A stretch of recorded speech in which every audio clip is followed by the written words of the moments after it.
皆さんの応援は我々の原動力です Ve sevdiğimiz işi yapmamıza olanak sağlıyorsunuz. และสิ่งเหล่านี้จะเป็นไปไม่ได้ถ้าหากเราไม่มีพวกคุณ Devemos tudo isso a vocês Därför vill vi säga Gracias. Obrigado ขอบคุณครับ Danke. ありがとう Kiitos. Merci. From the bottom of our hearts, thank you.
Welcome to Hit for Six. Today we have Space Station Gaming versus M&M. Representing Space Station, we have Forrest and Foltz, third team to qualify from North America. And of course, we also have representing M&M, we have Yuzus and Solotov. Today's game is a quiz. There is an image hidden behind a block of numbered squares. The goal is simple. Pick a square, answer the question, and if you get it right, it'll reveal part of the image and give you an opportunity to guess the map. But if you guess wrong, the other team gets the opportunity to steal. Foltz, Forrest, which number do you choose to start out? We'll do 5. 5 it is. What is the longest match in Siege history by rounds? G2 versus Empire, 2019. That's unfortunately incorrect. M&M that gives you the opportunity to take it out from under him. Okay, let's go koi phase. Let's go koi phase. Let's go first. M&M have pulled off a heist, so let's see what is behind square number 5. I mean, if you guys want to guess the map right now, you can try. Go for it. You don't lose anything. Fortress.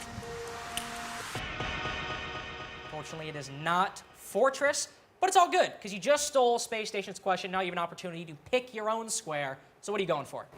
6 6 it is. So, question. What word used to be on the side of Tachanka's LMG? I have no idea as well. No idea? Nope. All right. That gives you the opportunity to take it out from under him. Like Lord? It is Lord, was written on the LMG. Let's go. So, Space Station have stolen M&M's question back. If we can reveal what is behind square number 6. All right, do you guys want to make a guess? You seem confident. What map do you think this might be? It's theme park. Can I get a room on theme park? It's gotta be office. All right. Our guess got is an office. Office on theme park. Can we get a reveal?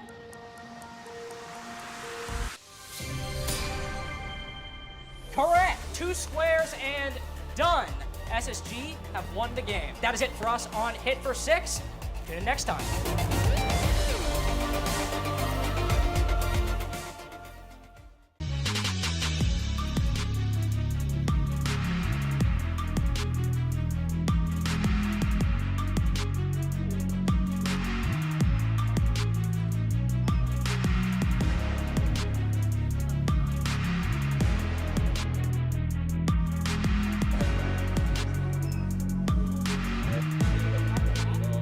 Hat is off.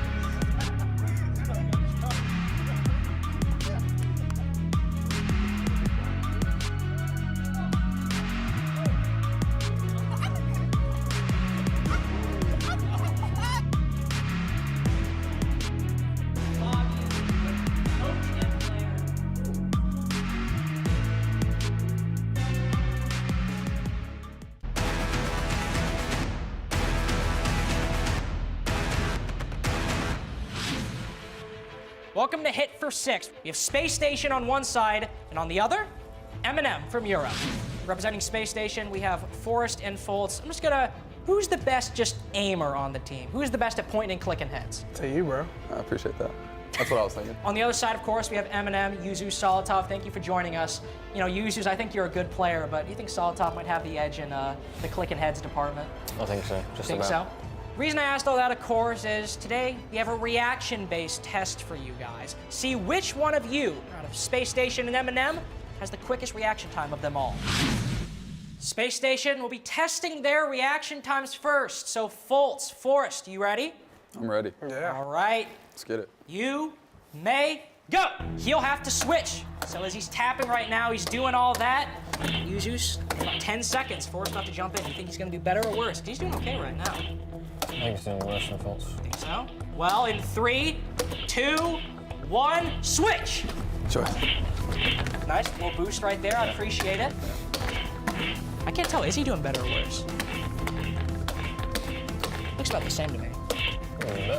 Think so? Oh, he's gonna get to 40, got 2 seconds. 1, time. Time out. Thanks to Foltz and Forrest, 43 is the score to beat. But now you guys need to try your hand at the reaction time test, so go on over. All right, Yuzus has assumed the winning position, so go. All right, he's off to the races. Remember, 15 seconds, you guys are gonna need to swap. Who's already We lost this game. Oh, this is not looking good. Oh no. Oh, he's tapping in. He's tapping, all right. 3, 2, 1, swap. Gets it. Ooh, that was a little delicate. That was cute. I mean, Forrest, you had a really great second round right there. Ooh, five seconds. Remember, 43 is the score to beat. You got to get 12 in 2, 1. No more time on the clock. I mean, you kind of got 43. You got 34, just the inverse of what you wanted to get. Space Station knocking it out of the park at 43. M&M, unfortunately, 34. Not enough to cut it. But join us next time on Hit for Six to see who might come out on top.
Welcome to Hit for Six. With Phase 1 ending, we've got the Phase 2 teams jumping into the mix. G2, the world champions on one side, and on the other, Virtus Pro.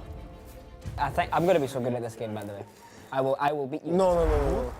We're testing the team's map knowledge. We'll have an image from a room within the game on a specific map. It'll start zoomed in and slowly pull out as the time goes on. The first team to hit the buzzer has an opportunity to guess, but if they guess wrong, the other team can jump in. They have an opportunity to get it right or wrong. So let's begin. Start revealing the image. Image number 1. We need to call the room, right? Call the room and the map. G2 have pressed their button. Doki and or Fabian, one of you two, whoever's the You go brains. for it. All right, okay. We think this is skyscraper Okay. in barbecue. I can confirm it's skyscraper, but unfortunately it is not barbecue. All right, now we'll fully reveal the image.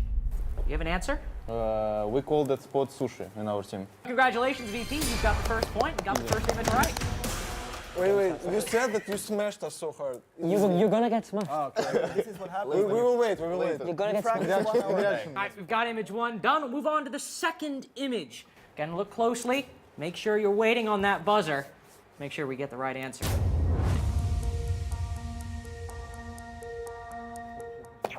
Oh, G2 have popped in. I'm pretty sure this is Bank CEO desk. It is Banks. Yeah. Let's go. Let's move on to the third image.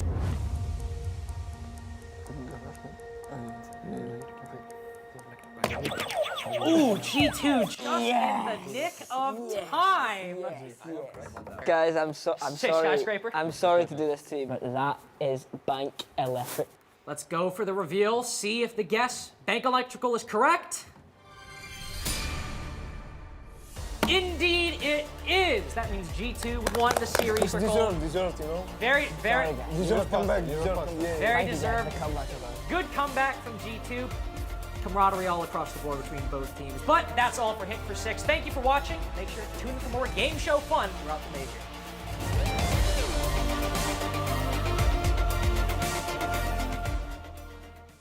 I remember things 7 years ago. Naquela época, tudo era menor. Mais en chacun d'entre nous, la flamme brûlait déjà. Über die Jahre sind wir zusammengewachsen. E hoy son millones los que nos apoyan. 皆さんの応援は我々の原動力です Ve sevdiğimiz işi yapmamıza olanak sağlıyorsunuz. และสิ่งเหล่านี้จะเป็นไปไม่ได้ถ้าหากเราไม่มีพวกคุณ Devemos tudo isso a vocês Därför vill vi säga gracias. Obrigado. ขอบคุณครับ Danke. ありがとう Kiitos. Merci. From the bottom of our hearts, thank you.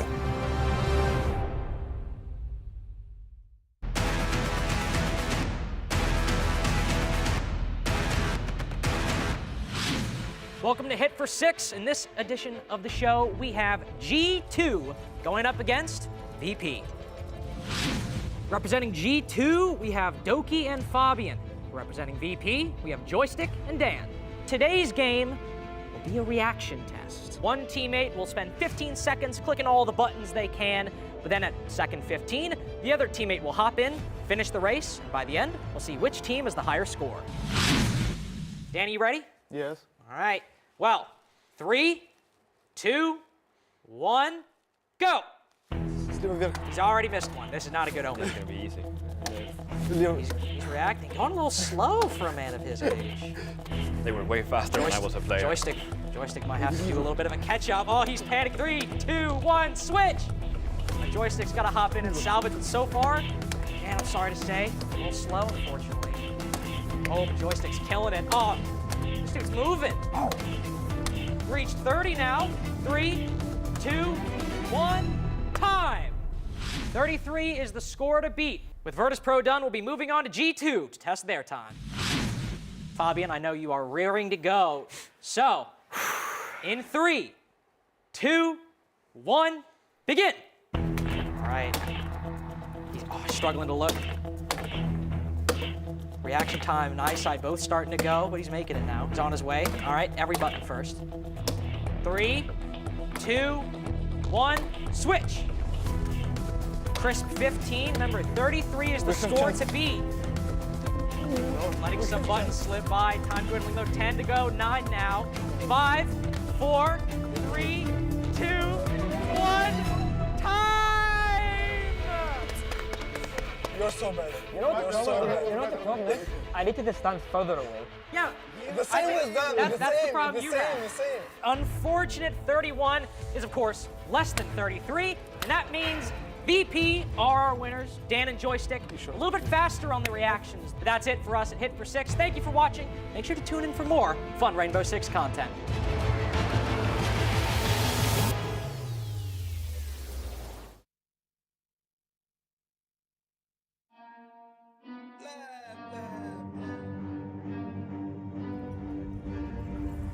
I got problems on problems on problems on problems on problems on problems I solve them. I run through the money, the pressure be calling. Left on my blessings, I feel like I'm falling. The birdie is back, tell me I'm garbage. I'm going through something, that's why I ain't calling. Phone and progression, it's all that I wanted. The phone and affection, I summon and dub it. Cause I got problems on problems on problems on problems on problems on problems I solve them. I run through the money, the pressure be calling. Left on my blessings, I feel like I'm falling. The birdie is back, tell me I'm garbage. I'm going through something, that's why I ain't calling. Phone and progression, it's all that I wanted. The phone and affection, I summon and dub it. Why you be all on my line about nothing? nothing, why won't you go get you $1 or something? Don't hang with it who line for nothing. I see that we different, you riding, I double. I don't do discussions on bragging about hundreds. Don't go to your places, I know that they sunken. Don't call me your brother, I barely could trust it. I talked to a shorty, she bagging the bucket. And I'ma need all of my dollars on corporate, so hand me the money, I divvy the pie. I'ma give all of my people a portion to build them a fortune. I'm flipping the ride. I can't be mixy when iffy the vibe. And 40 on 50 is really the time. Why are you all on my phone like you want me? Like you wasn't pushing the kid to the side. I run through the money, the pressure be calling. Left on my blessings, I feel like I'm falling. The birdie is back.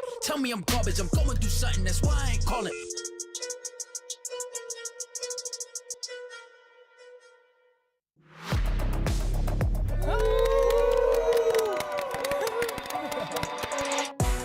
누가 가장 인터뷰 중에 욕을 많이 할 것 같은지.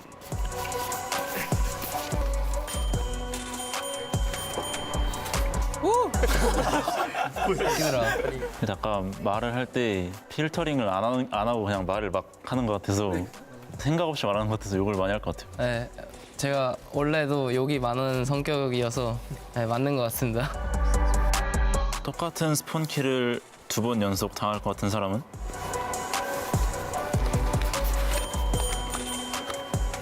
하퍼.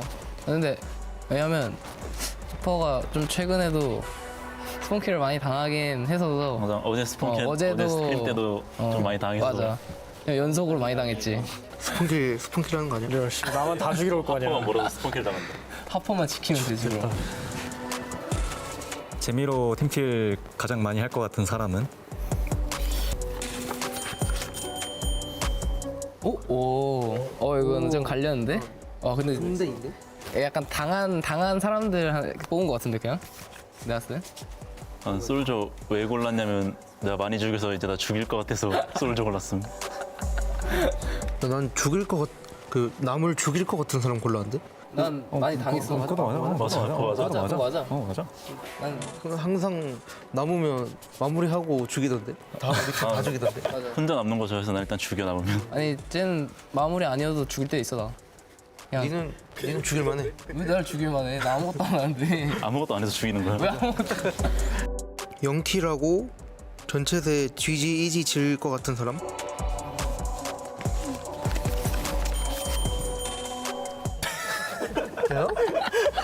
너 아니고 누가 있어 그럼? 내가 이지를 쳐? 이미 사례가 너무 많다. 이지 친 적 없는데? 그래? 비슷한 단어 있잖아요. 장난기도 많고 약간 이건 안 되는데 이런 건 안 되는데 약간 비슷한 말을 많이 하지. 이지는 아니더라도 약간 비슷하게. 너 뭐라 하지? 팀챗으로. 팀챗으로 이제 속마음이 언젠가는 맞아. 한번 전체수로 한번 야 재밌는데 그거. 굳히기 들어가는. 그러니까 이미지 나쁘게 만들고. What? Dude, Benjamin Master at the Major? Do you really think he's gonna play with this? You need something way more powerful, man. It's obvious when you see his moves. Do you want to see his moves again? Or... Bro, I was watching the SI before you even knew about R6.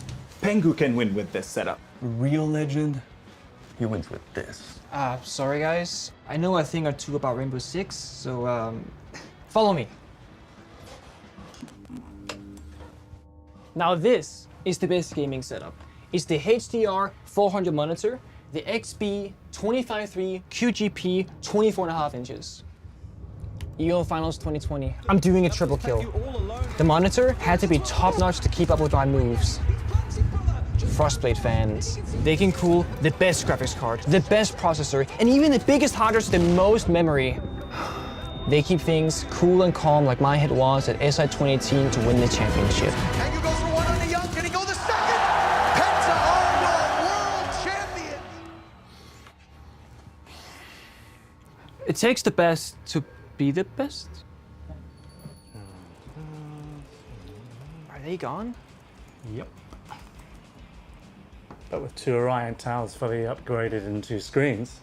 Good job, man. Thank you.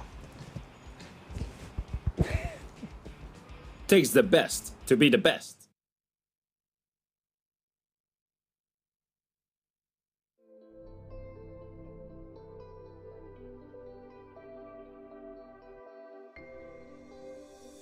Here today, the top 2 teams from Europe and from America. Defuse it down with 30 seconds bounce. He's going to find 4, but Pengu says no. Penta are your first PC Pro League champions.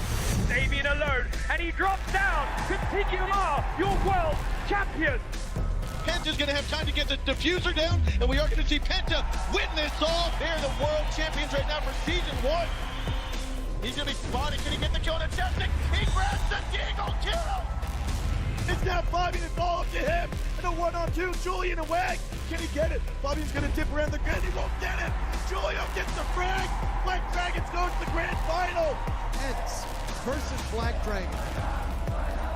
Bootsy adds to Wag. You call them Eds, we call them champions. Eds takes year 2, season 3.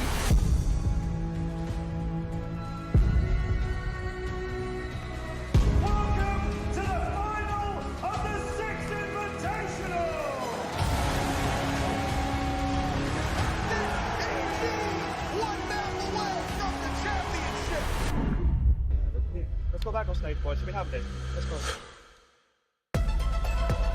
Diffuser in a position where they'll have to see when the Hibana goes through. One will cover the doorway as they start to defuse. Pengu goes for one on the Young. Can he go the second?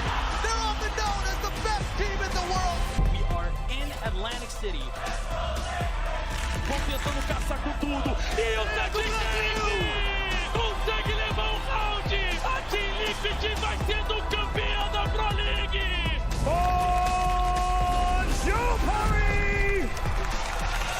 Close to getting the victory, and he goes down. G2 will take the win.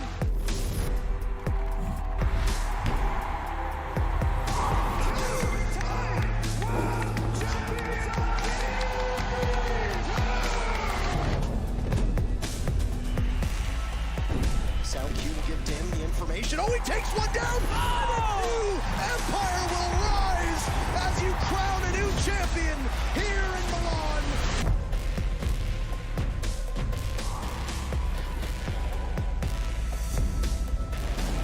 Two kills, 3 for Shepard, and the Empire strikes back.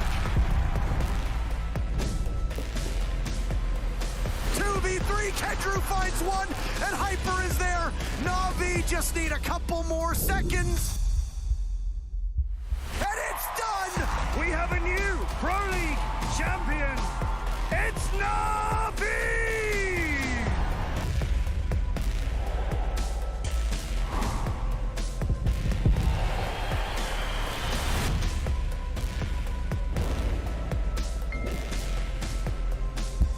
Julio has diffuser in hand. He finds the shots, but Palu cannot find the kill. Out comes the knife. Oh, shot out by Pino! Your winners. It is the Ninjas in pajamas. Rock, paper, scissors, shoot. Rock, paper, scissors, shoot. Oh, I got one. So team one's up one. Rock, paper, scissors, shoot. Team one wins. Yes. 5 seconds left, but it's been surrendered. And do you believe in Magic, Michael? Team 1 does, and they win the Mexico Major. It's time for our grand final. FaZe have everything in their power, and that's the diffuser. Years and years of hard work pay off. FaZe Clan are your champions.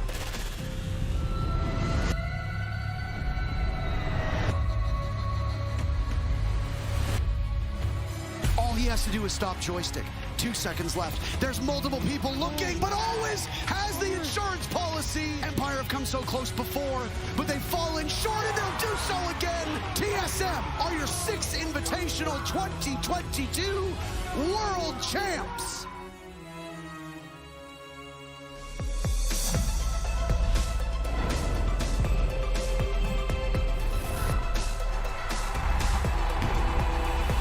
J9-0 to save Astralis. DZ can double up and secure their first international major win.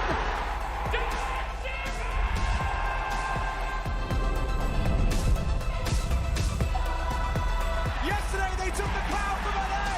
Today they take their kingdom from Lucknow. Rogue EU winners at the Berlin Major. 3 versus 4. Oh my BDS, they are your major champions.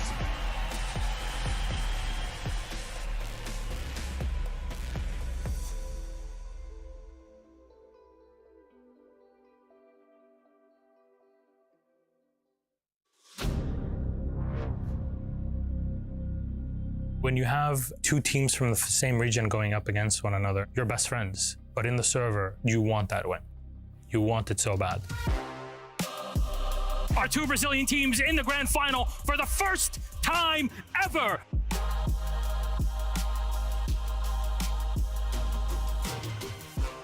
Ninjas and Pajamas! Some tournaments you have a better feeling about winning, and that one, it was ours. Our second Brazilian team, Team Liquid! NIP was very well prepared. They were like top 1 team in Brazil. It goes to Brazil no matter who wins it, but for NIP, it means a lot. We lost to SSG a year before, and then we knew like in our hearts that this is an invitation we need to win, you know.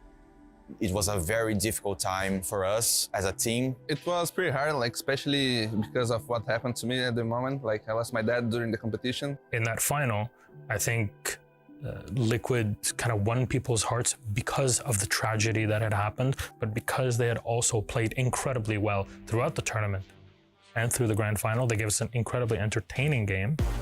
Psycho goes big with 4 kills to push them over the line on Cafe, and that is going to be NIP 2-0 on maps. There you go, the kill comes in. He knew exactly where the man was coming from, and that's going to be Team Liquid taking our second map of Chalet. Palu, 1 second left to go. Diffuser goes down in the absolute nick of time, but Moringa, he gets a huge kill, Des! He gets a huge kill! We're going all the way to 5. We're going to find out who really is the best in Brazil. Palu cannot find the kill. Out comes the Nitro. shot Shot out by Pino. That is the round in 2020. Brazilian hearts were broken, but like a phoenix, NIP rise from the ashes to claim the hammer at the 6th Invitational 2021. It was one of the best days of my life. I think we can compare that as a Brazilian team winning the World Football Cup. I think winning the 6th Invitational was the best feeling ever I had. Was the best moment of my life in the sports scene for sure. I was crying a lot. I was out of control. We were very sad to lose, but we understood the limits of the team at the time, and we were very proud. But also, it was very nice to see another Brazilian get a title. After that SI, like I think it was a motivated thing to grow as a region and make it through a lot of other tournaments. At the end of the day, everyone is just friendly. So yeah, we have a very nice relationship. The friendships run deep and it goes beyond shouting and cheering on stage. You know, all of that is part and parcel of this. It's a respect that is given and earned between these players. It's an awesome feeling for everyone, you know, not just us. We win for everyone.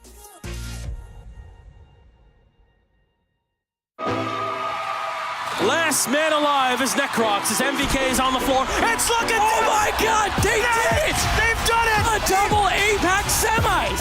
I remember I looked like this to Kento and Bill. I'm like, what is going on? And it's just one of those like, this should not be happening, especially not against such a strong team as EG, and it did. Fnatic demolish EG with a 2-0. Dizzle takes it. There's rare coaches that have been able to achieve what he has. That's immensely unusual.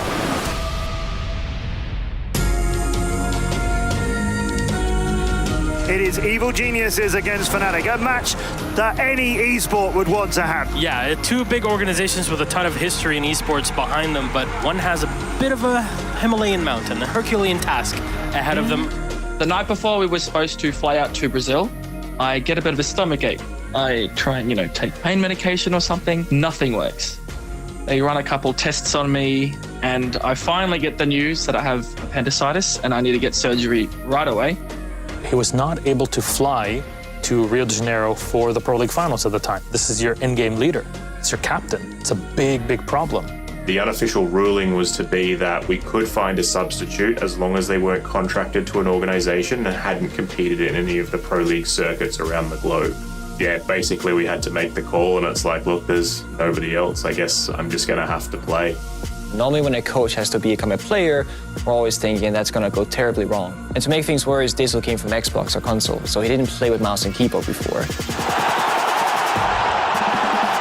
It is interesting, though, when you have the coach playing, because he's potentially coaching in real time, especially as they've lost their IGL. It had been almost 2 years since I played competitively, but that having been said, like, I generally always had a competitive spirit and I have nerves of steel. And Dizzle will clutch it! Fnatic to take the 3rd round! Dizzle, in that event, was called Diz God from that moment on. Round 4 for Fnatic, and APAC 2 rounds away! I knew he was a good player on Xbox, but I mean, I knew he knew how to play the game. I just didn't know if he was like mechanically up there, and obviously he was apparently. We knew, like, if we're going to win, it has to be on Oregon. And the call came out and just said, guys, we need to get out there, need to give them pressure. Like, just don't let them get comfortable, don't let them execute. I'll never forget Aces bringing FO12 Ella and jumping out the window on Oregon from Armory, and then, you know, getting 3 kills and finishing up the game practically for his team. Last man alive is Necrox. It's looking, oh my God, they did it! They've done it! They've done it! Fnatic demolish EG with a 2-0. Look at that, they can't believe it. We can't believe it. The crowd can't believe it. And they just got destroyed by APAC. It definitely sucked not being there, but I just thought it was great that the guys won without me and they won with Diz. I just couldn't believe it. Like, the crowd went up, and I'm just sort of sitting there going, like, is this real? And then to have like all the thousands and thousands of Brazilian fans like chanting and stuff. We've never had so much support before. It was absolutely incredible.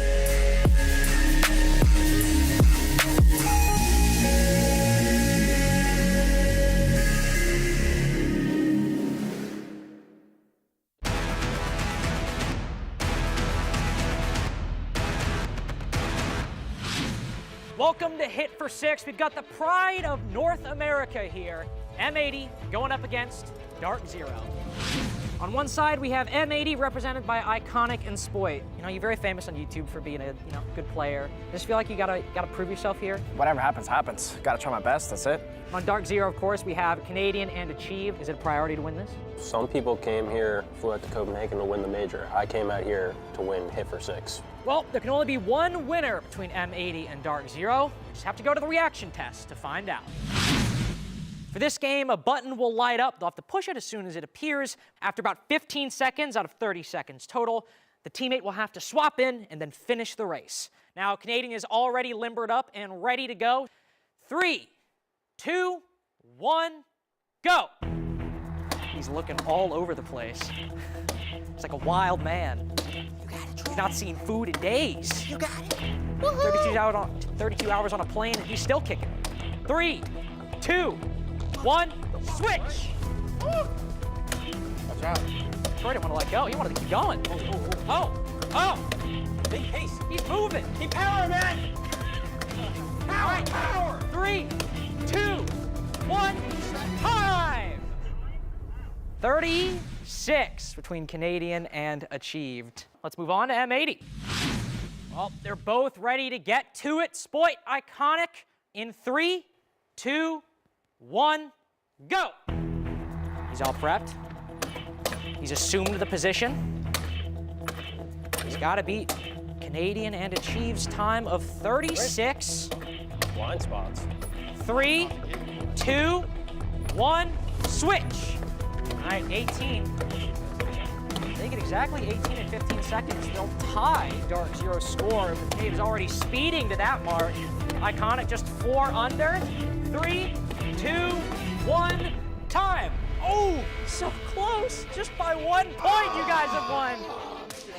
37 to 36. I mean, it doesn't get closer than that, but thank you all for watching. Make sure to tune in for more fun Rainbow Six content at Hit for Six.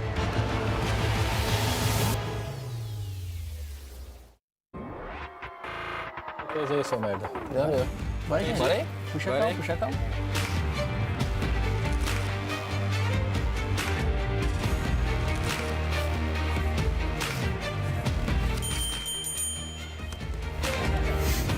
Unânime. Cara, qual foi a vez que tu morreu? Não lembro. Lembra não, pô?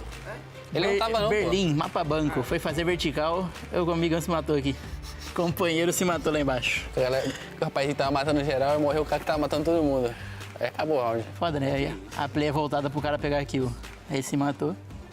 Pior que no time é só tu ou o Cadezinho que joga de HE, então... Eu também jogo, mas eu não faço essas barbeiragens. O Cadezinho não se mata, ele só isola às vezes mesmo. Não, eu acho que ele não isola muito, pô, mas ele zaralha às vezes com HE. Não, o Cade é bom de HE, pô. Aquele treininho, ele jogou uma granada 3 metros do cara. Cara, o cara não morre. Nossa, tá, aquele lá. A granada do outro lado do mapa. O cara não morre, mano.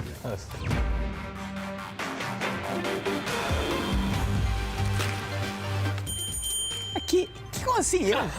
Ele. Demora pra configurar boneco, pra pegar as periféricas. O cara só joga Diana, pô. Manda o Portela pegar as coisas, aí ele esquece e fica bravo. O cara esqueceu o passaporte, mano. Não esqueceu, tem aqui, porra. Pô, o que você botou eu, cara? Porque você tem cara de bobão. É que você é meio bobão mesmo. Mas esqueceu alguma coisa, acho que mais que obedece.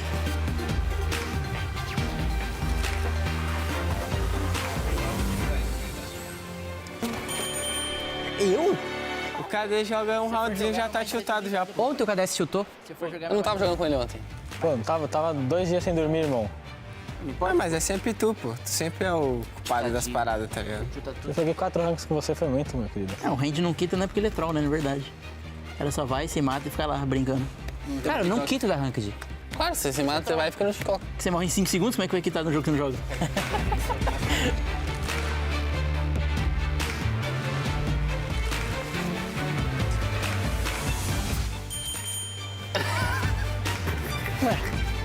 Ué, eu esqueci no jogo lá contra a BD? Não, cara, não lembra não?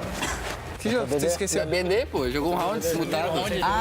Troll. Ah, mas o KDS também, o KDS sempre, tipo, erra os bagulhos do mic no treino e tal. Não sabe configurar o fone, né, pô? Ó quem fala, que fala 3 palavras e só meu resto e depois fica puto que ninguém te escutou. Tu manda mal às vezes, pô. É. Sempre manda mal. Acho que tem um cara, não dá pra te ouvir. Tá ouvindo agora?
I got problems on problems on problems on problems on problems on problems I solve them. I run through the money, the pressure be calling. Left on my blessings, I feel like I'm falling. The birdie is back. Tell me I'm garbage, I'm going through something, that's why I ain't calling. Phone and progression is all that I wanted. The phone and affection, I summon and dub it. Cause I got problems on problems on problems on problems on problems on problems. I solve them. I run through the money, the pressure be calling. Left on my blessings, I feel like I'm falling. The birdie is back. Tell me I'm garbage, I'm going through something, that's why I ain't calling. Phone and progression is all that I wanted. The phone and affection, I summon and dub it. Why you be all on my line about nothing? Why won't you go get you $1 or something? Don't hang with it who line for nothing. I see that we different, you riding, I double. I don't do discussions on bragging about hundreds. Don't go to your places, I know that they sunken. Don't call me your brother, I barely could trust it. I talked to a shorty, she bagging the bugging. And I'ma need all of my dollars on corporate, so hand me the money, I divvy the pie. I'ma give all of my people a portion to build them a fortune on flipping the ride. I can't be mixy when iffy the vibe, and 40 on 50 is really the time. Why are you all on my phone like you want me, like you wasn't pushing the kid to the side? I run through the money, the pressure be calling. Left on my blessings, I feel like I'm falling. The birdie is back.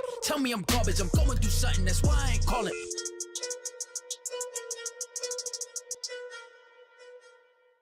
I remember things 7 years ago. Naquela época, tudo era menor. Mais en chacun d'entre nous, la flamme brûlait déjà. Über die Jahre sind wir zusammengewachsen. Y hoy son millones los que nos apoyan. 皆さんの応援は我々の原動力です。Ve sevdiğimiz işi yapmamıza olanak sağlıyorsunuz.และสิ่งเหล่านี้จะเป็นไปไม่ได้ถ้าหากเราไม่มีพวกคุณ Devemos tudo isso a vocês. Därför vill vi säga Gracias. Obrigado. ขอบคุณครับ Danke. ありがとう。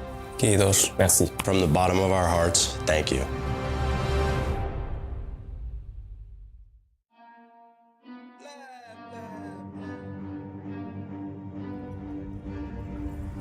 I got problems on problems on problems on problems on problems on problems. I solve them. I run through the money, the pressure be calling. Left on my blessings, I feel like I'm falling. The birdie is back. Tell me I'm garbage, I'm going through something, that's why I ain't calling. Phone and progression is all that I wanted. The phone and affection, I summon and dub it. Cause I got problems on problems on problems on problems on problems on problems. I solve them. I run through the money, the pressure be calling. Left on my blessings, I feel like I'm falling. The birdie is back. Tell me I'm garbage, I'm going through something, that's why I ain't calling. Phone and progression is all that I wanted. The phone and affection, I summon and dub it. Why you be all on my line about nothing? Why won't you go get you $1 or something? Don't hang with it who line for nothing. I see that we different, you riding, I double. I don't do discussions on bragging about hundreds. Don't go to your places, I know that they sunken. Don't call me your brother, I barely could trust it. I talked to a shorty, she bagging the bugging. And I'ma need all of my dollars on corporate, so hand me the money, I divvy the pie. I'ma give all of my people a portion to build them a fortune on flipping the ride. I can't be mixy when iffy the vibe, and 40 on 50 is really the time. Why are you all on my phone like you want me, like you wasn't pushing the kid to the side? I run through the money, the pressure be calling. Left on my blessings, I feel like I'm falling. The birdie is back. Tell me I'm garbage, I'm going through something, that's why I ain't calling.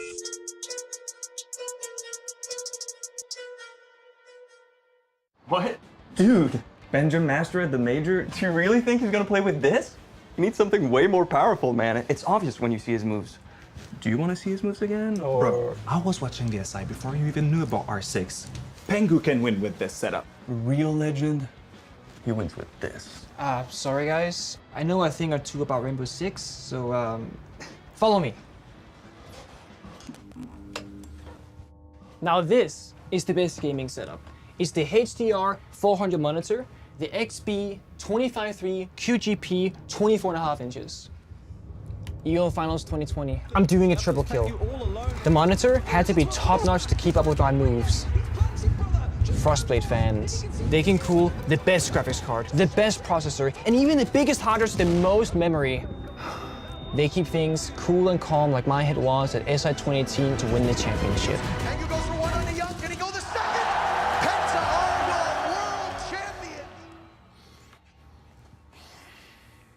It takes the best to be the best.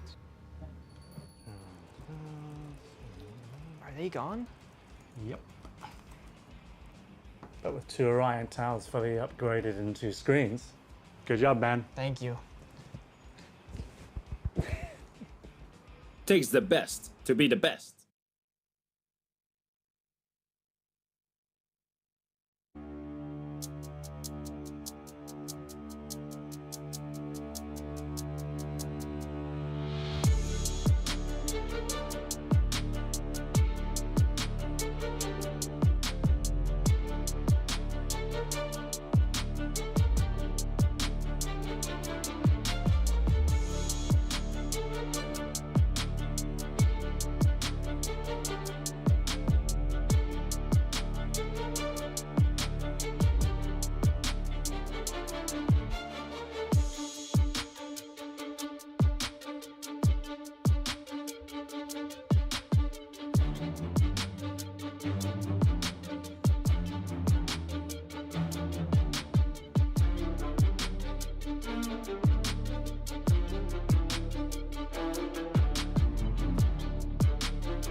Can you feel that? Can you feel that? Something feels a little bit different today. It's Championship Sunday! 24 teams made the trip, 2 remain. A Brazilian beast of a best-of-5 grand final is coming up between W7M and Team Liquid. We will crown our Blast R6 Major Copenhagen champion tonight. And I know that these fans here live in the forum are ready for it, am I right?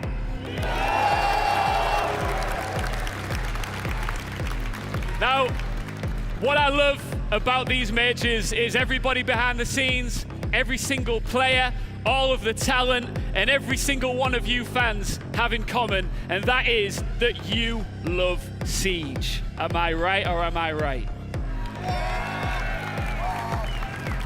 And we are kicking off in a little bit more of a fun way. We are not getting straight into grand final territory. We have got an epic show match coming your way right now that features not 1, not 2, but 3 world champions. Are we ready to meet our 2 show match teams? Let's kick things off with Team Shatty!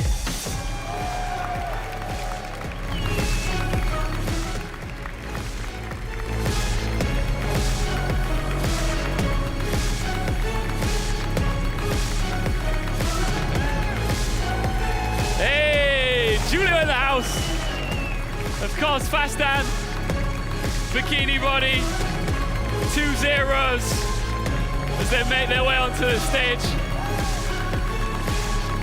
Talent, professionals, content creators, they're all showing up to have some fun here on the stage, but their opponents aren't here to play games. I mean, they are, but they're taking it very seriously. Headed by a man who I'm going to put out there as the sexiest man in Siege history. It's Team Pengu!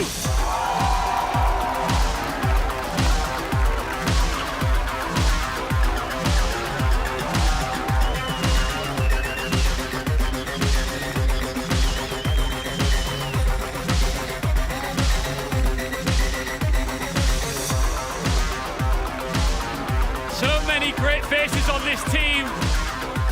Fresh is in the house. UK content creator Tom Sherlock, Joe Bro, and Rage Gaming. Hold on a minute. Just Tom, this isn't part of the script, but any Tom Sherlock fans in the house? All right, where's Pengu? Here we go. Pengu and Shate, come take a step here forward. Let me just check something.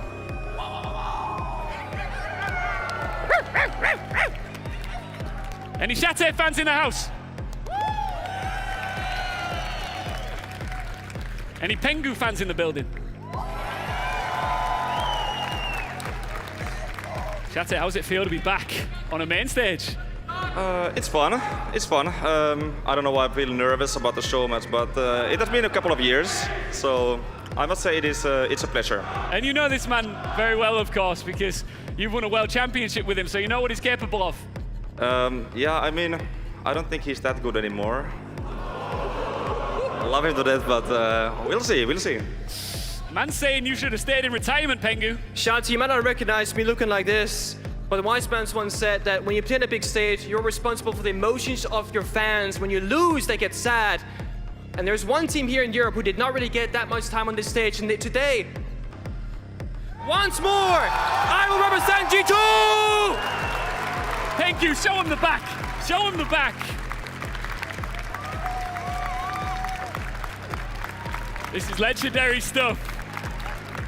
Now, how seriously are you going to take this? I'm going to get you two to face off in a minute, and I can feel the energy in the room. It's going to bubble over. Tensions are high right now. G2 fans in the building. All right. It's only fair to chant for me if you also do a Let's Go Shate, all right? So, Let's Go Shate!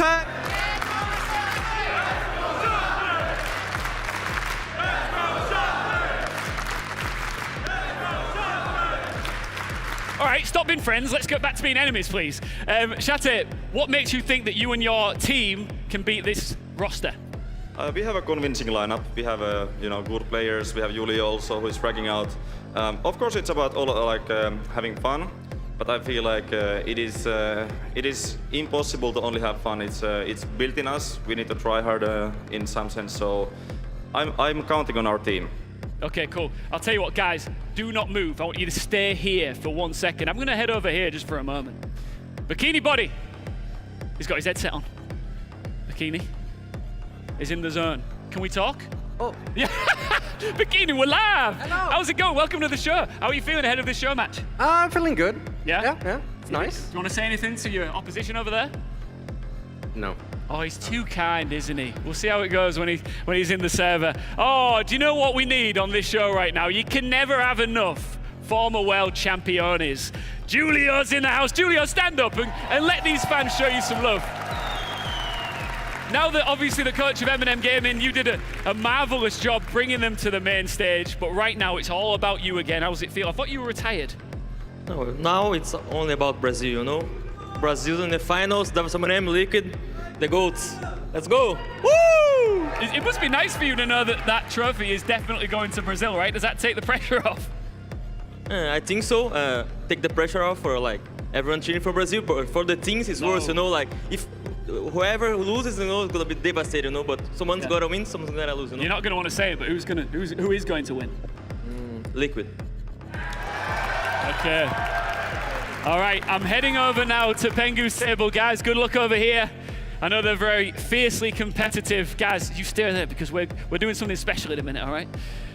Okay, I'm gonna head over to Tom Sherlock over here, right at the far corner. Now, I have warned Tom that he's not allowed to swear.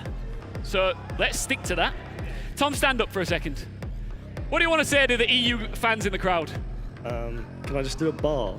Yeah?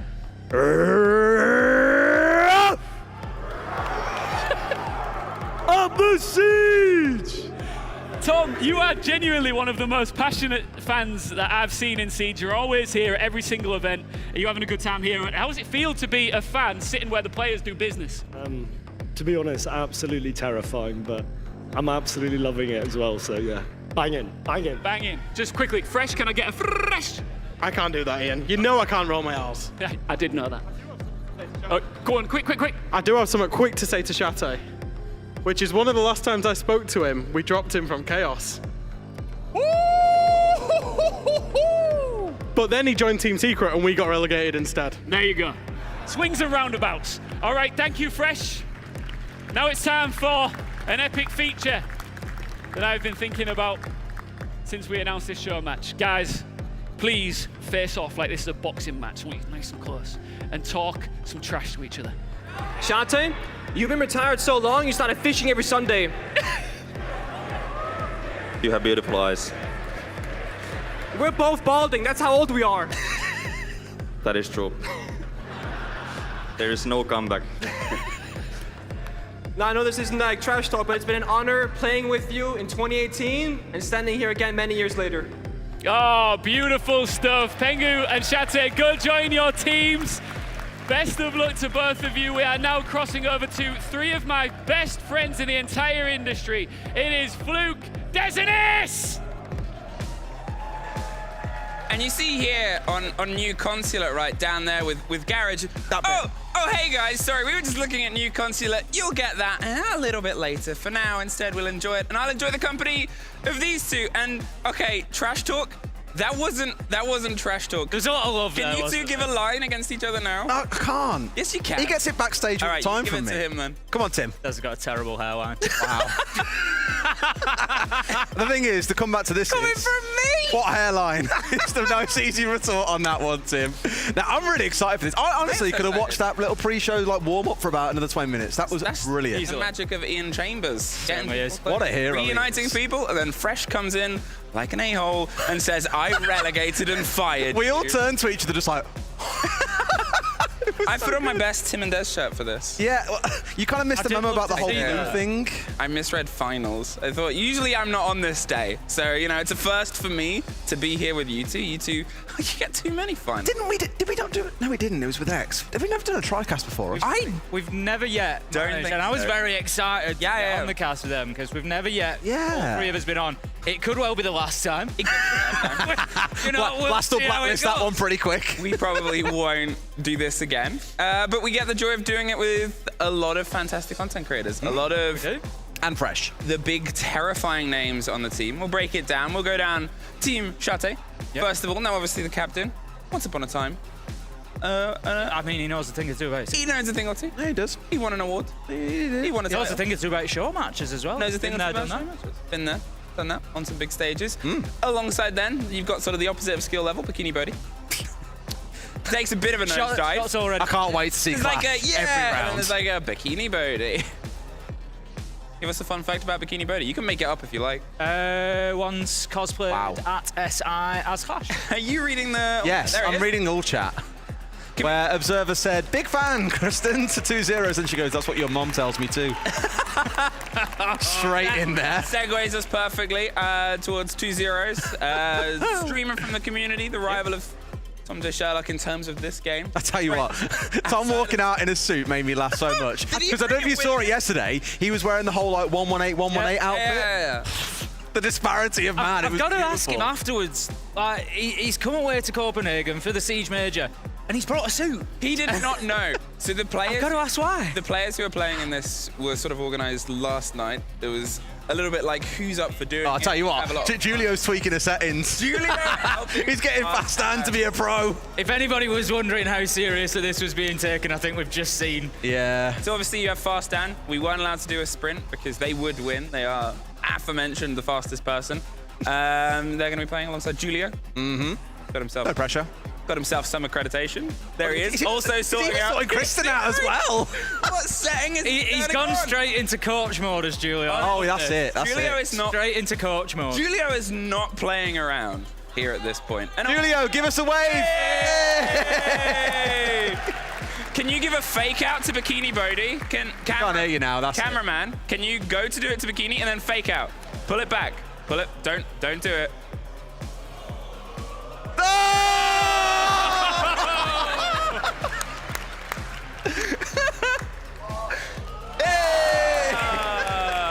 And now push his monitor over. No, don't do that. Don't do that. Don't do that. Those are the eyes of a killer in virtual He's world. giving us the Leon Gids stare. Giving us the Leon Gids. Also known- Cameron just tripped. Also known as a Clash player. Also known as a Clash player. The Leon Gids stare is what we're getting. Look at that. Oh, sexy eye. Oh, on the other team, you have Pengu. You might know him. You might recognize him from when there's 20 seconds left. You got the diffuser. You might also recognize him. I'm really hoping for that situation to arise. Oh, You know, gosh. I asked him the other day, I was just like, you know the advert you've done? I was like, do you still know the name of it? And he recited perfectly every single character in the monitor's name. Pengu's forgotten his glasses. Ah, genius. We don't know where his glasses Maybe he doesn't need them, though. He doesn't need them. Because what the fans at home Trying don't to know level is things Tim's up. actually Yeah, a fraud. So Tim will wear his glasses when he's on camera, but as soon as he's off camera, they come off. It's true. It's a fraud. They're Honestly, it's a saying fraud. he's complaining about his settings. See, this is why. So we can give you the idea in the lobby. Team Shate is already in there. You know, you obviously had Julio just being like in. We got to be ready. Only 2 players from Team Pengu have been able to join the lobby so far. Pengu is not one of them. We do have Jobro though, the brains behind Sonic. Yeah, interestingly, I mentioned this the other day when we were casting Penta Pengu. His name is in the lobby as well. That's brilliant. I mentioned it the other day that since the rehost, every single time I've had a rehost, Hey, Jobro! people have joined in the order they're sat in, so we have them in the same lineup in game as well. Yeah. And then it's just taking so long for some players. Clearly here, Team Pengu are having problems with joining a lobby. Here's Fresh. Oh no! The Fresh Goat. Fresh's name is Fantastic. Fresh Goat. And that just got an all caps, ah ha ha ha ha. Fresh, you might recognize him. He's done little bits. He's been around a little bit. Weeks at the major. Cotton Dinosaur is part of the Rage Gaming Videos YouTube team. They do a lot of content, a lot of stuff. They hit to rival pretty much pick anybody in that they can't really play the game, but they can do silly things. So each team has like a guaranteed saboteur on I'm either so side. sorry to say they're a YouTuber. They're a YouTuber. And then Tom J. Sherlock, who I have a feeling the audience knows. Look at Fresh's. Whoa, Fresh. Oh, he's Fresh. got it all going on the deck. You could choke a donkey on that watch. That's insane. He'll eat it and choke. Have you never heard that phrase? I've never heard that expression in my life. You never heard that phrase? Wow, I think. You could choke a donkey with a watch. Yeah. I've never heard that in my life. Well, it's because you don't ever watch the choke a donkey. Look at us demonstrating Fresh Goat's wealth. Living up to the name. Penta Pengu and Tom J. Sherlock. The map is ready, and we are going to Consulate, the old Consulate. I wish it was the new one, but no. No, we are not the reveal on that. Unfortunately, they didn't give us that much power.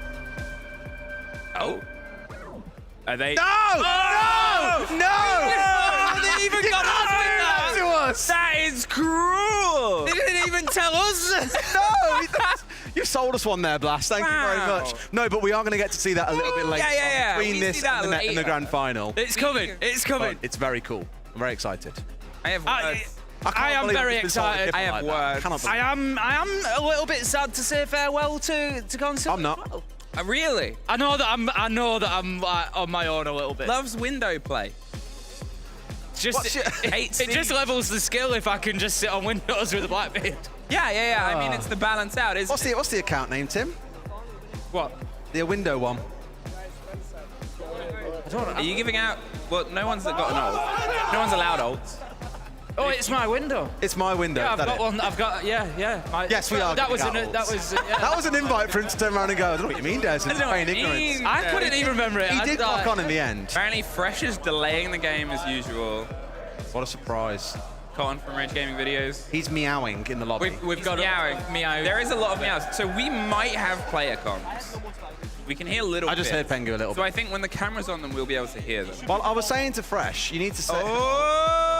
Oh! Hey! Yeah, and, yeah. Oh, hey! Excellent, yeah. Oh, hey! You best ignore Bikini again. Oh, please. Hey! Go on. Okay, what? What are you doing, Bikini? Honestly, I've got to say, as the oldest member of the talent team, that is basically like me every time somebody goes through a fist bump. I'm the guy who has no idea what to do. Ginny just spoke in a different language to you. Oh, honestly. You don't know the etiquette.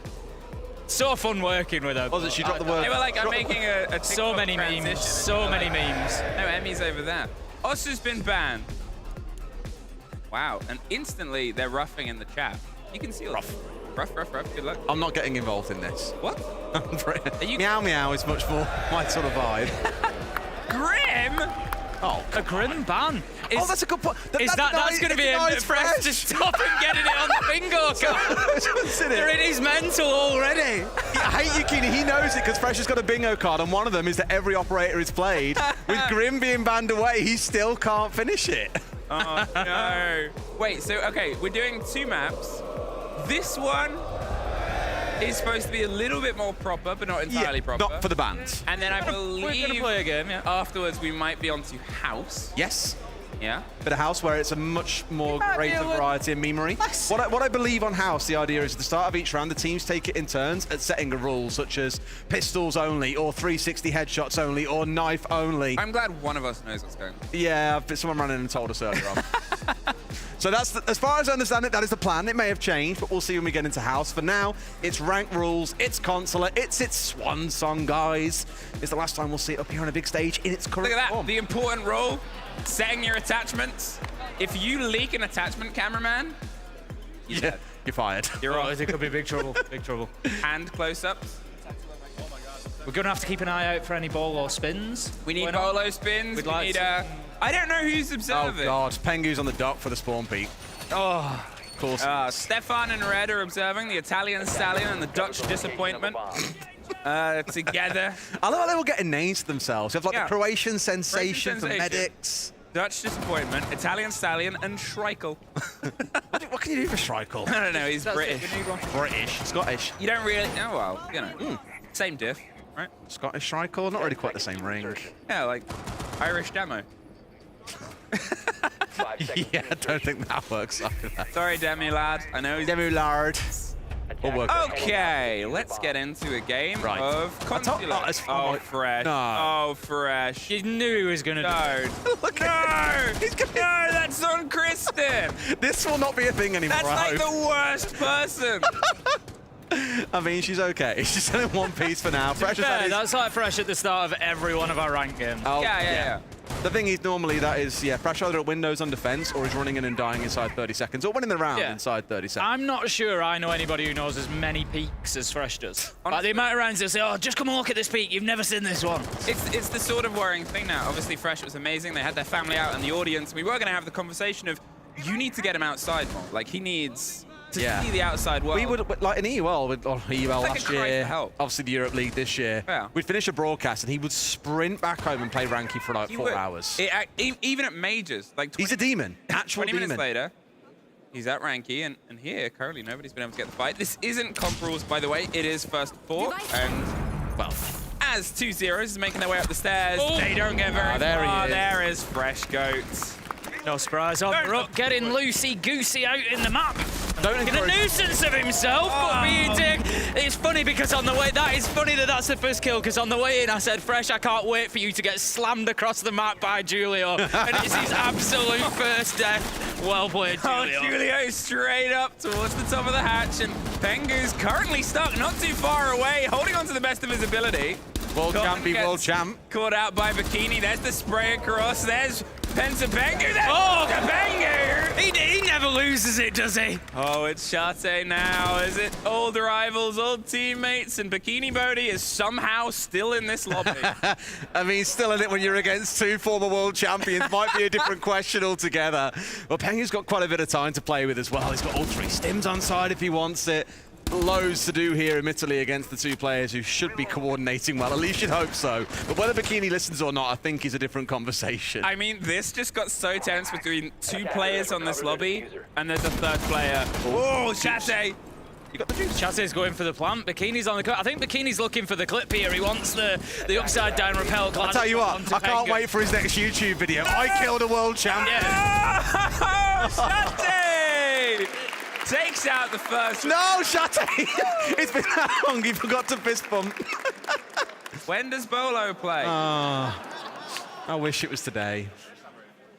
I mean, then there'll maybe be a show match in the. I got in his chat the other day and said to him, when are we getting more unhinged timeline content? And he ignored me. He instantly.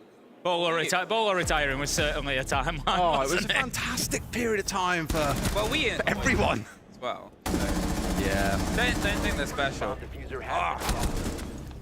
corner cross there. I tell you what, out of everybody there, Shate for me is looking sharp. I mean, he's got time for this. Medics is just gnomed him. Fantastic. Shout out to Jacob from wherever that's come from. One more bite! Oh, for God's sake. He looks like a hamster. His cheeks are full. We need the chant going. We need the chant going. One more bite! One more bite! One more bite! That's a... Shate looks in trouble. Oh, Ian's on the other side. Yeah! One more bite! One more bite! One more bite! One more bite! One more bite.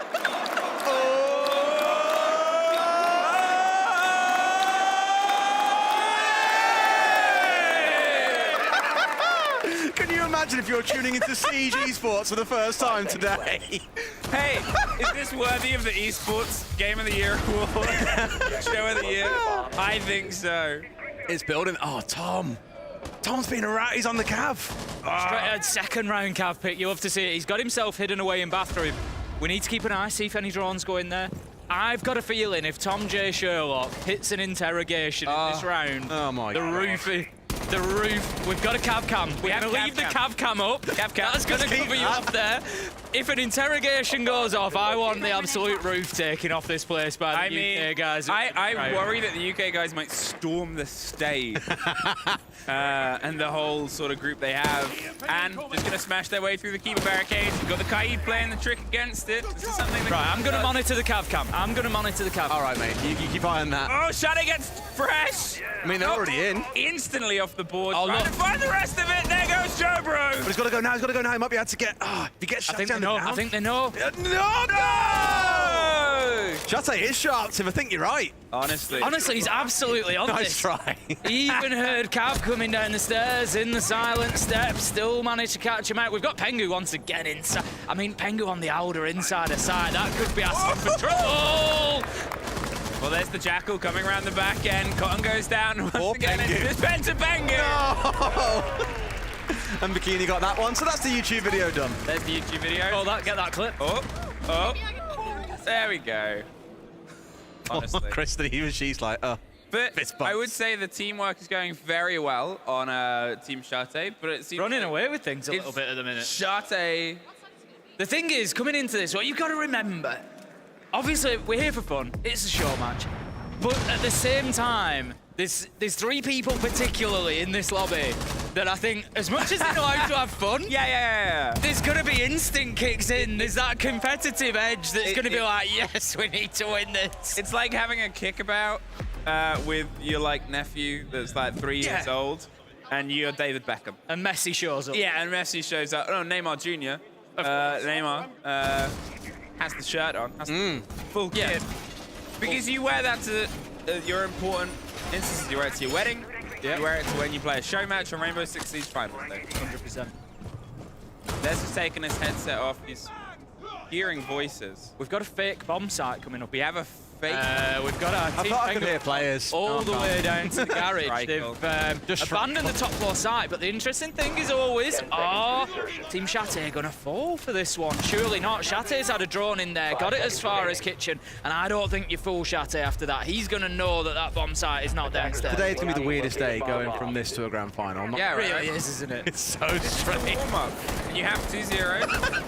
They're going to just go for the quick zip towards the top here. Obviously, you've got the glass. You don't really have anything to try and break the hard wall. They've not fallen for this, but... Oh, they're all in. Yeah, it's quick rush. Bottom and top. They're going underneath. They might think it is the bottom. Hello. Bikini's trying to hit the hammer home. They're just trying to catch people out quickly here.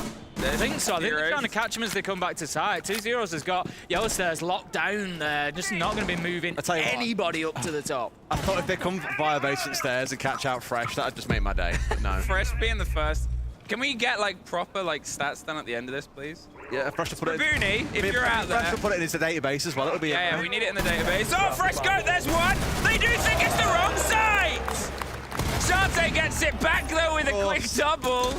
A 3 versus 3. You still have a couple of good guns up on the favor. You've got Julio on a blitz. Cotton goes down against Kristen at the top. Oh no, it's the no! Unable to get it off! Joe Bro saves the bag! Cotton's back up! It's the reverse bag!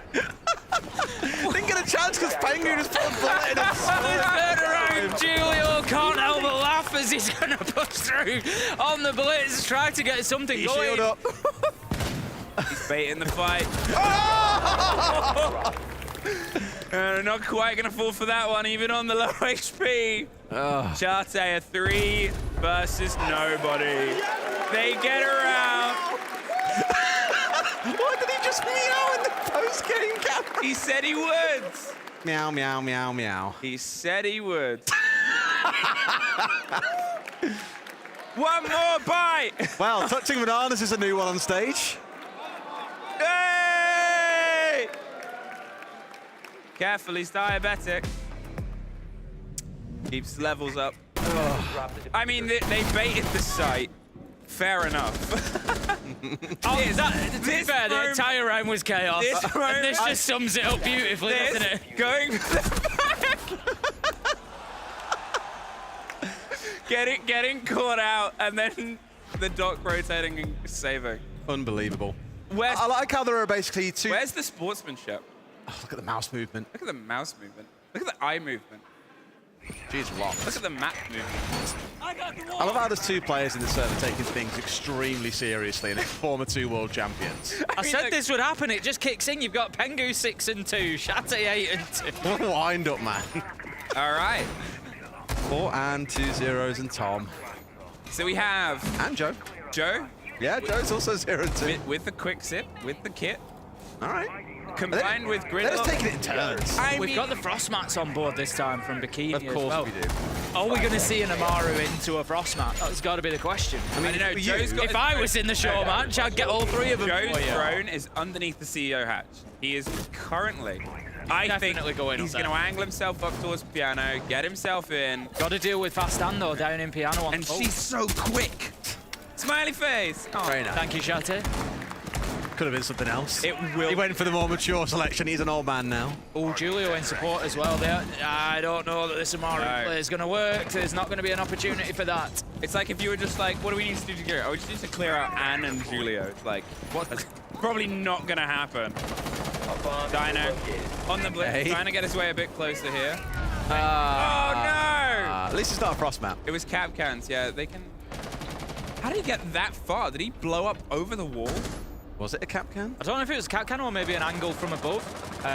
Maybe the floor opened up. Oh, no, it was below. Maybe C4. C4. Oh, Julio's going to think that's the Amaru gun. So I don't know what it was. I'm genuinely lost. He just entered the building and died. There was definitely a cat on the door because that's why it's opened up, right? But I don't know what actually put him down. It must have been bullets. A cap cannon he bolted. Ooh.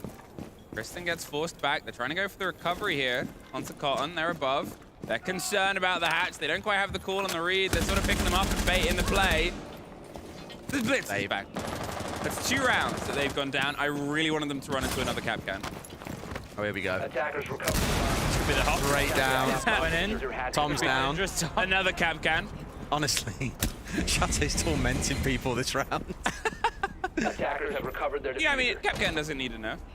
Well, what do you think? Now's your... You got to remember that this is the phrase that we coined as. Don't put all your EDDs on one door, and Shate is proving exactly why not, because he's catching them out one after another. Oh, but nice flick. We have a little bit of a fight back there. I told you I should take this serious. I sent him in the shot on the way here. I'll tell you what, Shate is on one this round. I said to Fresh on the way here, you are definitely going to try hard. He was like, nah, ooh. I told you, try hard. I mean, you know who's leading this game.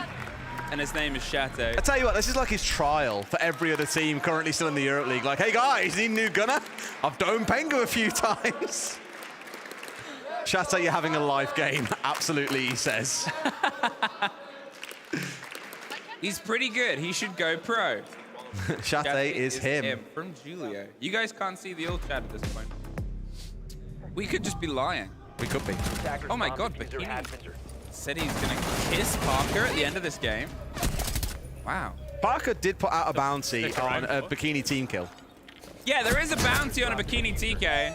I think it was. To be fair, Bikini did reply, what if I just TK myself? Do I then get paid for it? And Parker gave him that knowing look of, you're right. Like, nice, you figured it out. Not the smartest tool in any shed. No, Parker. 3-1, max point. Can they do it? I think no. Shate relinquishing control of the cap can, moving across 2 zeros. Yeah. Tom, are you what? Tom, are you nervous, my friend?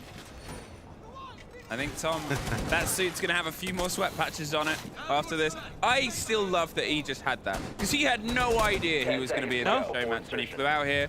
And his costuming, as you said, included 118, 118, yep, a reference from a while ago. He is the life of the crowd when he's in it, and now he's on stage. And he had a full suit ready to go. I feel like that's actually our YouTube pack. I always take a floral jacket wherever I go. That's a ace special. I've got it in a box, you know, with a glass cover on the front that says an emergency break glass. The thing is about Tim is he always comes prepared. He's always got a shirt in his backpack, for example. He's always ready for at least a day. I do always have a casting outfit in my hand luggage. Oh, go for it, go for it. Go, go, go!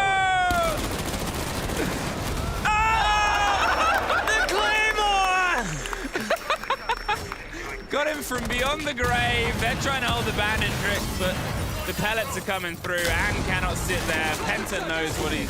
Pengu knows what he's doing. Penta knows what he's doing. Penta knows what he's doing.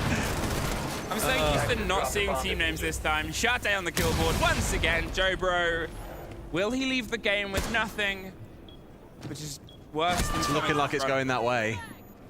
There's a few of them on that sort of trend, though, unfortunately. Do you want to give some fake fun facts about New Consulate? Yes. Go for it. What do you got? You're the creative one. It's night mode now. These are fake fun facts before Ubisoft comes around the corner screaming and yanks my headset off. They've changed the color scheme to be green rather than everything is rainbow as magic forever.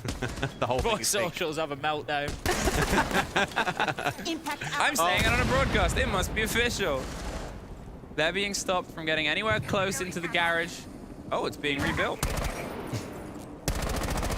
That happened once, and my door came off. Just started throwing some Kiva barriers at it. Yeah. Fake doors? Yeah. Real fake. Did the job, didn't it? Fresh, what are you looking for here? Because you're not being handed it. Oh, there it is. That's a big kill. We've said... Brilliant cast the curse to kill it. I did.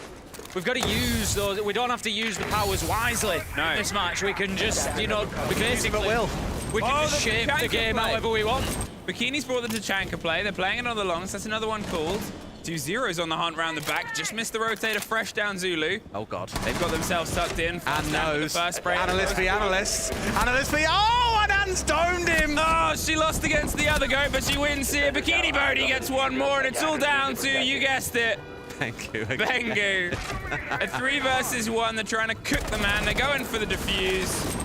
They're going to get it. Anne is quick. Anne is nimble. Anne is swift. And Anne takes the game. Well, that was a pretty rapid first map, all things considered. I mean, he is the GOAT. 2 world titles on one team. What else do you expect? Unretire after that performance? Nah. Stay on the desk, mate. Stay on the desk.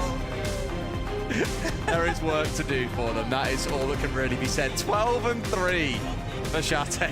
Someone should tell me that wasn't actually a ranked game. This is actually a show match. Shate right now is wondering where his elo is. He's asking down, how much did you get? How much did you get? I mean, we have a couple of replays here. I love that Julio just completely missed the claymore there. Jumps out, gets the kill, opens the... He knows himself. I love that he's just completely missed the claymore. Look, it's down there, you can see it. It's down on your left. Oh, Anna's just domed him. I love she's looking for him, like, yeah, screw you. That's a face of focus. Jesus. Pengu unretire. Yeah, I don't know. Incorrect. He just lost. He lost against Bikini Bodhi, and you're asking him to unretire. No, I don't think there's any coming back. Are you paying attention? The saddest thing is that that's never going to go away. That is definitely going to be on YouTube. No, that's probably in a YouTube short at some point very soon. Yeah. So the next map we're going to is House. Yes. I believe. Yeah. Now, this was promised as the fun one. The glasses are off. Can somebody let Shate know? It's meant to This is fun. Well, the thing is, again, I think the teams get to choose a rule each round. So they could just say, right, Shate can't fire a gun this round. Shate has to... Oh, that's good. Are they thinking outside the box there? That's the question. Given that level of creativity, I feel you've really got to go outside the box and think of something quite special. It's easy to call the knife round. Hey! It's moments like this I wonder, where's Ian? Where is Ian? What's Ian up to? Okay, they're offering ideas. And taking the lead. Listen, what's she saying? Who's gonna call first strat? That's fine. Hi, guys. Oh, hey, Ian. Hi, Ian. Hey, you're asking where I was. Yeah, Yeah, now you're here. Concerned. It's like, you can usually always hear you, like in the rafters. Ian, do you want to cast a round of siege? Yeah. Come here then. Well, I mean, he's got his own mic. You get involved. Is it working? Yeah. I couldn't hear. Don't worry, then, we're all good. We're Right, a podcast now. Fresh Guts in the building. No, he's not. Hey. We're not in the building yet, Ian. Okay. No, this is the important bit. No, I mean the actual. All right, fair enough. You can do that one, right? For the next one as well. Watch the countdown. Ready? Nomad knife. Come on, you got to lead it. You got to lead it. Nomad knife fight. It's a nice easy one for you, Ian. Whoa. Now I've got.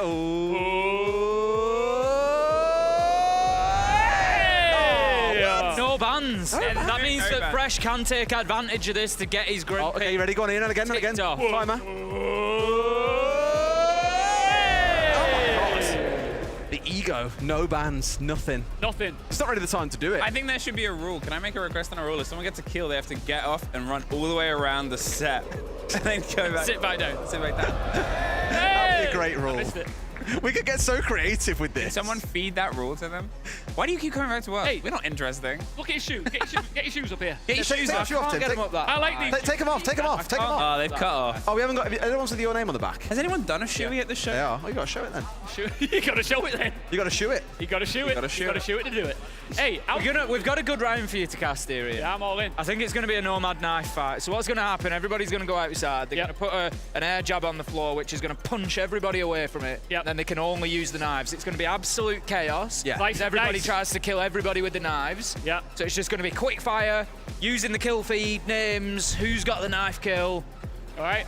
It's None of us, Are you ready? None of us no can strategy really to know worry what's going on in a about. knife fight. Yeah, We just no do the strategy, best. just absolute chaos. Listen, guys, just so you're aware, I have dreamed my entire life of casting on Grand Finals Day, so this is huge for me.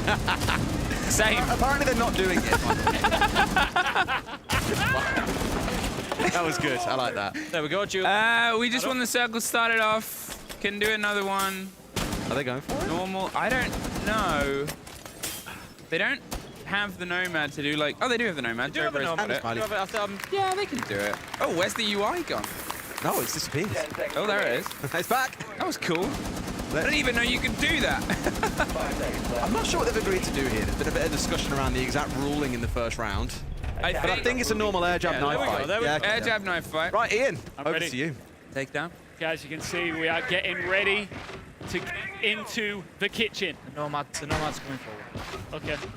The nomad's. She's got the Look, case on you top of say her it. head. You say that. Well, no, I'm trying to feed you lines. We're a team. We're a team. I'm going to ready? jump in when it's the slicing and dicing. Okay. Well, it's about to begin. We'll tell you when. Yeah, Okay. yeah.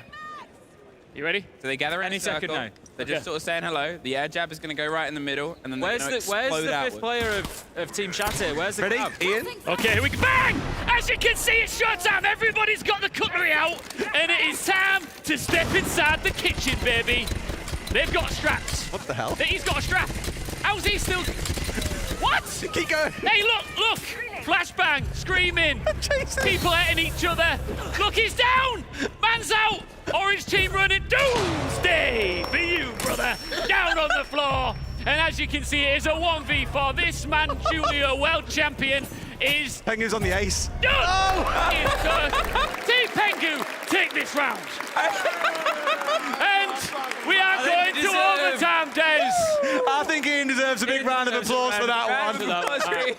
I will be using the line "man's down, doomsday" in my next. That was the one for me. In my next card, I will be stealing that. All right, I will catch. Also, the cutlery's come out. I love that. Also, the cutlery's come out. Brilliant. It's been a pleasure, guys. I love it, mate. See you later. See you later. All right. Oh dear. Now this is hurting. Pistols only in the next round. Pistols only in the next round. Okay. So basically, everybody's going to be fighting over operators like Ella. The cutlery's the cutlery's out. They're in the kitchen. It's so brilliant. Absolutely brilliant for me. Oh my word! How does he do it? Oh, that's Ian from radio. Ian from radio. So it's pistols only.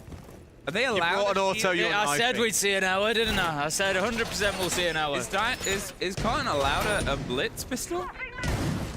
I mean, the rule it's has within been the no. rules. It is. It's a pistol. You can put it on your back and tell. That's I just suppose. sort of smart thinking. His Clash doesn't have just a pistol, it's only automatic. Everyone wants the yellow pistol. Everyone wants. Oh, man. The yellow pistol. Who do you have winning this one? I think Who you bet, Tom? Shate's team takes it. I think. Yeah, I think you've got them on You've got, to be fair, you've got some real gunners on Shate's. I'm not saying there isn't on Pengu's, but Shate, Anne, and Julio could all hit a shot with a pistol. Yeah. They know what they're doing. They know how to bring it. But then also when Fresh plays ranked, he does dumb stuff. That's very true. That's Fresh for you. So I always say about Fresh, like when I get angry, when I die, and I'm like, other people get away with that. Yeah. Fresh is other people. Yeah. He's the one who gets away with everything. Oh, it's close to the fight here at the famous at the gym machine. Pengu and Fresh together feels a little unfair. It's playing to trade each other. I think that's them not wanting to lose both maps. This is it. It was all supposed to be fun and games coming to house. But you just know that the sweat is coming out now to make it one. Oh, and she's on the tight angle. Oh, she misses out. Behind. Oh, no. That okay. Pengu trying to make his Pengu way across the front and across the sides. They're looking for Fresh. Fresh is gone. He's like working. A little bit of old school, a little bit classic is the only names popping up in the top right of Shate and Pengu currently. It's like I'm 30 years ago with the aged talent that we used to have back then. I love in a pistols only round that Jobro is throwing that diffuser down. Absolutely love to see it. Wow, a post-plant pistola showdown there. Oh, again? Both on 3 Pengu again! Who gets the ace? What a shame! Oh my god! What bloody year is this right now that we find this in the result? It's like I've gone back in bloody time. What's the red card for? Where's he going? Get him out. Get him out of here. Good. 1 round, off stage. So apparently we're not allowing Guinea to participate. It's the right call from the start, to be honest. How come? The team is better now. I mean, look, I would have personally chosen to get Pengu off. He just aced. Yeah, get him out of there. So I don't understand how fair this is, but in the interest of fair and balance, right? I think we need to look at this again and maybe cross-examine. Oh my God! Look at that replay. What in tarnation was that? Oh my! Sweet mama! He just got him out of there. What are we wrestling commentators now? Big idols. Oh God, that's Bikini Bodhi's music.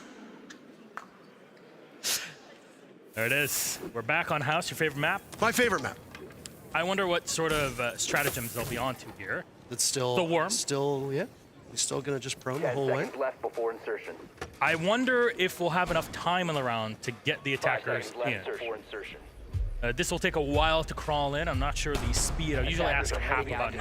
I offered $50 to anybody to team kill Bikini Bodhi, and I mean he's standing. Do you want 50 bucks or not? That'll buy you half a beer here in Copenhagen. Or any sort of beverage. Oh no! Julio, he's ready for it! No worms! The 1v1! What? What is going on? Worms! They're going up! Oh, they're on the floor! No, Julio! Messed up! He really plays for Eminem to throw that one. Oh no. This is the slowest, most anticlimactic action we could ever have. It's our job to hype it up. It's the rat race we call life. Get him! Tommy got some! Penta Pengu! Is that 7 kills in a row for Pengu? Man's incredible. Oh no! Smoke! He got Bikini Bodhi! He already has enough money. What do you want to give him 50 more bucks? That was not a team kill. Oh. That was not a team kill, man. They Come used on. to be on the same this. team. They won the championship together. Oh, hold on a second. Is this a... They're flanking. Flank. They're oh, no! Get her out of there! Red card, red card! This is sabotage! Taking over. Okay, I'll do this. No! Emmy, no! Oh, Anne's crawling up. She's crawling up. This is not very fast, Anne. This is moderate speed, Anne. Oh! Oh! The booty's He's been smacked! He smacked a booty, Milos! Oh! Anne's first kill. Good for her. Look at that. What is it? no doubt aided by the sabotage. Still, the 2 players alive, 2 zeros coming up. Attackers need to protect the diffuser. She's got 2 zeros on that scoreboard. She has to step it up. No here. kills. 0 kills for 2 zeros. And only on 1 kill. Oh no. Oh no! Oh! 2 zeros with the knife going in for the second and the 1v1! Might be the greatest round of Siege ever played, Milos. Booty smacked. What more could you ask? People on the floor. This is all for old time's sake. Are we going into round 4? What happened to round 3? Did we miss it? No, What, are you okay? I'm all right. Why are you out of breath? You know, Copenhagen air. Pengu seemed to have a real wobble towards it. He's lost it, innit? He's past it. He's cooked. Oh, this is what we missed. I don't remember this. Me neither. I have no recollection of this. Absolutely no, man. I didn't know what the rule was. I sat down and Julio's trying to explain to me what the thing is. And as soon as I get it and go to lie down, I get no. So then you guys sabotage the team. Genius. No, I mean, that was just an accident. See, what's he doing? Accidents happen in the workplace. Oh, no. What? It appears we've had a substitution. Fresh just said in chat, I'm now playing against 4 world champions and bikini is my IGL. Can't be arsed. I mean, to be fair, they're 3-0 up, you know. A collective. We want to extend this a little bit. 5 seconds left. Fresh is going to have to do something special. I mean, Fresh Stuff's going to pull out some of that magic. Attacker's objective is I don't think he's going to. What's the rules of this round? I don't know what the rules are that have been set. Was the rule just change and that's Maybe it? just the side swap. I'd love to see a Tom J. Sherlock kill at this point. Yeah. I feel like there's going to be a lot of love for that, should we manage to get one. It needs to be on the cab, really. It's not the same. 2 zeros just working underneath with the shotgun push. Oh, is it shotguns only? Shotguns only. Yeah, shotguns only. I was just going to say. Just clocked. I dig. Got the dock on side as well. Look at it. Look at the range! I mean, we have seen some ridiculous kills. I mean, they're trying to make the connection. Fresh. All the shots are on target. You just, what can you do? Fresh's got himself tucked in. Oh, no. Oh, here it is. I feel like Boss G is cheating a little bit. No! Don't do it! Oh, she teabagged it. Didn't teabag this. I mean, learn a lesson. Oh yeah, my God. true. Bikini kills. Oh, it's so weird because Bikini is Pengu. It's so I was like, Bikini got a kill, and I'm like, no, they didn't. No, I mean, to be fair, he's protected that 12-0 record so far. Yeah. I want an attacker to get in and get that last piece of Rook armor. Cotton with the sausage. The thing is, I kind of feel like this is like the perfect round for Bikini. It seems like the kind of dumb stuff he'd do. Yeah. Oh, there's Joe Bro. Taking the head off the fast stand. They were very excited about the idea of playing this yesterday. They were like, I have so many ranked strats. I'm like, you realize who you're playing with. Yeah. Really using that analyst map knowledge there. Really bringing angles. He said he was going to win the map ban phase. I said, I don't know if you've been told what I've been told. Your team didn't make the final. You can stop prepping now. Stop prepping. Put the spreadsheets away. He never stops prepping. Never stops. Oh, Julio, he knows that he's behind something. He has to take the opportunity. Nice world, bro. champ. 3 kills on this location. Right, first. So, is it Pengu and Keeney's seat now? I think it is, right? Yeah. So it's Pengu versus Joe. Pengu to stop Team Pengu winning. Yes. Joe Bro to try and bring everything home here for Team Pengu, who are currently missing Pengu. It's like Pengu set. Bikini is... God. Bikini's doing one his keyboard, mouse. one mouse. Surely they don't win this. No! Turns out Keeney and Pengu together actually are pretty on Dream team. I want to see Ian Chambers on a computer. I want to see what magic he can do in every role on this show. Host, caster. Jesus, man. Get him behind production somewhere. All right. Should we go basement? Let's go basement here. All right, basement. We haven't had much barking this game. Why did you have to say that? Why did you have to say that. One of the most talented. I love how instant the reaction is. Instant. One of the most talented barks that we have from our audience over the past couple of days was actually 2 zeros. That surprised me. It actually sounded like it. Such a convincing bark. Yep.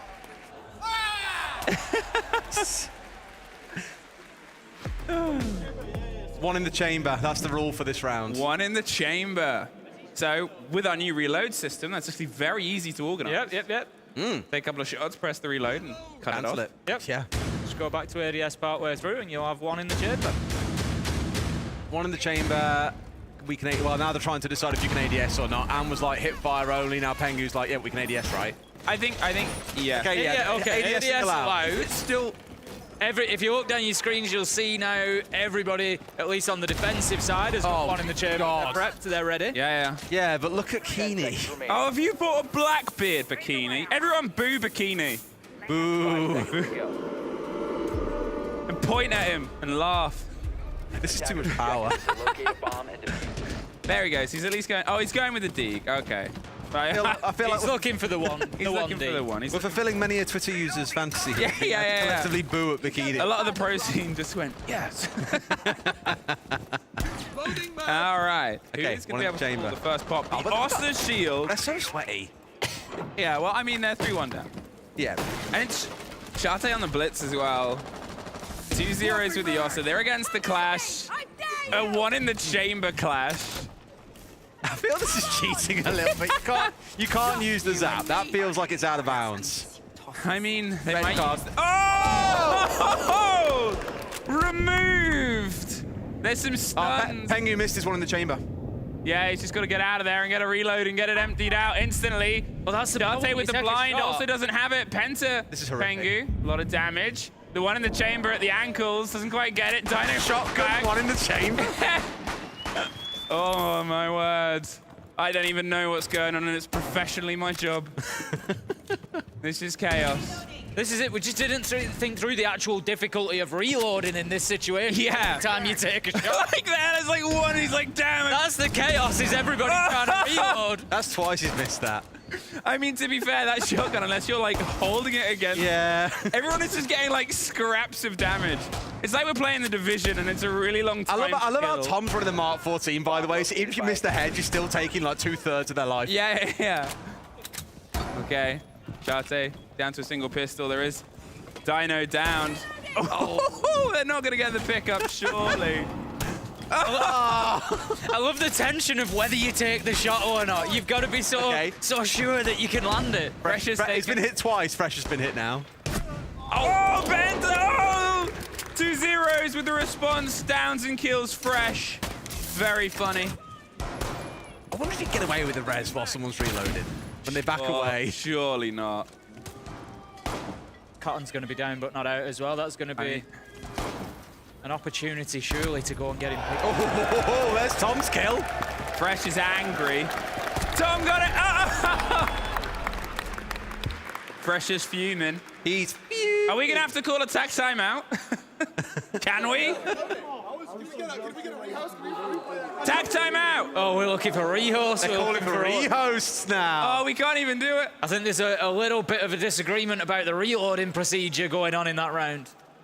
Lack of reloads. We'll have to go to the big screen for the breakdown with Alfama later. I love how the admins come in and said clear. Clear. Well, the admins are involved. They already sent off Bikini. I don't know how he got back on the stage. He died. Oh, Tom's had his moment. He died whilst doing that. Well, look, he got the kill. Oh, no. Oh, jeez.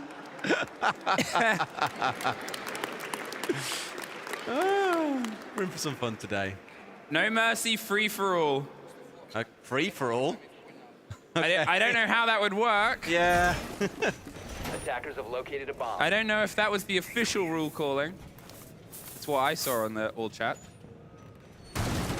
Pengu. Just look at the kills. Yeah. The kills down the right-hand side of the screen are ludicrous.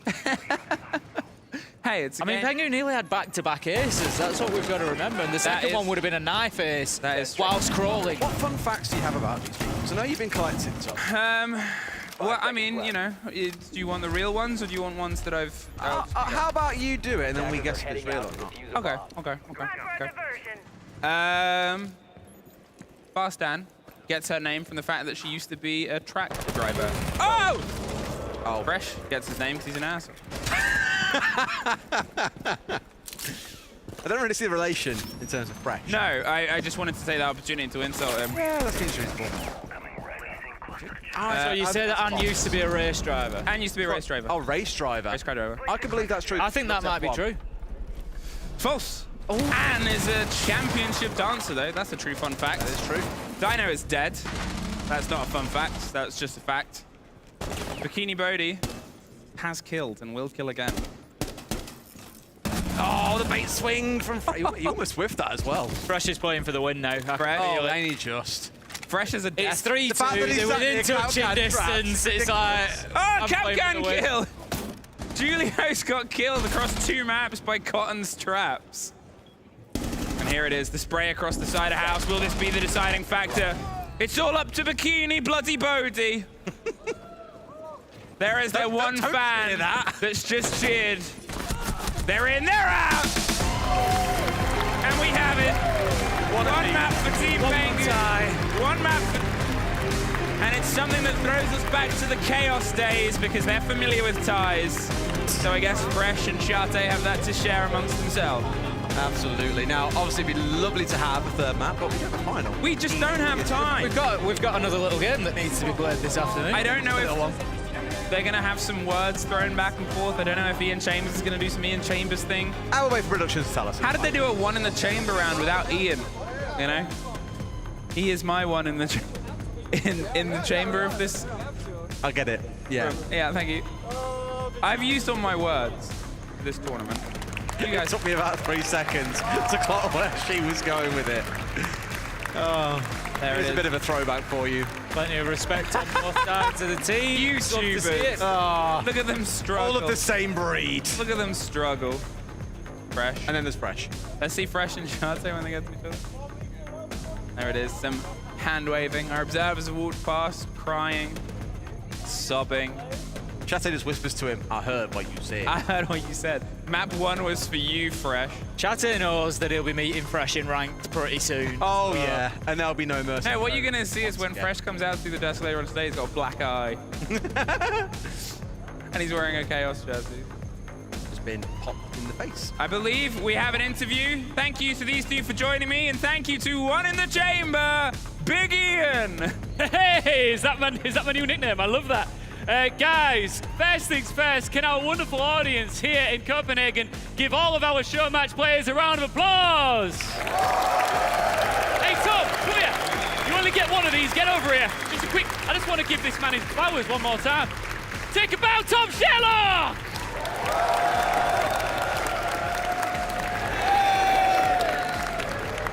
Okay, here we go. Thank you, Tom. Guys, it was one apiece. You came into this, there was some insults thrown, a bit of, you know, rivalry, friendly rivalry. But it's quite nice to end this as one apiece, right? It is. It was really, really fun. I must say this was I mean, I'm just so happy. Even if it was only a show match, I'm just so happy. You enjoy it, yeah? Yeah, I did.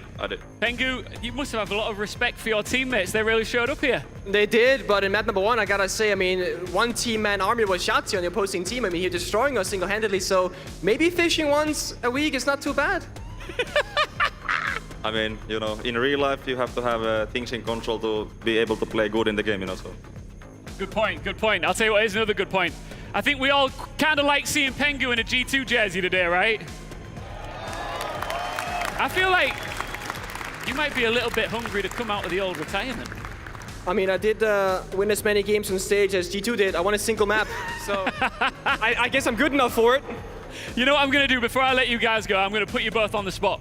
Who is going to win our grand final? I must say, it is going to be Liquid. What do you think, Pengu? I've loved WCM the last year. They redefined how we play Siege strategically, but my heart, there's only one real winner. That's Team Liquid as well. Amazing. All right, one more time for our two wonderful players, Shate and Pengu. You guys can go and get ready to enjoy our grand final. And you watching at home and everyone here in the audience, stay tuned. It is going to be epic, an all Brazilian banger for that illustrious trophy. Grand final time, baby. See you soon.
I got problems on problems on problems on problems on problems on problems I solve them. I run through the money, the pressure be calling. Left on my blessings, I feel like I'm falling. The birdie is back. Tell me I'm garbage, I'm going through something, that's why I ain't calling. Phone and progression is all that I wanted. The phone and affection, I summon and dub it. Cause I got problems on problems on problems on problems on problems on problems I solve them. I run through the money, the pressure be calling. Left on my blessings, I feel like I'm falling. The birdie is back. Tell me I'm garbage, I'm going through something, that's why I ain't calling. Phone and progression is all that I wanted. The phone and affection, I summon and dub it. Why you be all on my line about nothing? Why won't you go get you $1 or something? Don't hang with it who line for nothing. I see that we different, you riding, I double. I don't do discussions on bragging about hundreds. Don't go to your places, I know that they sunken. Don't call me your brother, I barely could trust it. I talked to a shorty, she bagging the bucket. And I'ma need all of my dollars on corporate, so hand me the money, I divvy the pie. I'ma give all of my people a portion to build them a fortune. I'm flipping the ride. I can't be mixy when iffy the vibe. And 40 on 50 is really the time. Why is you all on my phone like you want me? Like you wasn't pushing the kid to the side. I run through the money, the pressure be calling. Left on my blessings, I feel like I'm falling. The birdie is back.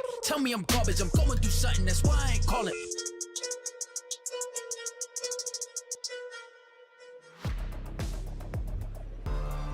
Welcome back, Copenhagen. Hello. How are you doing today? Come on, we had a whole show match. We hold the whole Riz here. Give me a bit more. Hello, Copenhagen. Well, good morning to you too. Hello, look at that energy. And hello, everybody watching at home. Now, you saw our show match. It was a lot of fun to have everybody on there. But there was one specific map that was played. Our first one, Consulate, that is really important to me because this was the map one of our grand finalists won their first ever major trophy, Team Liquid. That was 5 years ago, almost to the day in Atlantic City, New Jersey. And that map has been out of the rotation for a bit, if I'm not mistaken. I have analysts here. For a while. Yeah. For a while now. How about we say goodbye to it one last time? I think that's fair. Can we all say goodbye, Consulate, one last time together? On 3. 1, 2, 3. Goodbye, Consulate! I won't miss you. It's out with the old, in with the new. And I really hope that people are ready for the surprise. Take a look.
New Consulate's coming, Copenhagen! I can't wait.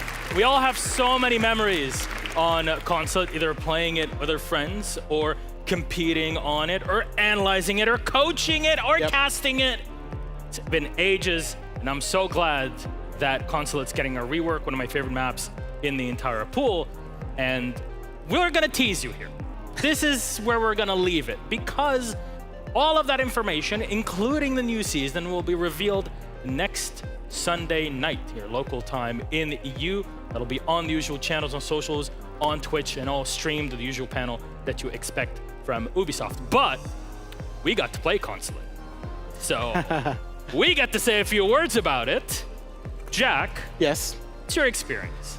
So when I played the new Consulate, and we've got to be, fairly brief here, I think there's two big issues with the current Consulate, which is one, that the attackers can play from outside of the building and stay outside of the building for most of the round. And then the second big issue is the spawn peaks. Both of those have been addressed while still maintaining the kind of Consulate feel that you will know and love. Yeah, and Jack, I think you forgot the third major issue, which is when my Silver 4 ranked teammates yell out, "He's bathroom," and I gotta take a 50-50 coin flip on what room they're talking about. Well, that's also been addressed. I'm excited to not have to guess anymore. Yeah, and I think one biggest problem was all the entry points as well in Consulate. It was you had to go in windows or you had a few doors to get in. I think now the entry points have been fixed, and in general, it also relieves a lot of pressure on the defenders that had to find out a way to not get killed from windows now. Lots of them have been closed. Oh yeah. So you're trying to tell me that a lot of the problematic window peaks, the actual walls where you spawn so far outside of the map, only having basically 2 ways to get it, or 3 ways to get into the building itself outside of windows, all of that's been changed. And there's a million ways to get into the map, up or down, and even lower. And I'll just leave it at that, with a lot of windows that are closed, a lot of improved visuals, and a lot of segmented spaces that are destructible so you can create open sight lines with walls. That's all you're trying to say. That's all, Milos. Nice little summary there, Milos. While still feeling like Consulate as well. Yes. The most important question is, do we have the radio playing in the map? That's something I can say, I didn't get the okay from this, but I'll say it anyways. The radio's still there. Don't you worry about it. You still get the banging music on Consulate. Massive rework in Garage, by the way, because now there'll be multiple layers to go through. There'll be more of them also to look out for on the top floor with that staircase. The basement's been overhauled. They got servers in there. 10 gigabyte speed, that's all you need. Top floor in the entry, so VP can take 10 more hours to clear the top floor, Jack. That's true, that's so true. I think the one thing that I actually just missed out there is defender rotations feel much nicer as well. Being able to rotate and get around the map without being just held by a very long line of sight, much nicer. There's some nice things you can do as a defender on that map as well. Yeah, absolutely. It's exactly what I was meaning by like playing this map as a defender competitively was so hard because you would get punished every time you try to rotate somewhere. You'd have to try and find a safe path into the map. And I think with the new rework, you have many more ways to do it, actually. New stairs, new corridors, and also they created more crossfires, natural crossfires in the map that will reinforce the defender side. Maybe we get a little bit more playtest on it first, but hey, if we have a little bit of a shake-up at the competitive map pool at some point, I'm kind of excited to see maybe Consulate come back. We are 100% requesting the change. What map would you kick out of the pool? And this goes for all of you and those at home. In the competitive map pool, what do you kick off to have Consulate in it? Oh, God. I mean, you can ask 10 different people and get 15 different replies. Oregon, I think. Yeah, Oregon. We kick out Oregon? Get Consulate? No, they like Oregon. Come on. I don't know. Clubhouse kind of bores me these days. Let's just get Coastline in, my favorite map. Oh, no. No more. Playing Coastline on kitchen with SMG11 on smoke? Never again. It's obviously Cafe. What? It's obviously Cafe. Cafe's, come on. Cafe. We like Cafe. Don't like Cafe. Cafe's amazing. This is why we've all got opinions. Next, you're going to say Clubhouse should get kicked out of the pool. I mean, I already said, dude, Clubhouse is like the same map, dude. The bands changed it up, but it's like, come on. The bands change it. That's why it's so good. Yeah, the bands have been changing it. It's been forever that we've had Club in the pool. Baron Stage came in, Baron Stage has gone out. Because of the existence of operators and bands. It's great. Don't tell Hap that. He's still holding on to the day where he gets to see more and more of the site. It's a good site. Unless Brava's in play. Yeah, I mean, she is great, though. On that note, now that we have this, we have our official request to have the map in the pool, which we're not sure will be a change, yes or no, just to make it clear for everybody. Just have our own wishes. We have one more bathroom left on Consulate, like you were saying. Thank God. What do you mean? There's a clear discrepancy in all the maps in Rainbow Six Siege. Tom Clancy's Rainbow Six Siege, a Ubisoft original. That there's so little bathrooms. And I don't think that's okay. Maps don't need 2 rooms with the same name. There are no doors with handles to open. What is this? Exactly. We don't need 2 bathrooms. Realism's okay. The operators can hold it in for the 3 minutes the round takes. I'm sure it'll be fine. Somebody just sledged through every single thing, just crashed through the wall and turned down all the doors in the map. Sometimes that's the way it's got to be, Milosh. Well, you know what? This is Consulate. You'll have more info on that. Of course, our newest operation that'll be coming in very, very soon. Info on it, the entire live stream next Sunday. Make sure you're tuning in for the reveal of our next operation. Gentlemen, we have a grand finals on our hands. Copenhagen, are you ready? Let's go!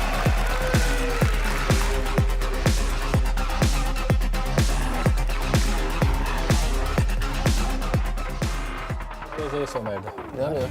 Vai? Puxa calma, puxa calma.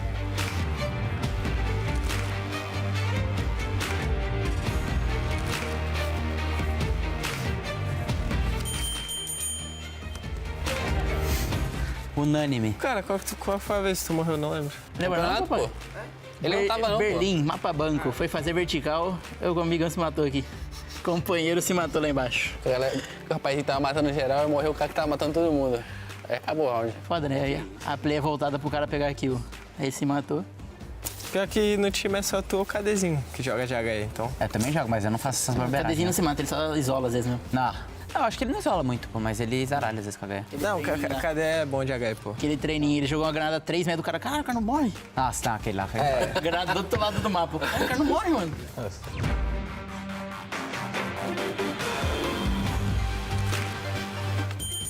Aqui. Como assim? Ele. Demora pra configurar boneco, pra pegar as periféricas. O cara só joga de Ana, pô. Manda o Portela pegar as coisas, aí ele esquece e fica bravo. O cara esqueceu o passaporte, mano. Não esqueceu. Tem aqui, porra. O que você botou eu, cara? Porque você tem cara de bobão. É que você é meio bobão mesmo. Mas esqueceu alguma coisa, acho que mais que obedece.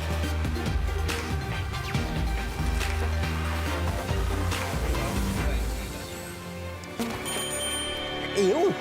O KD joga um roundzinho já tá tiltado já. Ontem o KD se tiltou. Eu não tava jogando com ele ontem. Pô, tava 2 dias sem dormir, irmão. Ué, mas é sempre tu, pô. Tu sempre é o culpado das paradas, tá ligado? Eu joguei 4 ranks com você, foi muito, meu querido. O range não quita, não é porque ele é troll, né? Na verdade. Ela só vai, se mata e fica lá brincando. Cara, não quita da ranked. Claro, se você mata, você vai e fica no TikTok. Você morre em 5 segundos, como é que vai quitar no jogo que não joga?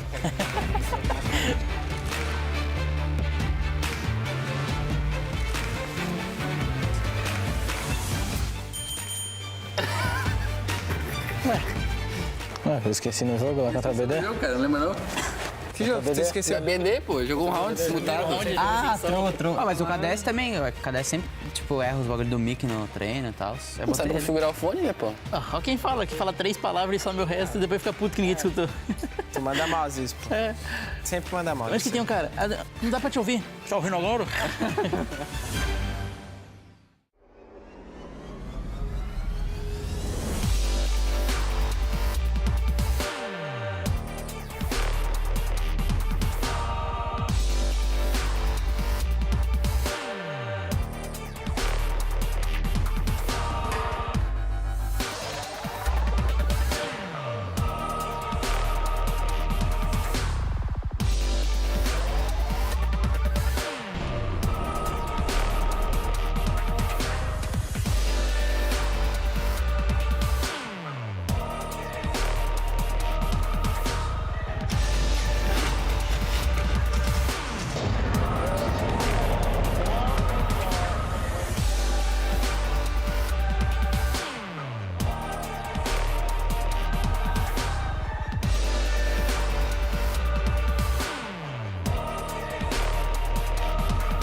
I remember things 7 years ago. Naquela época, tudo era menor. Mais en chacun d'entre nous, la flamme brûlait déjà. Über die Jahre sind wir zusammengewachsen. Y hoy son millones los que nos apoyan. 皆さんの応援は我々の原動力です Ve sevdiğimiz işi yapmamıza olanak sağlıyorsunuz.และสิ่งเหล่านี้จะเป็นไปไม่ได้ถ้าหากเราไม่มีพวกคุณ Devemos tudo isso a vocês. Därför vill vi säga Gracias. Obrigado. ขอบคุณครับ Danke. Arigato. Kiitos. Merci. From the bottom of our hearts, thank you.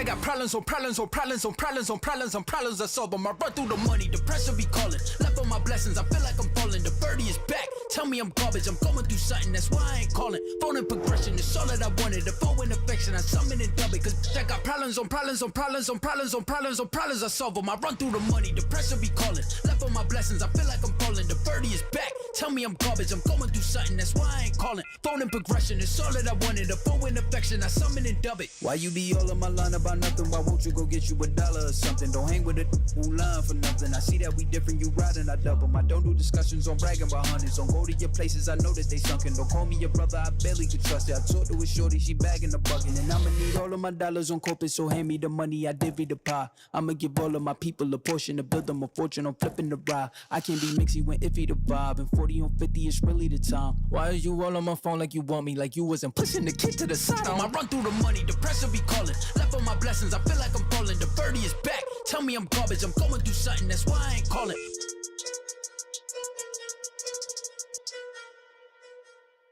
What? Dude, Benjamin Master at the Major? Do you really think he's gonna play with this? You need something way more powerful, man. It's obvious when you see his moves. Do you want to see his moves again, or...? Bro, I was watching the SI before you even knew about R6. Pengu can win with this setup. Real legend, he wins with this. Sorry guys. I know a thing or two about Rainbow Six, so follow me. Now this is the best gaming setup. It's the HDR 400 monitor, the XB 25.3 QGP 24.5 inches. EO Finals 2020. I'm doing a triple kill. The monitor had to be top-notch to keep up with my moves. Frostblade fans, they can cool the best graphics card, the best processor, and even the biggest hard drive with the most memory. They keep things cool and calm like my head was at SI 2018 to win the championship. Pengu goes for one on the young, can he go the second? Penta are world champions! It takes the best to be the best? Are they gone? Yep. But with 2 Orion towers fully upgraded and 2 screens. Good job, man. Thank you. Takes the best to be the best.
Welcome back to Championship Sunday, Copenhagen.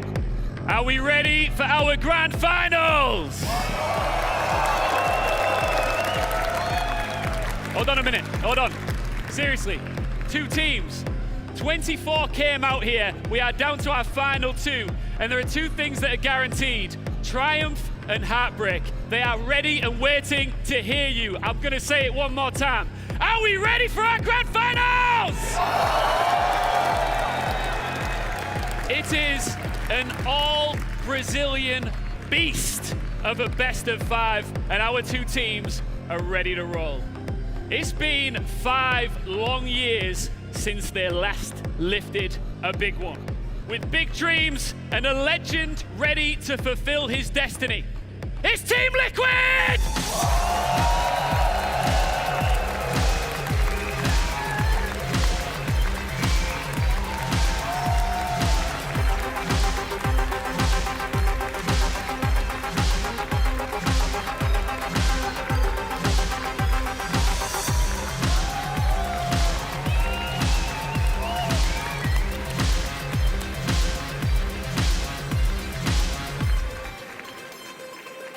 Just 2 months ago, they missed out on a world championship. This time, they refuse to settle for second. It's W7M!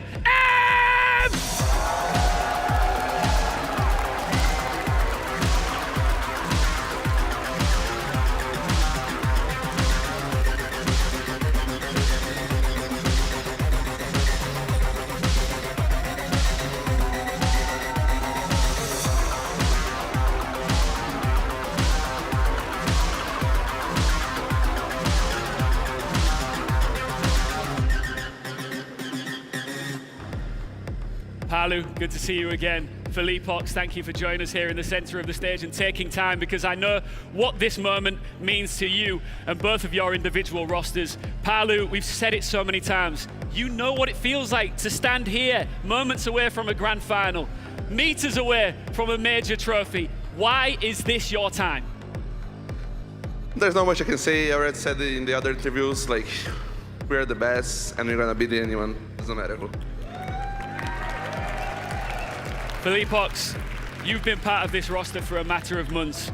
Your teammates were part of that heartbreaking loss at SI just a matter of months ago as well.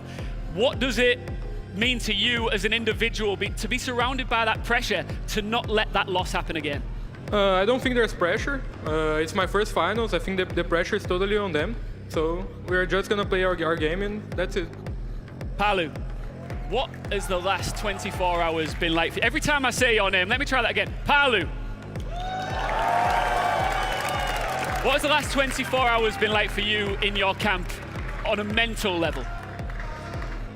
I want to say, like, we are doing the same things we did for the other teams.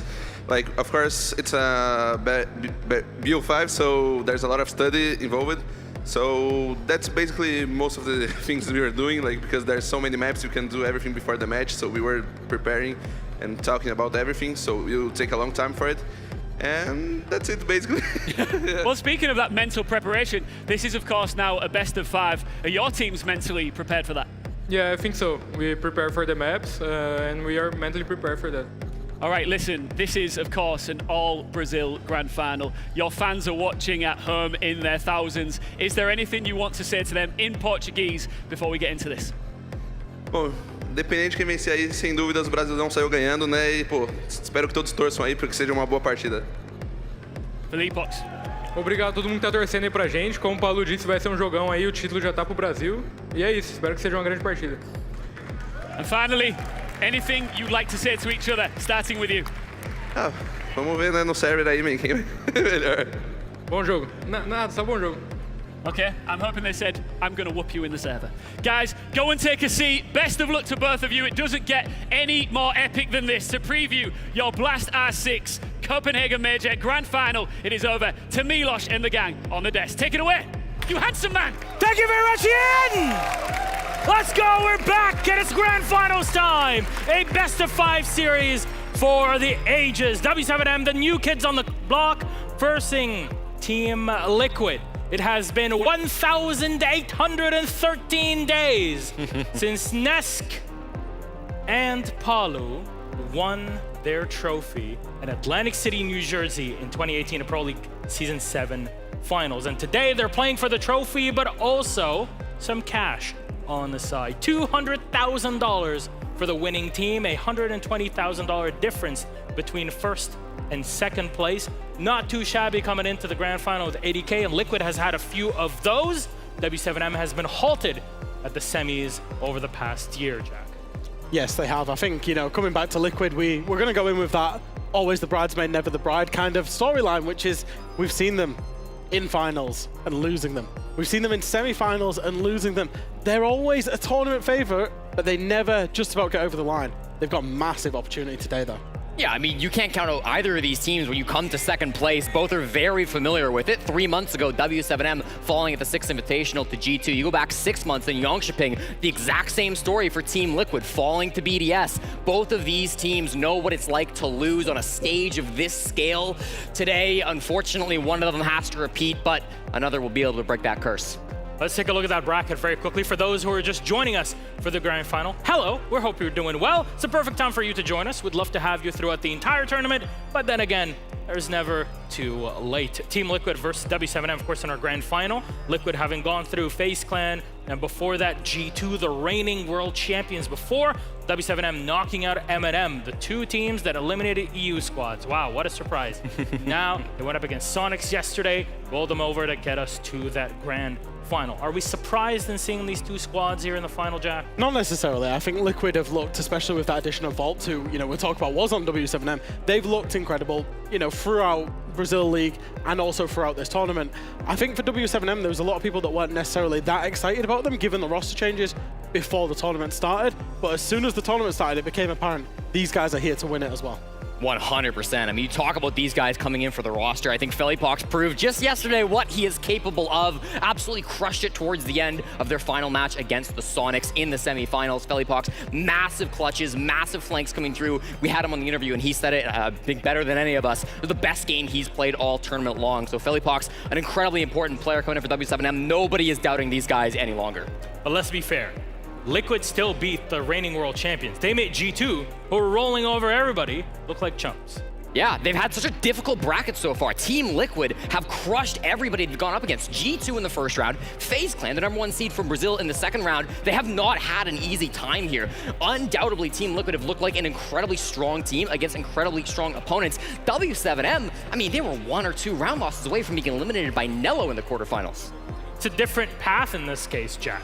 I mean, they didn't get to play many games also in Phase 2. W7M, they got to Phase 3, and it was really a tough road to get here to the final. Yeah, I think so. I think even if you look all the way back at the M&M game, where you could actually argue M&M should have beaten W7M. Exactly. But they managed to find a way through, and I think that's one of the things is that they know how to do it the hard way. It was very similar to our 6th Invitational, where they were going up against a lot of big teams that they had to beat. They managed to come through, they got the upper bracket in the 6th Invitational, but obviously fell short then. There's only so many times where you can say, hey, now you're in the final, when are you going to take it? We had this conversation about BDS and Jönköping, and we're saying, hey, they have never won the trophy. It's happened before for Liquid. It's never happened for W7M. That was the time where we got to crown BDS. And of course, Liquid were on the other side thinking, oh, so close yet so far. Yeah, I mean, there's a lot of talk about players who have never won a trophy before. Can we talk about the guy who has? Nesk, 5 years ago with Team Liquid in Atlantic City, a massive tournament for him. He was inhuman back in the day. He was the MVP of that tournament when they won. He was ridiculous. 1.84 KD ratio, 1.27 kills per round. Last time they won that tournament, he was fantastic yesterday in the semis as well. You've got to think he's looking to repeat history today. We've seen them now on the stage. They're getting ready for their matchup. Let's set them up, though, against one another. It is W7M v Team Liquid.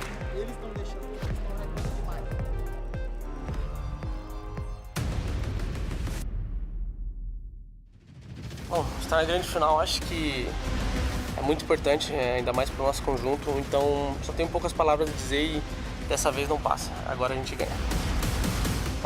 Enfrentar a Liquid sempre é um jogo difícil, a gente sabe disso, a gente se conhece muito bem, ano passado a gente jogou muitos jogos contra. Só que vai ser um jogo difícil, mas a gente vai sair com a vitória.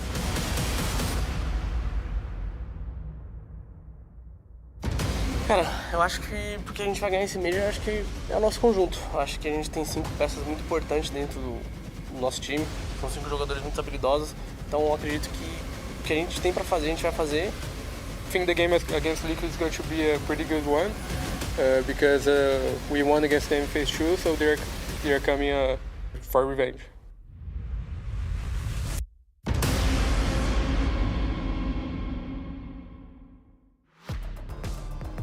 And there they are. Both of our teams are now on the stage, but we have to talk about top performers and highlights, VIPs really, in the world of Siege. Let's start with Nesk on Team Liquid, Jesse. Yeah, we were just hyping him up and how well he did 5 years ago in Atlantic City, MVP of that tournament.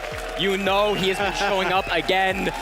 He's the old man of the squad, right? But you wouldn't know it from his play. His reaction time's still so fast. The long angle fights, his eyesight, it's fantastic as he comes through the server, finding so many frags. You know, we saw him doing so well yesterday against FaZe Clan on board, or the way he ended out that map. He really has been the heart and soul of this team, pushing them forward, bringing that experience, but also lifting up the young players. You know, Volps has been just as good right alongside him. These two players as a duo have just been fantastic for Liquid.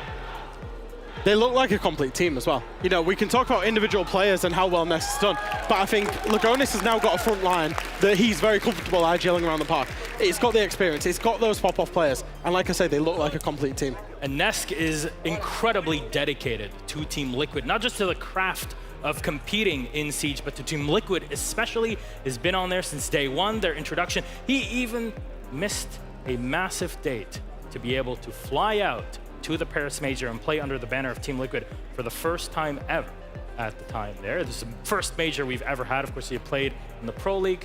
It's the birth of his daughter to be there to play and compete. It's a massive, massive commendation to him to be so focused on the game. But on W7M, no slouches at all. KZ is an absolute maniac in the server. And we've got another birthday boy in the final here. KZ, Are we singing it again? Years old today. I'm down if we want to. All right, all together. Happy birthday, KZ. Happy birthday, KZ. Happy birthday, dear KZ. Happy birthday to you. 21 years old today, the entry fragger for W7M, and what an incredible player he is. 101 kills for the tournament so far, 78 deaths, 39% entry participation. One of the scariest roamers in the entire world right now. If he's out there lurking across the map, you won't know it, and when he shoots you in the back of the head, it is terrifying. Coursing on the attack as well. Fantastic entering in, being that first spearhead for the attack. I think he's the best player on W7M. He's shown that time and time again, and you know he's hungry for a birthday trophy. I think one difference between W7M and Liquid is how W7M try to enable one player rather than Liquid trying to enable the all-round team, right? And I think particularly KZ, but also Herds as well, they put a lot of utility and investment into their positioning, into the drones in front of them, and also on the defense, the utility that they've got around them, so that they can have these big pop-off moments. If you look at the kind of kills, deaths, and all that good stuff, the stats are very much top-heavy from the side of W7M, whereas Liquid is a bit more equal across the board. Liquid was like that in their earlier days when they relied so much on Nesk's team. Seems like things have really changed with Lagonis on the squad, but to be called the best player in W7M, that is a massive accolade on its own. Oh, yeah. At some point you got to falter under the stress, right? Maybe not. Like, they just look unflappable. That's the thing, is like, you know, some of these guys internationally, they're still quite recent internationally. We talk about, you know, Palu, Nest, they've been there forever. You know, KZ's relatively new onto the scene, but he looks unflappable. He's now played in semi-finals, he's played in finals, he's in another one, 2 consecutive finals, by the way, for the side of W7M. So I don't think he'll falter at all. I think he'll just keep getting better and better and better, and in 3 years' time, you know, it could get to the point of talking about him as one of the best players to have ever played the game.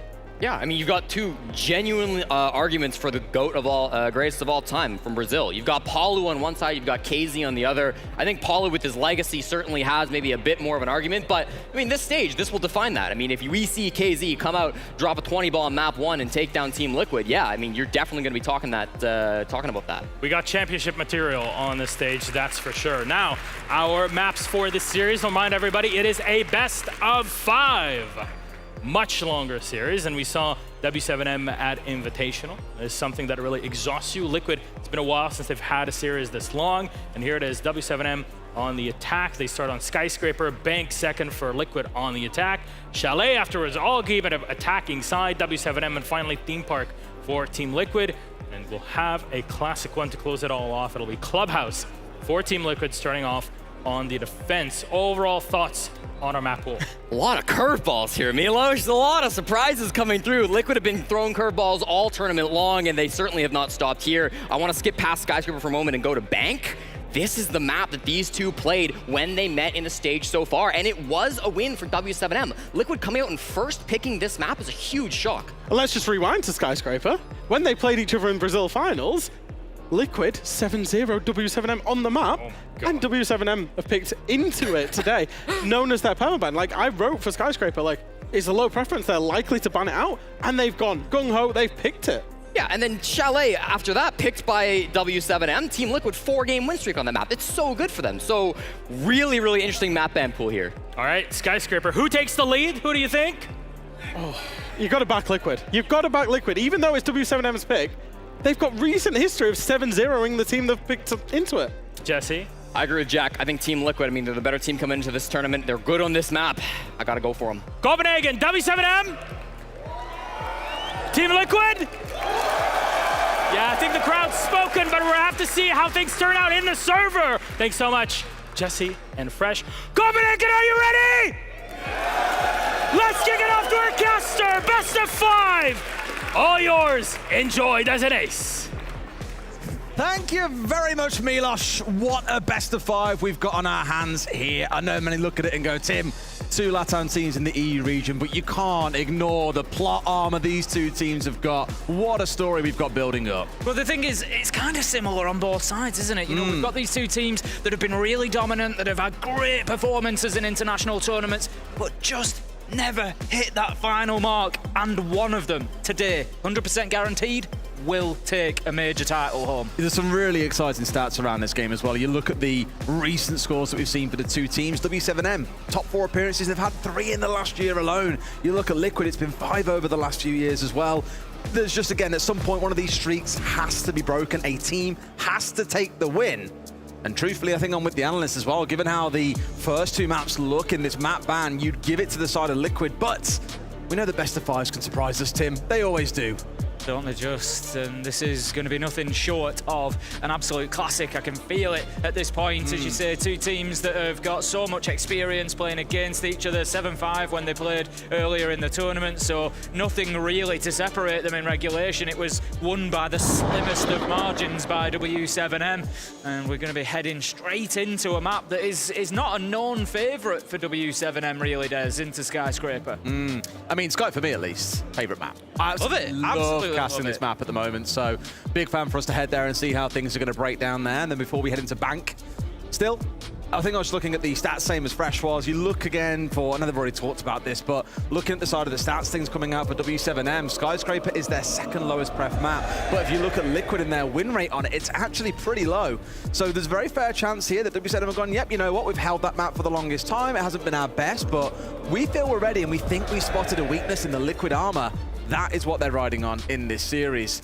Bans coming through pretty quick for these first 2 attacker bans. The KB, truthfully, we've seen not just LATAM, but truthfully a lot of teams here at the whole competition have lent in towards the KB a lot on the attacking side to really help clear through things quicker, to retain more control. So only having the Lion inside to make use in a similar kind of capacity could sting both attacking teams here. The Thermite hard breach ban, looking more towards Geisha Wall, and the next 2, I'd argue, relatively staple, although Thatcher was still open despite the Kai being banned away.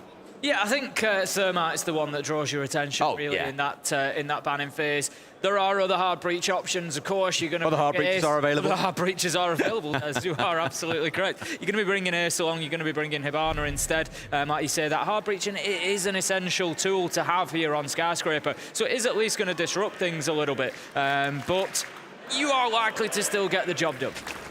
Well, here we go, map number 1. Round number 1 is underway in this best of 5, and I hope it turns out to be an exhilarating one from start through to finish. Now, on the defensive side, to kick things off is Liquid. With how things are currently going, you're looking towards quite a bit of denial, looking towards the Mute, the Bandit, the Mirror here as well, really looking to retain a lot of map control and make it difficult for W7M to get inside key locations. And when you look towards the Azami pick that Palu's currently sat on, you are going to see her in pretty much every every single round of this map, I imagine, because she's so oppressive at creating these Kiva barriers, in case you haven't seen them, big round circular things that you can drop anywhere around the map, and they create like temporary barriers that need to be destroyed at range, not by bullets, but by things like nades, gone sixes, hard breaches, breaching rounds coming out from herds on the Ash. Just a real good way of making sites very dynamic to defend. W7M then making their way towards the building, certainly not wanting to rush anything, not wanting to give away those early picks, that early advantage that can be found. We've got the Maverick on side from Philippok's going to help with those hard breaching duties. Nade bringing the ace as well, so plenty of options there available for W7M, and we can hear them actually getting straight to work, opening up that reception wall. That's just going to make it a little bit more tricky for Lagonis to play in that area. Was there on the Bandit, so you wonder if there was going to be an attempt to sort of play the Bandit trick onto the wall, but it was unsuccessful. They get that opened. It's usually reasonably easily dealt with. You sat on a soft surface, so you've got to be cautious of what's going on underneath as well. Feels like the kind of thing you'd see on Clubhouse when trying to open up the CC wall, right? When you have a Bandit trick trying to sit there, you'll just chuck nades skywards from below and force that player away from being able to trick. It's a very similar thing here. Though, really looking at this and asking, okay, then maybe you look towards that Thatcher being along in future rounds. The problem with the Thatcher being that the EMP can't stop the Bandit actually getting to the wall and trying to trick in time.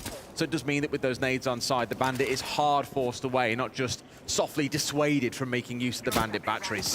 Others from Nest playing it very aggressive here, knows that he's likely to be pushed from that side, but he's certainly not going to drop back out of Drum for the time being. Resets is actually supporting him from up inside of Dragon as well, so really trying to draw a line across the middle of the map here, Liquid, and say, you know, you're not going anywhere beyond this point for as long as we can help it. KZ is going to be the one to push in. Will he find his man in Resets? It's the Oryx inside of Dragon, and he needs to be taken down. And there you go, KZ doesn't just find one Des, he finds both. He's going to take down Nesk and Resets, completely gain map control for W7M all the way up to site pretty much now, and that's Team Liquid on the back foot in round one. We love a pocket mirror as well coming out just to try and make things a little bit more problematic for KZ, and he is put on his backside by Volts. Former teammates clashing, not forgetting that Volts moved over to this side not all that long ago. JV puts him in the ground. W7M up to a 3 versus 1 here as Lagonis, all that's left standing. Philippok sees to that. Round 1 goes to W7M. Very solid from W7M. I've got to ask questions there of Resets and Nesk playing across the middle of the map like that. Not sure they had enough utility there to support them. KZ able to just walk in, take those gunfights, but take them one at a time. And that's something that Resets and Nesk have got to do well in that position, is play off each other's contact. They can't allow KZ to have them one at a time like that, because he's going to win your gunfights, and that is the problem that they faced. 5 versus 3 very quickly after that little sort of mid-round battle, and also lost a lot of ground. There you go, you just saw the timing there. It was just a second off, and it allowed KZ to get them both. It was the confidence of it as well. Like, he knew he was being challenged from Shrine/Dragon. He knew there was a player hanging on that corner. So to push around blind and look towards you right there, you've really got to be quick in winning that first engagement. But for me, that was sort of the pivotal point of that round, for him to find 2 kills and force Liquid to have to rotate players around to play on Dragon, for example, where we saw Bolt step across. Just a really good commanding force in the side of that round. Here we go then with round 2. Going to change things up at least a little bit more out on the roam, I feel, for the side of Liquid. You're seeing the Jaeger of Nest coming in. We've got the Solus on side. You got Resets once again on the Azami. But it was Paul in the previous round, but the Azami still on the team. Just feels to me they want to get a little bit busier around the map, Tim. Yeah, absolutely that. They sort of set the stalls out in the last round. It didn't really pay off for them, as we saw with KZ walking in and getting those kills. So maybe let's burn a little bit of time elsewhere. Moving across to Karaoke T. You can see immediately the presence is there over in Office in Exhibition. Herds is going to be the one to come up against that potentially. Herds has had a fantastic tournament so far, we've got to say that. Certainly been putting up the numbers for W7M, and there's one just on the other side of the wall. It could be another number for him to collect if only he knew. That's exactly why you got Nest dancing around. We've seen quite a few teams make use of this mirror window, by the way, to be able to stop the double exhibition wall being opened up, so your entry becomes a little bit awkward. It's a single doorway into Terrace, or you're bolting in through the display window, this window right here, as your entry in towards this side of the map, and it's just really uncomfortable. So it doesn't look like much, one reinforcement in the mirror window, but it can work absolute wonders, and Herds has a good read, but Nesk is just better. Had an absolute screamer of a series yesterday. Doesn't look like he's slowing down here either. Great opener from Ness there. I think Herds maybe wasn't quite expecting the man just on the inside of the wall. His reactions were just a little bit delayed, and Ness taking full advantage of that. Needs to be careful though, takes his eye off the prize. And JV92 manages to step in with what is a very late trade there, leveling things up 4 versus 4. But this round certainly going better than the last. Volps hitting another one of those beautiful long shots that we've seen from him throughout the tournament. What I love really is that Neska's wasted half the round though. 1 for 1 so far, obviously, but when he got the opening kill, again with minimal involvement and commitment from utility, that's just burning so much time off the clock for W7M, leaving them to have to force a few fights. And for Leapbox is sure forcing here, like a force themselves. They've charged on through. 2 kills on Lagonis once again. He's in a 1 versus 3 this time round. He doesn't miss the shot. Still 2 more to find. These 2 teams in Leapbox and Lagonis have got 2 of the most clutch players at the event so far. And we see one of them left again, but cut down by the other. It's going to be for Leapbox to find that final kill onto Lagonis. Diffuser was going down at the same time, and W7M, they close out what has been a very good 2 rounds for them so far, 2-0. You raised a really good stat there as well. Both for Leapbox and Lagonis have the most clutches at the tournament. 5, I think it is, they have to their name.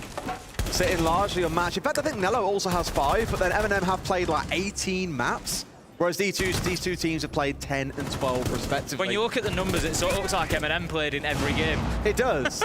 I mean, it was crazy. We were sat talking to them when they got knocked out the other day, and they were just like, you know, we've played like 18 games or something, and I was like, that's insane. Yet you've been knocked out. Well, that's because they've played so many on their run through, which is pretty crazy. That's what happens when you have to fight your way through the elimination side of Phase 2. Constant best of 3s from start through to finish. Kitchen Barbecue will be our 3rd round here between Team Liquid and W7M. Then in our major Copenhagen Grand Final, well underway, and W7M certainly got themselves rolling quicker than Liquid. I think the Liquid fans, many of which we've got here in Copenhagen, are going to be looking for them to wake up sooner rather than later. You don't want them losing too many defenses here on Skyscraper. They'll be looking to maybe bring this back to an even half so that they can take that attack side and try and get themselves the first map over the line. Absolutely. Well, so far it's been pretty composed from W7M. You know, Liquid, as we've commented in both rounds, have been very aggressive in their holds, you know, extending out towards the other side of the map, looking to challenge them. Every entry in towards Geisha back in round 1, just trying to really slow W7M down, but they sort of go slow to begin with to face off against that aggression out of Liquid. Once they get an entry kill or 2 and start to open things up, they really start moving quickly. So look for that in this round here as well. They should go pretty slow around Volts to try and control him and find a kill or 2 before stepping their way in towards site, but it's that later stages of the round where you'll see them go very fast. Volts just looking to maybe aggress onto that push and try and get another kill as he did early in the last round, but it's actually going to be Palu who manages to pick up KZ. The ring around the roses ends with Herds taking down Volts, leveling things out 4 versus 4, and once again, how well have W7M done this so far?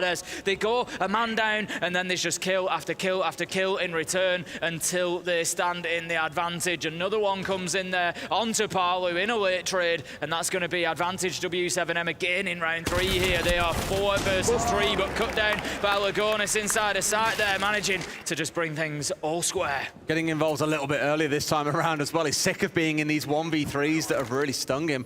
An interesting pick to play as well, knowing that he's normally a more supportive player on the Vigil, looking more to deny the information away without bringing on the mute itself that we've seen Nescon in the prior couple of rounds. So always trying out these new ideas and seeing how they can upset W7M's attacks. Hertz just going to be opening up barricades, offering himself options should they be needed later on. And just looking to pressure in through storage at the minute, directly in towards site potentially. The angle is not being watched at the minute. They're not aware of Hertz pushing forwards. He continues to crouch walk in here, knowing that there could be an opportunity for him to just sneak inside a site and have one of those moments where you find yourself a couple of kills if he looks hard right. I think they're just on the far side of the wall, so it's not going to be an easy kill for him, but he can certainly start taking some serious control. Well, here they're getting ready for it, the charge in as well. Do they have any idea at this point? No, but surely they hear it going down. And someone needs to react, whether it's to poke off on the flank or whatever it might be. They're going to let him get away with this one. Just enough pressure being shown upstairs engaged that they can't play on the hatch, and there's no way of stopping it.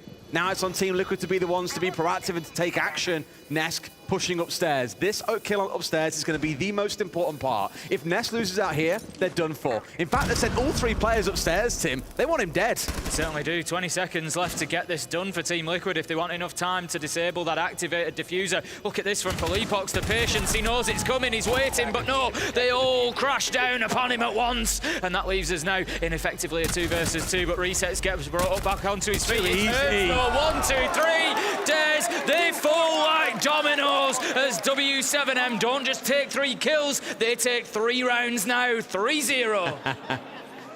That feels like a pretty safe bet to make, my friend. It does feel like Brazil is going to win one way or the other.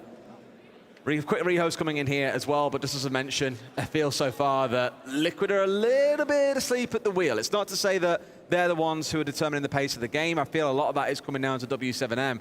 They're dealing with the roam coming out pretty well, coming from Team Liquid. Then they're really starting to think about their execute and playing it quite safely and sensibly, not looking to go too crazy, chaotic, aggressive, just step-by-step siege that right now they're playing quite comfortably in Liquid, not really showing any bite back.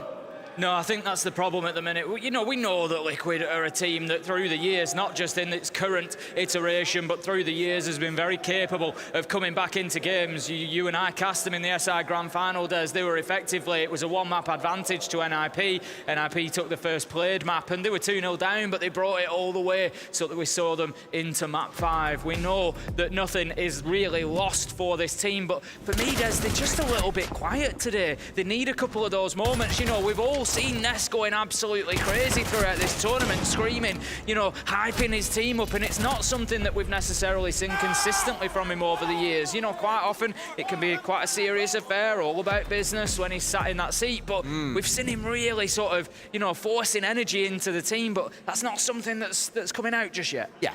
And I like how we've gone from that quick technical timeout straight into a Team Liquid tactical timeout. If you aren't too familiar with the differences, technical, you're not allowed to talk. That is a tech issue. It shouldn't therefore have an impact on the state of the game. You shouldn't be able to discuss and amend things that are going wrong. Tactical, you can, and your coach can also get involved. You have 45 seconds on which to address the issues that you've seen, and generally, I'm a big fan of the post-round 3 timeout. If you're down 2-1, down 3-0, that feels like the best time to step in and go, right, we've seen one of each side so far. What has been the common problems? How can we amend this before we go back through those same 3 sites again in the second quarter? And it seems here that Liquid, they know that there's something going very, very wrong when they're barely getting on the board, Tim. Yep, Hugsord, their coach, plenty to say during that tactical timeout. A former player himself, you know, so more than aware of what it feels like to sit in these positions, in these games, and obviously has seen something that he thinks can maybe be improved for Liquid. For me, I think they just need to take the fight to W7M a little bit more. It is about winning some gunfights, which, you know, it's easy to say. You've just got to win a few more gunfights. When you're against Herds, just win gunfights, KZ, just win gunfights against Herds, KZ, Philippox. Just go and win the gunfights. It shouldn't be a problem. But yeah, I think Team Liquid just need to take the initiative a little bit more here. You know, get themselves those advantages and work from them, because Team Liquid are a team that are great when they're in the lead. They are really good at staying on top of people, so they just need to actually get themselves that position and lock it down. A small concern on that is that back in round 1 we had 2 people holding around Drum and trying to contest. Then you step into round 2 where Neski's all by himself out towards Exhibition and Office. The only way to really go after those 2 things haven't worked is to commit 3-4 players out towards the roam, which just exposes your backline and means site can be left completely empty. But it does look like for Liquid there's going to be at least 2 players holding out here once again. Maybe doubling down on what happened before isn't a bad idea. There is no mirror on side to help with the Exhibition hold, mind you, but there is definitely leaning in towards more of the drone denial with both the Mew and the Mozzie on side this time round. Heard straight away into the building, no messing about, and this could be a problem for Team Liquid. W7M just growing in confidence. You know, they were very cautious first couple of rounds, paying a lot of attention to the peaks, paying a lot of attention to any early aggression. Now it's them that are bringing the aggression. Herds is getting himself into a tricky position. He's looking to be able to push onto Black Stairs. If they start dumping a little bit of utility in there to support him, maybe force that Liquid player to move around, it could be an absolute freebie for Herds, and if that happens, it's a really dangerous position to lose for Liquid. It gives control of Black Stairs over to W7M, and they can start really working towards, you know, a plant in a reasonable amount of time. This might be a read coming out here as well to say, forget about Exhibition Office. We know they're committing more players out, and you can see 3 or 4 outlines out towards that east side of the map. So for Liquid, the answer was more players out on the roam, and hope to God they come and greet us there, but W7M are saying, yeah, nah, forget about that. We're going direct towards site here. Gage is going to be their entry point they're looking for. And by the looks of it, a couple of Liquid players have slowly drawn their way back over towards this west side of the top floor. Herds maybe just waiting for a little bit of information underneath. If he sees that yellow ping come out, he's going to have the nade ready, and that's exactly why he's held his position at the minute. Needs to be cautious on those drum stairs. There are goo mines out there. JV92 managing to pick up Volks to kick things off. Ness with a trade, but Herds, he looks alive and manages to find one KZ taken down by Lagonis, leaving us in a swift 3v3. 3v2 with Felipex on his backside here. I don't know if they'll have time to get him back up again or not. He is sat in the corner of Geisha, so it's a bit of a no man's land. You can't just sit inside there freely lest you get challenged. You've got Resets playing on main stairs, looking to help, and Nade has stepped in, found one back the other side. So suddenly, actually, it's this 2 versus 2, and it's a complete clean out. Lagonis gets the closing kill, with the final man finished off by a Frostmat. That utility just coming to Liquid's assistance there. Exactly what they needed, and not a moment too soon, I would say. Getting themselves round 4 just brings them back into it before it starts feeling like a huge mountain to climb. There is still the possibility of an evenly split first half. It's going to take some work, but Liquid, they at least start a step in the right direction. Absolutely. Felt like for a second W7M had done enough to be able to fight this one back, but you saw that gunfight just being whipped at the very end. And that was the only invitation that Liquid really needed to keep things bouncing back. Exhibition and Office going to be our site for round 5. This is really where we've got to see Liquid win 2 on the bounce, I think, Tim. If you're coming out of the half a 3-3 scoreline on Skyscraper, you're not feeling too chuffed about that. Again, when you look back at those stat lines that we spoke about previously, really, for Liquid, you're bouncing in to take the first 2 maps, but W7M are saying, nah, we are able to play Skyscraper. 100%. W7M have been a team, I'm going to say, full of surprises coming into this tournament, and I'll clarify that because we've known for the, since they made their first major back in May last year in Charlotte, we've known that this is a team that could well be destined for glory. Very, very good team, but I think, a lot of opinions and attitudes towards W7M coming into this tournament was they've had those roster changes, they're going to need a little bit of time, we're maybe not going to see them sort of pick up where they left off after SI, we're maybe not going to see that same sort of run. I think after the first game or 2 of seeing this team work together, those opinions were completely reversed, and people were like, hang on a minute, these changes have made W7M even more formidable, they've made them even better, and they are just rolling with them immediately, and that's just clearly continuing here against Liquid. They're really starting to stun them at the minute. Stunning is probably the right way to describe it, and hopefully there's a little bit of a wake-up coming in the next few rounds. Start things off once again, though. W7M, I've said it several times over, they tend to really play meticulously at the start of these games. And the funny thing is, Tim, I look back, say, start of these rounds, sorry. Look back even 2 years ago, and LATAM was regarded as the wild child region where people would just go absolutely bonkers. It was all about frags.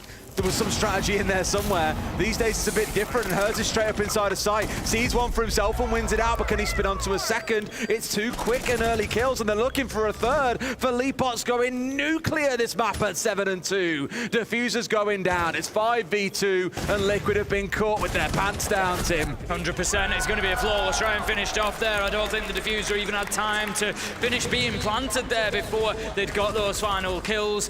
This is looking worrying from a perspective of any of the Liquid fans watching this game, because Bank, as Jesse said on the desk, has already been won at this tournament by W7M between these 2 teams. It was 7-5, it was a close game, but W7M are going to feel good about potentially being able to take that map off Liquid. They've come out here, they've won a map that we might not have expected them to play in, Skyscraper, and they're just showing at the minute, for me at least, as they're a cut above. That's the problem. And at this point, I know momentum's really running away with W7M, and I'm always the biggest proponent of there are 2 halves to a game of Siege. Things can completely change when Liquid get on the attack. Maybe they're just not comfortable defending the map particularly. But this one does feel like it's got that momentum where all the gunfights are being won by W7M. Herds is sat at 6-2. You've got Felipox at 8-2. And on the other side, you're looking towards Lagonis as the one who's really shining. Resets, Volps, Palu, none of them really getting involved in the game just yet. And you look back to the destruction effort put on by Volps and Nesk yesterday in their semi-final.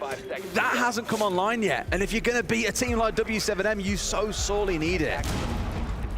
Yeah, that's absolutely it. It's certainly, not to be critical of anything that Lagonis normally does, but if he's your leading man in terms of frags, you've got a problem after 5 rounds.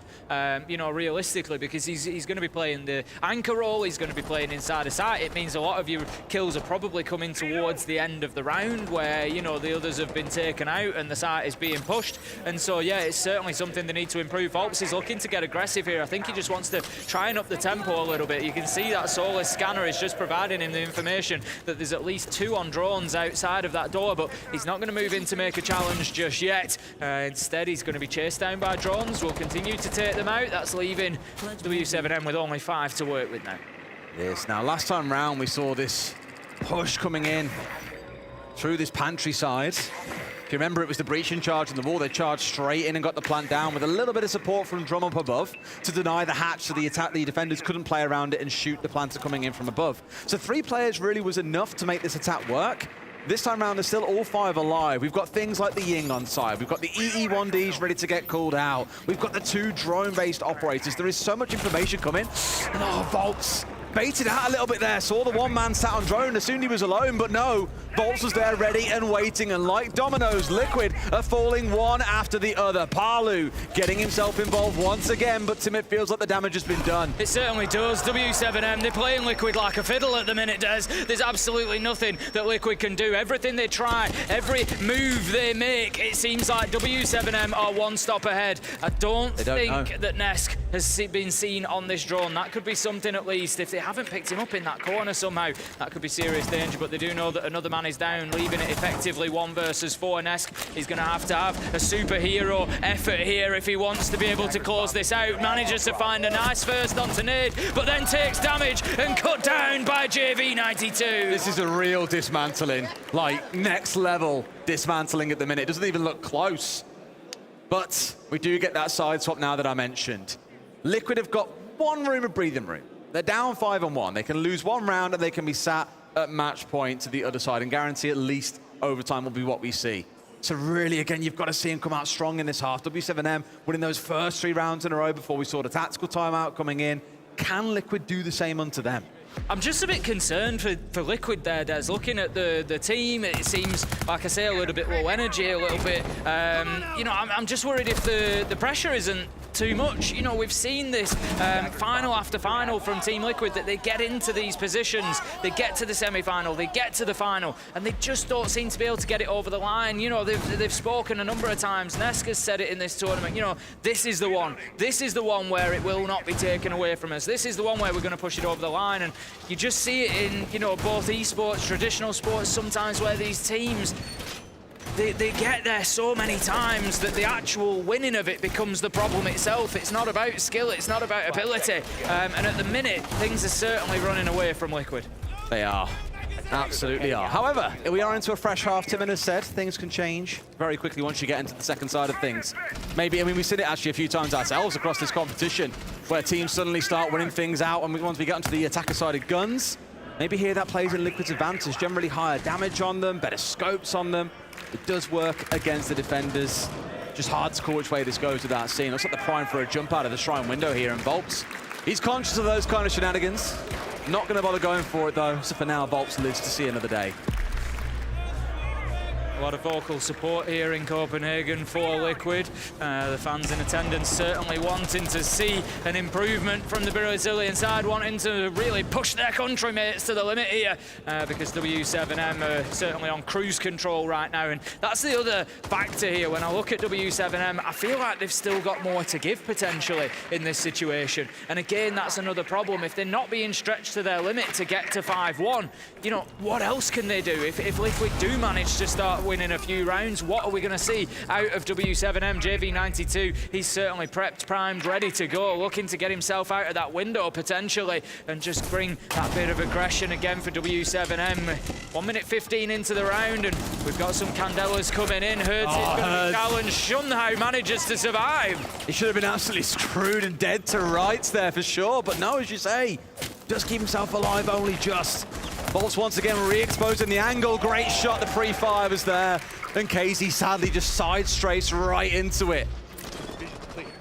Need to really, as I say, push the benefit now that they've got that man advantage, something Liquid have been unable to do so far. They keep letting W7M reel them back in and level things up. JV92 going to reposition himself onto the drum stairs there, sort of giving up that drum and shrine area now. With a minute left to go, that should be plenty of time for Liquid. They've got themselves access into Geisha as well. They've just forced the defender back.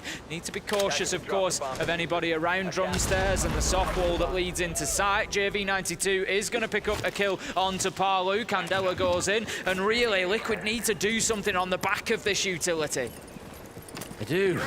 But this is always the frustration I feel we've seen a few times across the competition for Liquid as well. And not just Liquid, to be fair, most teams have fallen short of this a few times where they get the entry, things really slow down and they don't really look to capitalize off the back of it. It's not a bad thing slowing down, but you let the other team back into things, resets, getting the trade there, which is good positioning from him inside of Geisha. Now into a 3 versus 3, 20 seconds on the clock. I'm nervous for Liquid, Tim, but they find the opener and they get 2 more nice and quick. Liquid finally getting themselves on the board, it feels, with some level of conviction. But it is still a big hill to climb. No nerves required, does, as Liquid managed to get the job done. And you just saw that energy creeping back into the team. That's what we need to see from them. And you feel like if they can get a couple of rounds, it gives them the opportunity to shout, to cheer, to celebrate, and to really pick themselves back up a bit. That was a better round, and it was an important one. First one on attack. Liquid can start believing now that, yes, the side switch is going to be the difference maker for us, and we can fight our way back in. Oh, all right. Does show that there's still some fight there, and again, it's the point I kept making. 2 halves to a game of Siege, different guns on different sides can completely transform the way that these things play. I did love this initial pinch coming out from Liquid, though. I thought the way they got themselves set up around Shrine with the window being pressed, also had the hard breach gadget come through. It was somewhat stemmed by the side of W7M with the Keeper barriers blocking Volts off, and instead making it more of a 1 versus 1. But maybe a little bit stubborn and holding Shrine there and not looking to back away, and it cost them not quite everything, but definitely led to the downfall of the round itself. Back into round 8 we go. It's going to be Karaoke and T once again, Tim.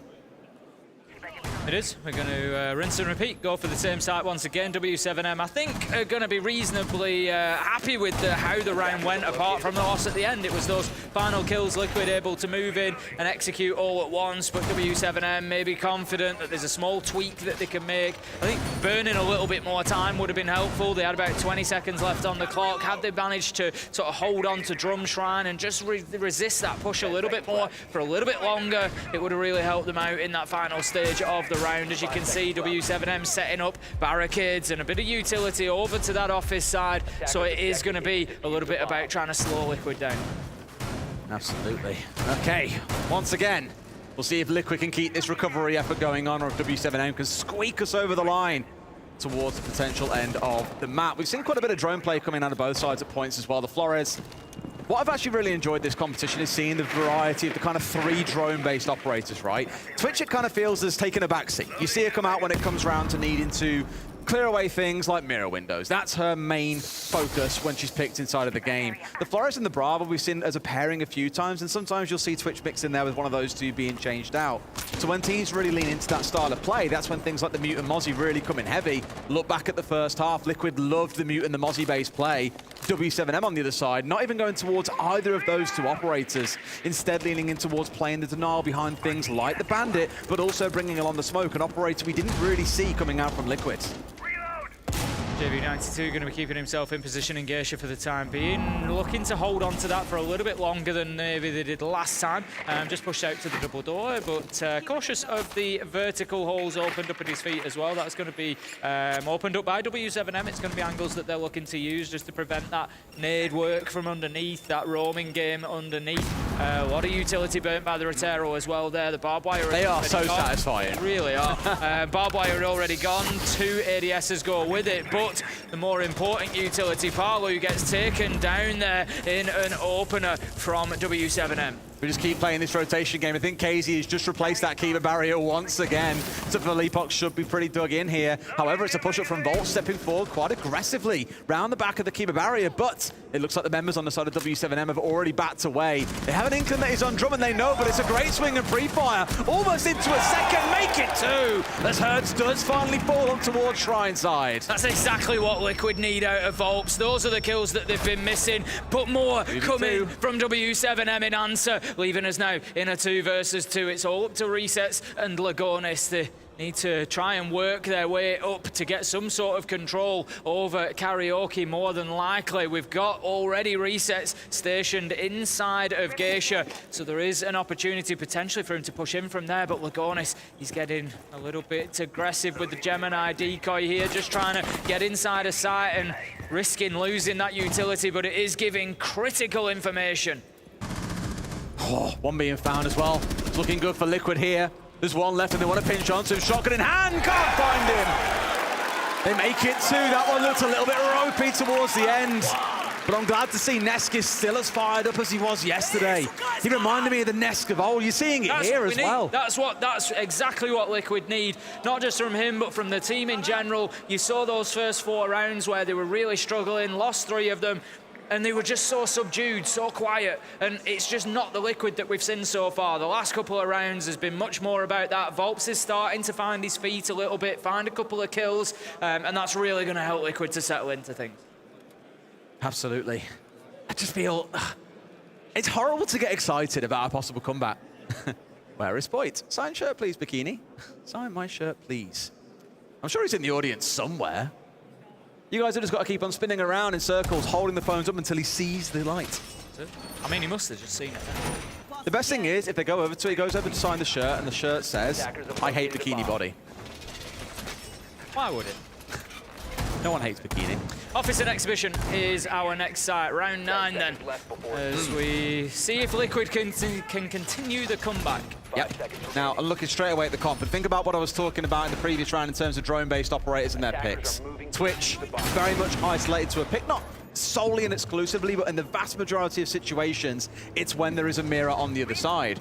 What have we got on the other side? A mirror. Nade's brought it along. We saw Liquid playing it back in the first half and very smartly holding on to one of them as what we often call a pocket mirror, keeping it in back pocket and being able to dynamically set up a second one when you need it somewhere else around the map.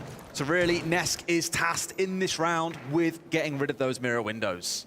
I think if we don't see a W7M win in this round, it might just trigger that tactical timeout to come in from them, Des. It'll be 3 in a row for Liquid. It'll be W7M seriously struggling on the defense of Skyscraper. As we said, coming in, you know, not always a map that we see from them. And let's remember, this is their map choice, top right of your screen. Our wonderful production team puts up there for you who chooses each map. Skyscraper was the choice. W7M, JV92, an opportunity missed there as he just sees the head of the man through the steel beams, but cannot find him, and he is going to be forced away, allowing that wall to be opened. I love the aggression that he showed there as well. What you saw Palu doing with the impacts was exactly the same as we saw the Iana doing back in the first half. But rather than just letting it go without any form of contest, we see the step across to try and take him down as he's holding the angle, ready to fire in the second. A really good read, I think, into that kind of play and looking to get a kill in response. If it works out, the man's a genius. Certainly is. We've got the Lion of Resets upstairs, just getting off the drones now, looking to progress that push across the top floor. Red pings coming out constantly, but no idea about Philippox on the drum stairs. Going to be cut down and leave Liquid at a disadvantage. Remember, this is not a round they want to lose. One more, and W7M have got a map point opportunity. They do. KZ at least looking around Shrine here with the ability to step back and forth with the use of these keeper barriers. Still 2 in back pocket, it's worth noting. They can be redeployed even if we see any attempts at removing them come through. Limited utility on the side of Liquid for that. Selmas, you're not really going to commit towards it because you can shoot them off. And that just leaves the sole impact in the back pocket of Palu to make something happen. Volt starts off the fragging though, down goes the Bandit as Nesk finds himself in a 1v1 but gets sideswiped out there by the army of KZ.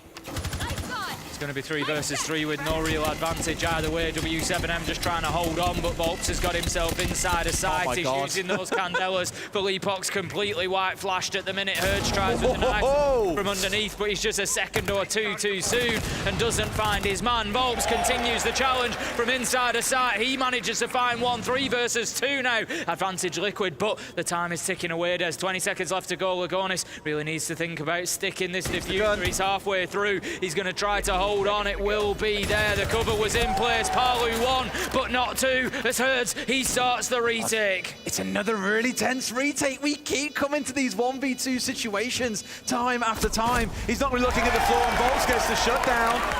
Tim, 2 halves to a game of Siege, and Liquid have won 3 back-to-back. And unsurprisingly, I even said this in round 6, tactical timeout for W7M. Yep, not too much of a surprise. We said if they didn't win that round, we were likely to see it. 3 in a row for Liquid. Fans getting on their feet, getting loud about this Liquid side now. A lot of support starting to pour out, and Liquid have really well and truly got themselves back into this. But if I'm W7M, I'm worrying a little bit at this point, Des, because I'm thinking this is our map choice. Liquid are happy to take us back to bank, and we're getting reeled back in here. I feel like W7M maybe felt like there was an opportunity for them to surprise us with this map pick, and it certainly happened when they were on the attack, but the defense has just not been there for them. No, absolutely not. We've seen it too many times, Tim. I know I mentioned it again, and I keep digging up like old points here, but things just can change so much once you get onto the second side of a map. Different guns, different comfort ops, whatever it might be. Even just the way that a certain map can lean sometimes. This one, interestingly, I don't think was one of our attacker leaning maps, so to see a 5-1 out of W7M and potentially the same here building for Liquid. Pretty unbelievable. Certainly is. Tactical timeout will be coming to an end very, very shortly. W7M have had their opportunity. We are, in fact, back into map. It's going to be round 10. It's going to be karaoke and tea once again. A side that we've actually seen so far twice from W7M. Round 7, round 8. Lost both of them, but a considerably different setup this time, Des. It's a really interesting mirror they've got coming out here. My main concern to it is it's very exposed from both Shrine and from Drum, so W7M are going to have to really aggressively hold both Drum and Shrine side, which could lead to a bit of a overcommittal on utility on that side. I would have expected to see a shield going down. Maybe Nate with it in back pocket will deploy that up towards Shrine side, one of the more standard ones that we see. Or he puts it on Black Stairs looking up towards Shrine balcony. But if I'm looking at this as the attacking side of the team, I'm just saying, you know what? Forget about Drum, forget about Shrine. Why don't we just go in through Geisha? And that may yet be the hit that we see. Once again, this single reinforcement with the mirror window on it, by the way, is here, but it's the cheekiness of Herds playing right up against the soft wall, hoping to find someone when they rappel up here, which could be the play.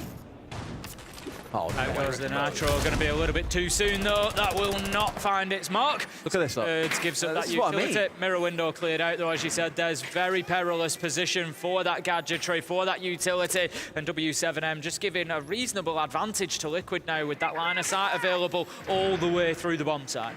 They just have no idea. I think they're losing this utility, that the mute jammer's gone. If he gets another mirror window here, this is unbelievable. There we go. Herds does spin at the right time and destroy the shock drone. They must have a good idea now if they are not currently aware that the other one is gone, though. But certainly fighting with their lives to keep a hold of the one looking onto the potential breach into office.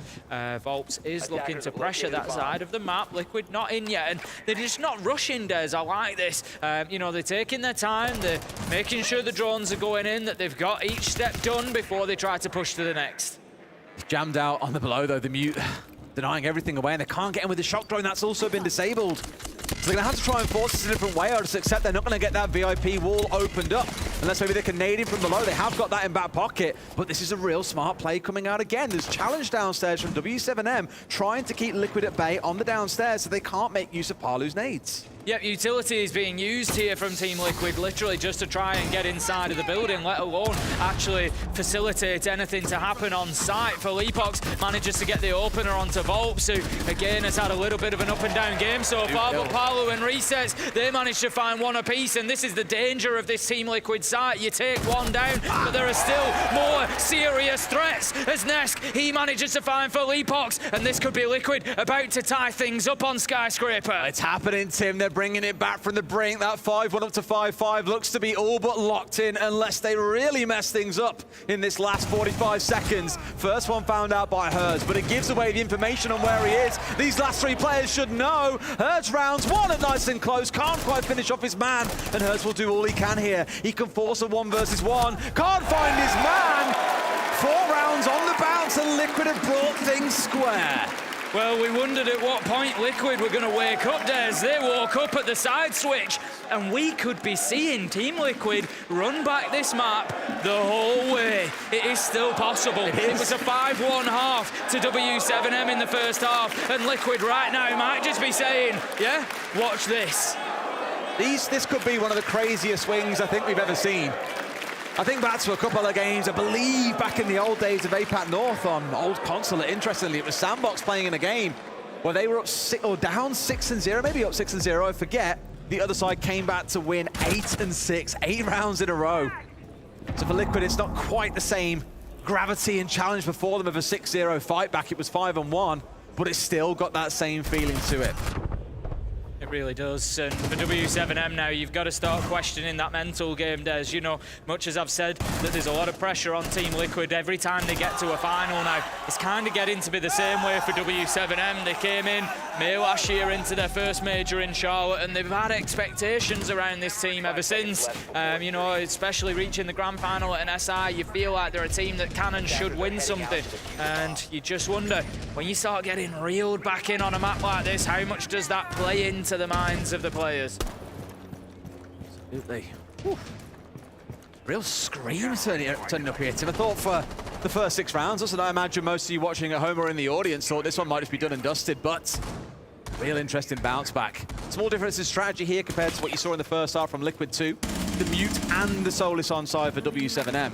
So where we saw a little bit of Mute Mozzie, but primarily just Mute by itself out of Liquid. KZ's doubling down on the Mute here, not with the Mozzie, but with the Solus instead to help sniff out these drones. Of course, more impactful than just hunting down the drones themselves is knowing where they're coming from. What areas of the map are Team Liquid trying to drone out?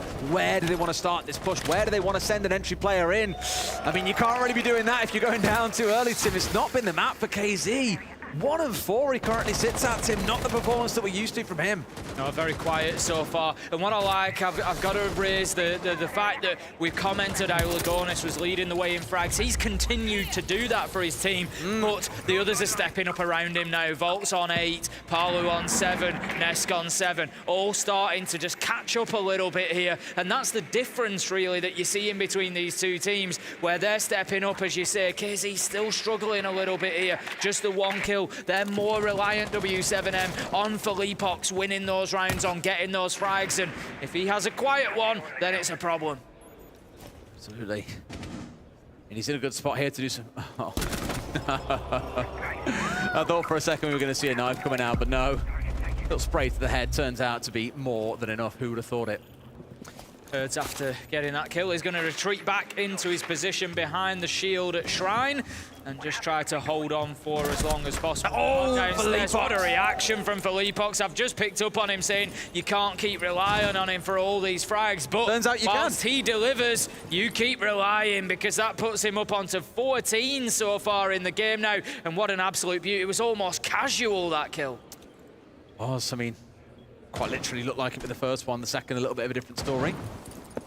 Liquid for that first time finding themselves down in numbers, and it feels like with how things have gone, 40 seconds on the clock, it might get a little bit ropey. Herds has worked his way up, sees one inside a Geisha, but misses the critical shots, resets, given a second lease of life here as well, the ability to make something happen. Just going to drop in with the flash on backside as well. Not quite aware that his teammate was coming in behind him and looks the wrong way, isn't prepped for the challenge to come out of nade. Nesk gets one back, but it's a 1 versus 3. Make it a 1 versus 2 for Nesk. It'll have to be a 4K to close things out here, but he's only got 15 seconds to play with, Tim. It's not going to happen.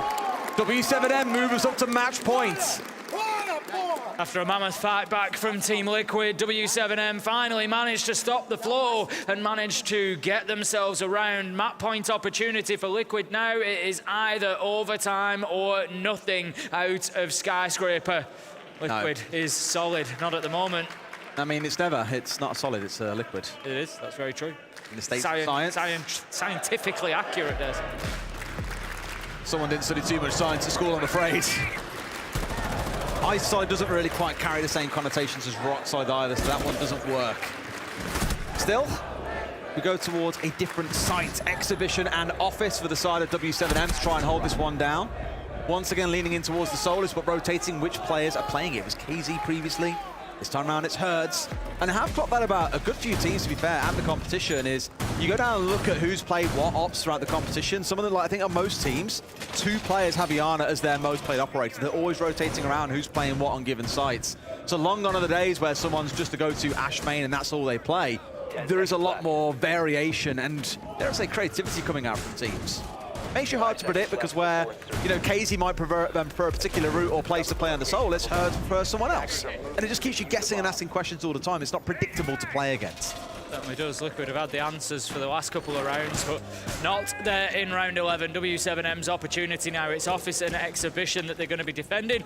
This could be the end of Skyscraper, or it could be the start of overtime. It all depends how the next 2 minutes 40 goes. Liquid getting themselves up to the line of the building. Plenty of attention being paid to those drones. Information game, as we've said. JV92 just trying to play with the bandit underneath there, being supported by the Azami, but that's cleared out. And that's going to be the floor opened underneath, which in turn will allow that wall to be opened. He was thinking about trying to go for the deny there. I think he spotted a player through the bars on the downstairs who, this time round, Parley wasn't stood dead still, not expecting to get sprayed. This time round, he did expect the challenge and kept himself safe, but still enough that he was able to do at least a little bit of damage. These bandit batteries now going down on the office double wall, so maybe there's some work to do from below here for Liquid to get that one routed away.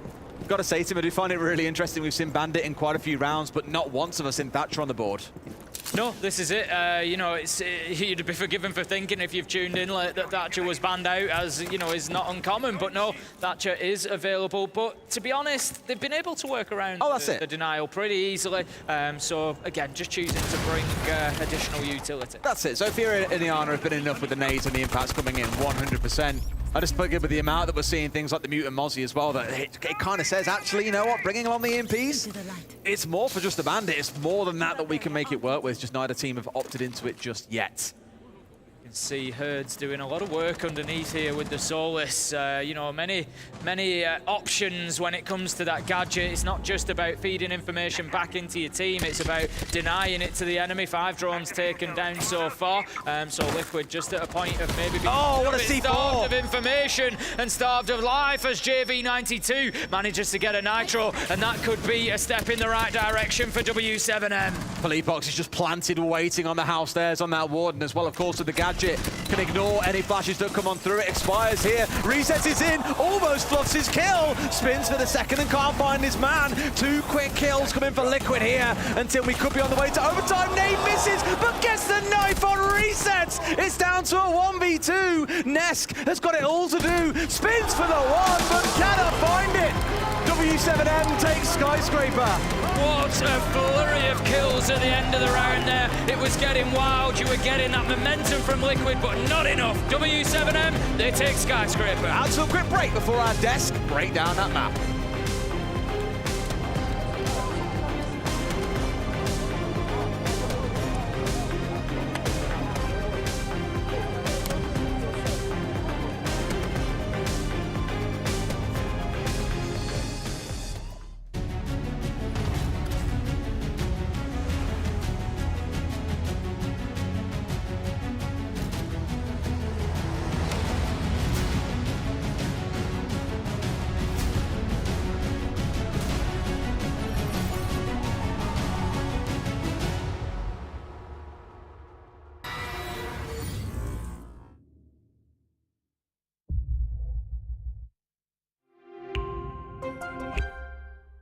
Oh, I didn't see you there. Well, we find ourselves here once again, backstage at an esports event that's a bit in progress. I'm Emmy, here to give you another tour of what it's like behind the scenes and what you can expect if you're visiting us here in Copenhagen. That way, please. Ian, when are you being paid for this? What the f? Now, the first thing you might be wondering is, well, what is all of this? Which means I take you over to maybe the scariest thing about esports, the talent green room. You might think, is esports a scary world? Esports! I'm scared. See? Hi, is this lights or sound? This is audio, sound. Audio? Yeah. We are calculating a lot of frequencies here. Hey, Andreas. Andreas, where are you going? What's your job? Hi, guys. What do you do? I'm supporting this lovely woman. Hi. The talent support, and I'm helping her be there on time, make sure everything is here. Easy job? Very easy. She's very easy to handle. Okay, thank you. There you go. I am here on the main stage. Fresh as Mike. His Miloshes. Ready for him tomorrow. The worst thing would be for me to do right now is if I just did this. What are you gonna do now, huh? We have the cup. Look at this in all its majesty glory. I don't think anyone is supposed to be up here. I think we're leaving a lot of footprints. You can find yourself here in our activation space alongside the helpful faces to play some of the older Rainbow Six titles. I think it's you. We've been sat here for 2 hours.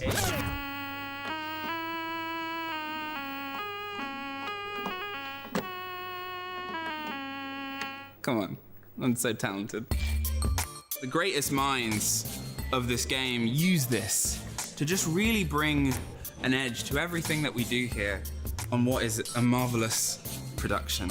That's the director of our show. I have never seen anybody more European director than our wonderful director, and I'm excited for him to see this.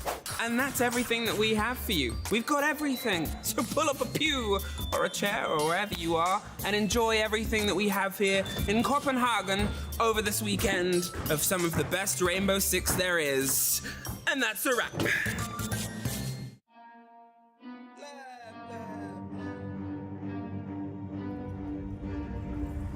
I got problems on problems on problems on problems on problems on problems I solve them. I run through the money, the pressure be calling. Left on my blessings, I feel like I'm falling. The birdie is back. Tell me I'm garbage, I'm going through something, that's why I ain't calling. Phone and progression, it's all that I wanted. The phone and affection, I summon and dub it. Cause I got problems on problems on problems on problems on problems on problems I solve them. I run through the money, the pressure be calling. Left on my blessings, I feel like I'm falling. The birdie is back. Tell me I'm garbage, I'm going through something, that's why I ain't calling. Phone and progression, it's all that I wanted. The phone and affection, I summon and dub it. Why you be all on my line about nothing? Why won't you go get you $1 or something? Don't hang with it who line for nothing. I see that we different, you riding, I double. I don't do discussions on bragging about hundreds. Don't go to your places, I know that they sunken. Don't call me your brother, I barely could trust it. I talked to a shorty, she bagging the bucket. And I'ma need all of my dollars on corporate, so hand me the money, I divvy the pie. I'ma give all of my people a portion to build them a fortune. I'm flipping the ride. I can't be mixy when iffy the vibe. And 40 on 50 is really the time. Why is you all on my phone like you want me? Like you wasn't pushing the kid to the side. I run through the money, the pressure be calling. Left on my blessings, I feel like I'm falling. The birdie is back. Tell me I'm garbage, I'm going through something, that's why I ain't calling.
I remember things 7 years ago. Naquela época, tudo era menor. Mais en chacun d'entre nous, la flamme brûlait déjà. Über die Jahre sind wir zusammengewachsen. Y hoy son millones los que nos apoyan. 皆さんの応援は我々の原動力です Ve sevdiğimiz işi yapmamıza olanak sağlıyorsunuz. และสิ่งเหล่านี้จะเป็นไปไม่ได้ถ้าหากเราไม่มีพวกคุณ Devemos tudo isso a vocês Därför vill vi säga Gracias. Obrigado. ขอบคุณครับ Danke. ありがとう Kiitos. Merci. From the bottom of our hearts, thank you.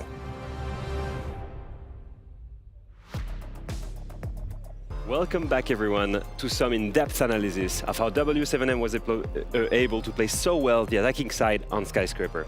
For now, they're up 3-0 on attack against Team Liquid because they've been able to go for roam clears and suppress them in opening engagement. Now Liquid strikes back with one defense on their own, adapting to that playstyle by bringing trap operators. They bring Legion, Capcan, Frost. So now we're in round 5, and W7M wants to strike back with a round on their own by hitting the site directly. And it all starts with what's going on here. We have a group of 3 players working the top floor area on the bomb site. Each one of them is working different areas, right? You've got the solo wall, you've got the window here, you've got the doorway and the solo wall here, and the bridge. Classics of Siege, for now they're just opening the bomb site. I want one detail here for you to pay attention to. The mirror window that's set up right here is watching the bomb site directly and preventing them to attack it for now. And now look at Ace. He's already ready to throw his Ace charge onto the mirror window and get rid of it. If we let the round play, you'll see how it goes. He throws that Ace charge onto the wall. We're gonna take a look here. He throws the air charge. Can we let the round play, please? And boom, he's opening the mirror window. Now this is key, because now they have no vision on the bomb side. At the same time, Ash from below is opening a line of sight that's gonna be key again. So no mirror window here, and at the same time, a line of sight from the Ash from below to prevent the player on the side to watch that doorway and Amaru coming in. Now, the real goal here is to take control of the bomb side, right? So let's take a look at what they're doing. Two players are isolated on the bomb side. These two here are the main threats to a plant right now. So Amaru is coming in from the hatch and is gonna challenge that player from the hatch directly. At the same time, this player is pinched from the doorway and from this player coming into it. Now, if we let the round play again, you'll see how they get rid of it. First one dies, second one dies, they've got side control. Perfect setup. Now, one player remains a threat for them, here, the Melusi on the bomb side. And they're gonna play a 3v1 against him. Again, W7M playing in crossfires. This player has a line of sight directly on him. At the same time, Arrow can come in and trade him. And at the same time, Lion has jumped in the window and can also trade. We'll let the round play out again. Let's see how they do it and kill this last player. Now, the third step is to get the plant in. And look at it. It's perfectly set up. She comes in and plants safely hidden behind the bar here. So there is no way they can get killed.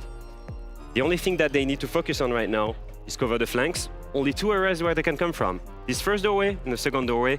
And again, WCNM will be ready to trade them. If you look at their setup, you've got one player holding the first flank and two players holding the second one. We can let the round play, and you'll see there is no way the defenders can retake this. The first one will die here, stuck by the Lion. The second one here, again, by the double crossfire. Really, really good play from WCNM, hitting the side directly, problem solving, grouping up, ready to trade. Great job from WCNM to adapt and change their playstyle in attack. Now I'm gonna throw it to Miloš and the rest of the desk.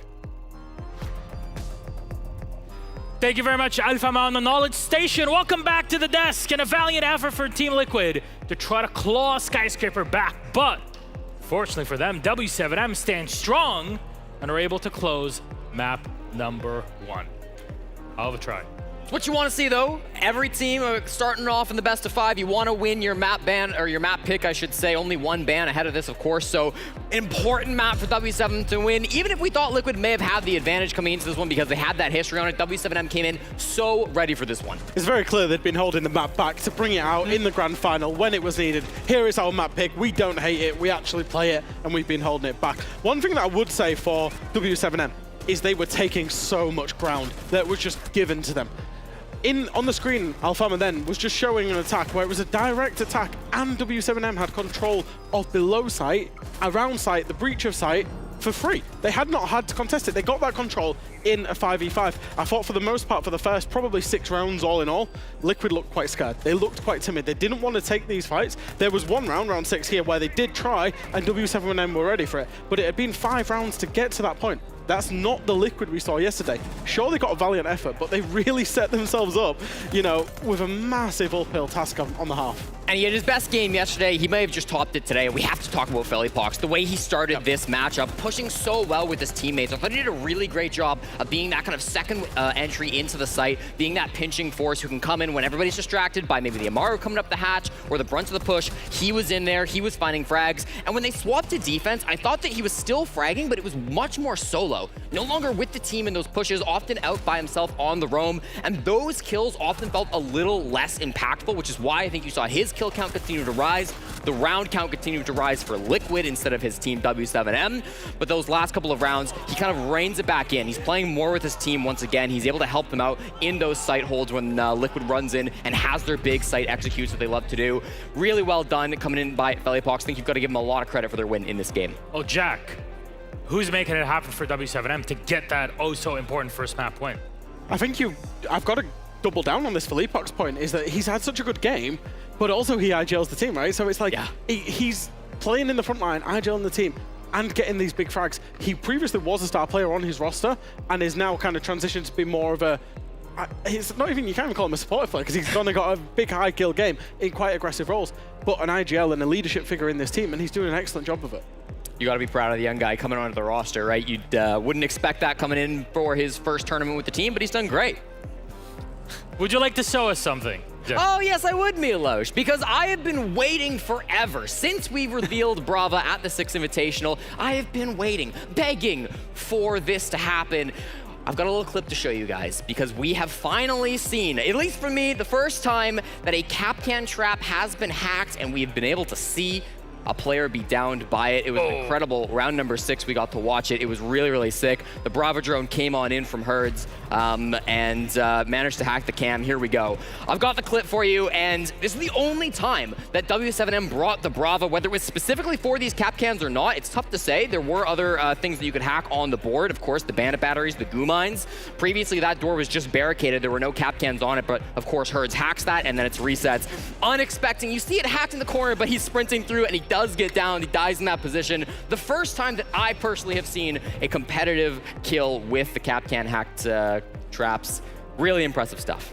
Well, now we got to turn attention to our second map in this best of 5 series, Bank. And throughout the end, especially of that first map on Skyscraper, I could hear cries coming out all the way from California. Jenna was just sitting there and thinking, oh, damn, I can't believe Team Liquid are taking L's. But we even have Liquid fans here with a Yumpy jersey. So I think you have the wrong game in this case. But still, fair enough. I'll give you an A for effort. We'll go to Bank, like we said, and this time it is Liquid's pick. They start off on the attack. Jack, what are your thoughts? I think both me and Jesse thought that it was a reasonably surprising pick because in terms of preference, it's both very low for W7M and very low for Liquid. However, they did play each other in a best of 1 in Phase 2 on this map, where Liquid lost to W7M. It was a big clutch by that man again, Felipox, that turned the game basically. It was a 7-5 win. And also W7M, in the history over the last year of these two rosters, have beaten Liquid twice on Bank. So it's a very surprising pick to see from Liquid, but obviously they felt something. They played them, and they felt that they could change, a few small things and put it into quite a convincing victory. Yeah, obviously last time they played it, it was 7-5. It was a very close game. There were a lot of thrown advantages coming through from Liquid as well. So I think they're thinking of this map like, listen, we clean a few things up, we take this over them, and W7M probably weren't expecting this map to get picked out because, again, you've already beaten this team on it. So surprise factor coming in, favoring Team Liquid. They know what their mistakes maybe were in that last game. There's kind of a saying in Siege, when you repeat a map, oftentimes it is the other side that wins the rematch. So we'll see if that's true here today. Final thoughts on this? I'll put you on the spot. Who takes map 2? I think we get a 1-1 series here, Milos. I think it's Liquid for the tie-up. I think Liquid looked much more comfortable on the attack on Skyscraper. Obviously, that's where they will be starting onto Bank. And they came in strong. They've got, even though they lost the map, they somewhat do have the recent momentum. So I would back that we would go 1-1. Who's got to show up on Liquid to make it happen? I want to see more from Palu. Started really quiet on that game. I think he was 1-5 at some point, 1-6 to start that half. He really didn't have a fantastic start there. He was getting shut down early and often on their defensive roams. So I want to see Palu in the server a little bit more. Obviously, he's been a big player for Liquid so far in the tournament, but we need to see him today. I think now that Liquid have settled in, that they got into the game in that Skyscraper, they're playing a little bit more aggressively. They're ready for it. I think they were just overwhelmed. So, yeah, I would agree with Jesse. I'd like to see Palu step up. All right, maybe we'll get a 1-1. Copenhagen, can I hear your noise? Our casters ready, our players are, that's for sure. Let's bring it out. It's big time, baby. Thank you very much, Milos. Map number 2 coming right up. Bank. Now, we all came into this saying, oh, this looks like a good start for Liquid. This could be a 2-0 to get things off, Tim. Suddenly, maybe we're not so confident going into the second map, given how W7M started out the series. No, I mean, Liquid had that run back, didn't they? There was a second there where you just thought, they're going to do this. They're going all the way with this, a 6-0 half, but they just couldn't get it done. W7M able to dig deep, knuckle down, get the map won. It was important. It was their choice, as Jesse said, coming into Bank now. It's a map that W7M won last week, 7-5, but it was tight, it was close, and Liquid obviously have studied that and think that there's something they can do because it's their map choice. So if they'd have been able to pick up Skyscraper, it could have been a real back foot for W7M, but nope, we've still got a close game. What I love is that when you're looking at the numbers, Bank has been one of the air quotes weaker maps. I mean, W7M truthfully don't have too many weak maps, but you look at the history, it is one of their weaker maps. Bank for me, I've got actually down as their lowest preference map, their lowest round win rate out of the bunch since the start of 2023. Yeah, it almost feels like they've just saved everything for this moment, coming into a best of 5 and saying, you know what, actually, we're very happy to bring this out. We're very happy to have this played against us here. We beat you there once. Let's keep on running on that same sort of theme. The audience still very much behind Liquid, though. You fancy yourselves a map 3 here where it's going to be a 1-1 scoreline, not a 2-0. I'm pretty sure we're all in the same boat, Tim. No one wants to see this one go and be done in 3 maps. No, absolutely not. And I think this, you know, in that overall scheme of things, could be a pivotal map. As you say, if W7M do pick this up, then Liquid could be in serious trouble. Hibana will be our first ban coming out. Nothing too unusual on Bank, just looking to protect those hatches. Absolutely. Next attacker ban will come through in a second. Team Liquid having a little bit of a think about it, but then locking their decision in, and it will be a knock ban. Yeah, these 2 bans are really interesting because you won't see them banned away on many other maps. The Hibana ban, as you've already mentioned, you know, she's identified as the queen of hatches. Her whole focus being able to rotate between 2, 4, or 6 X-Kairos with 18 in the back pocket means that she can go all day long getting rid of 4 hatches. You need 4 X-Kairos per hatch to clear them away. And the Nook, I think about a lot of teams in Europe. I think about Koi particularly. I think about crying when I say this, Tim. The number of players that really abuse the Nook on maps like Bank to come crawling through Garage later in the round and go for a backstab. It being banned away makes total sense, and you're also removing 2 nades away from the attacker team when there's only 8 available out of the operators that you can choose. And the last 2 bans, we spoke about the Izami being available last map, a bit of a surprise. And the Valkyrie, certainly no surprise at all either. Going down to the basement, it looks like. To kick things off, it's going to be W7M on the defense. If you've only just joined us, W7M took map number 1 on Skyscraper. They are 1-0 up at the minute in this best of 5 grand final here in Copenhagen, and map 2 gets underway. It will be Bank, Team Liquid versus W7M. Team Liquid starting out on the attack, and a good start is going to be essential here, Des. They were too slow to get going on Skyscraper. It hurt them. They need to come out of the blocks quicker. They do, and the big difference for this map, Tim, I think, with that Thatcher now being employed a lot is because that Kaid is available on the other side. So expecting pretty much every round here to see the attackers bringing along the Thatcher. The one operator my eye goes straight to, though, is the Ying in with Lagonis. We've seen this operator throughout the competition. We saw it on the last map as well. Really, really powerful when it comes around to executes, and that's exactly what we're looking at here, is getting a couple of hatches opened up, dunking in a ton of those Candelas, and making magic happen. The Lion always going to be ever present, I imagine. Again, as with the Dokkaebi also available, you might see those 2 interchange throughout the map. Drawn in, already being done by Nesk. Going to follow that in by the looks of things, looking to take control of Square Skylight. So that suggests there's going to be an attempt for entire map control here from Team Liquid. Get in there, sweep across the top, work all the way down. And the reason for that is that W7M have got that open area office held at the minute. We can see them, Nitros primed at the ready underneath, looking to maybe pick up a cheap Nitro kill to begin with. Sure. Pretty common thing we've seen so many teams employing is normally the Iana on the entry, supported by a singular drone. I think back to FaZe, for example, and the Cyber combo that we saw with Handy, for example, looking to drone him forward all the time. It's a very similar style here that you're seeing coming out from Liquid. Looking to take some good control of this top floor with the support of the drone on the march on through. And Paolo's now going to join his buddy up here on the top floor, looking like a full map clear coming out for Team Liquid.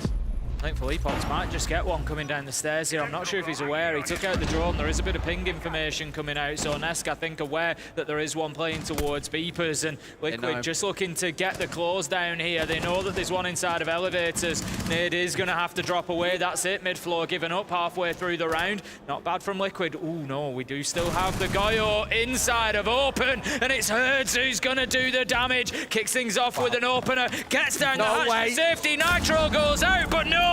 Unsuccessful. Team Liquid, though, still on the back foot, 4 versus 5. That would have been absolutely mega out of Herds if he turned that into a second kill as well, but just walked away with the 1-for-1 here.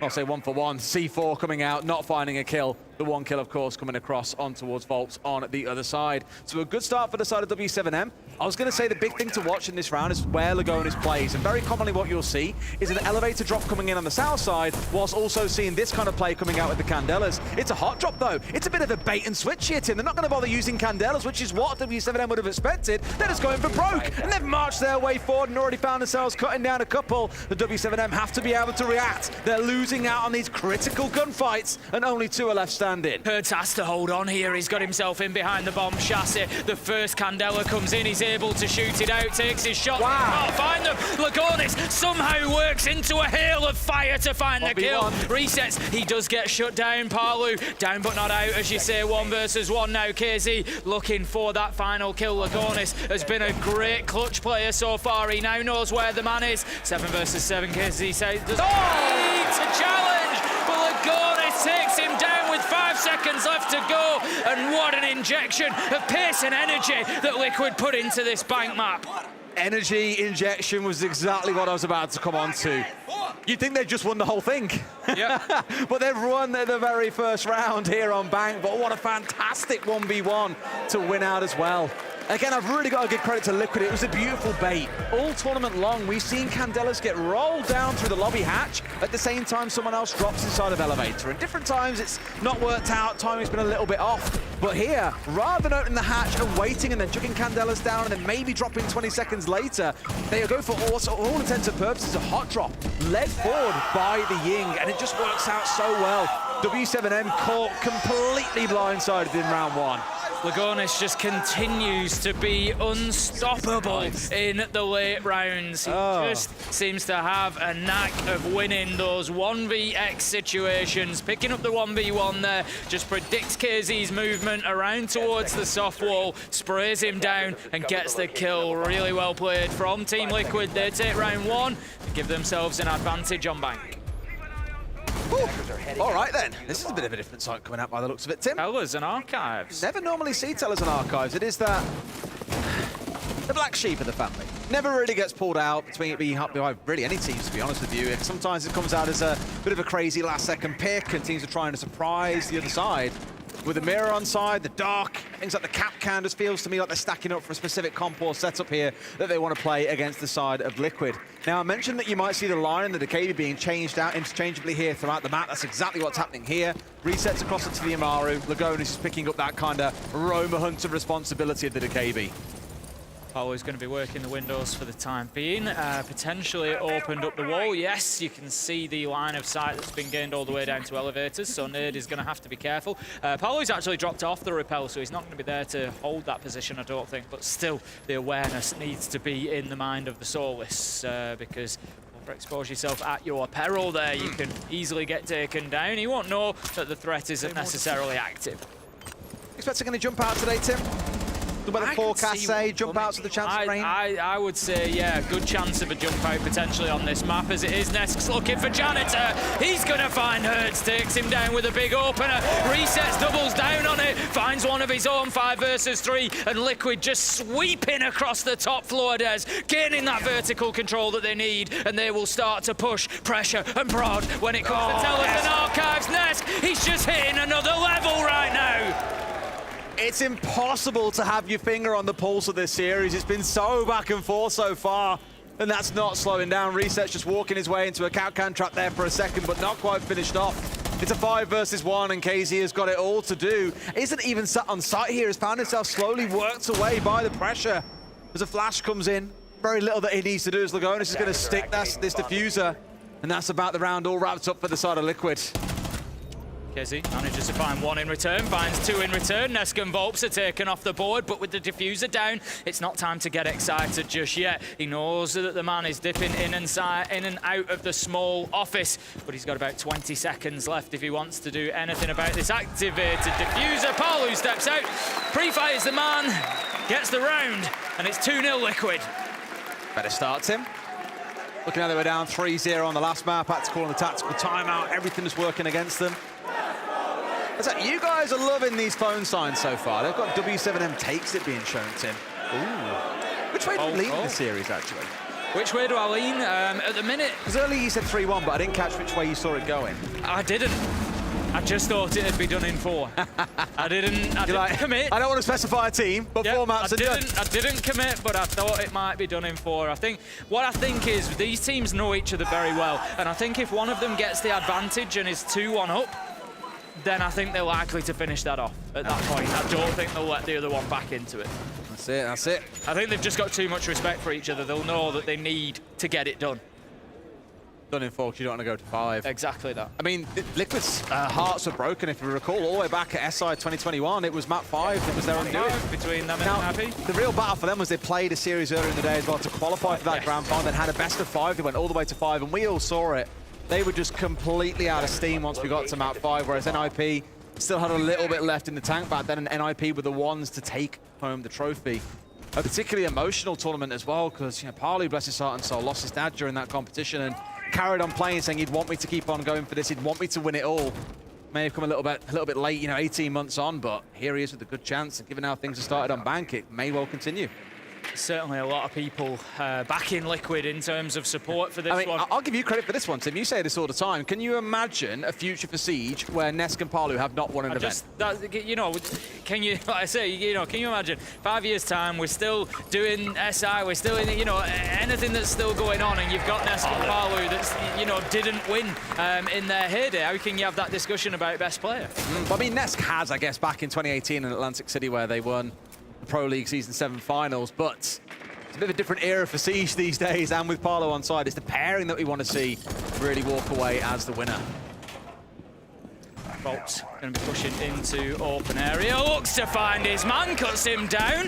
Herds does find one at the same time, taking Nesk out, but it is still advantage Liquid 4 versus 3 as they continue to push and try and get a hold of this top floor. They've lost the book along with Nesk, which isn't going to be the end of the world here. I think he might have had some hard breach gadgets with him, which will prevent a little bit of hatch work, but they do still have Lagonis on the thermite, so they can get any sort of critical areas opened up.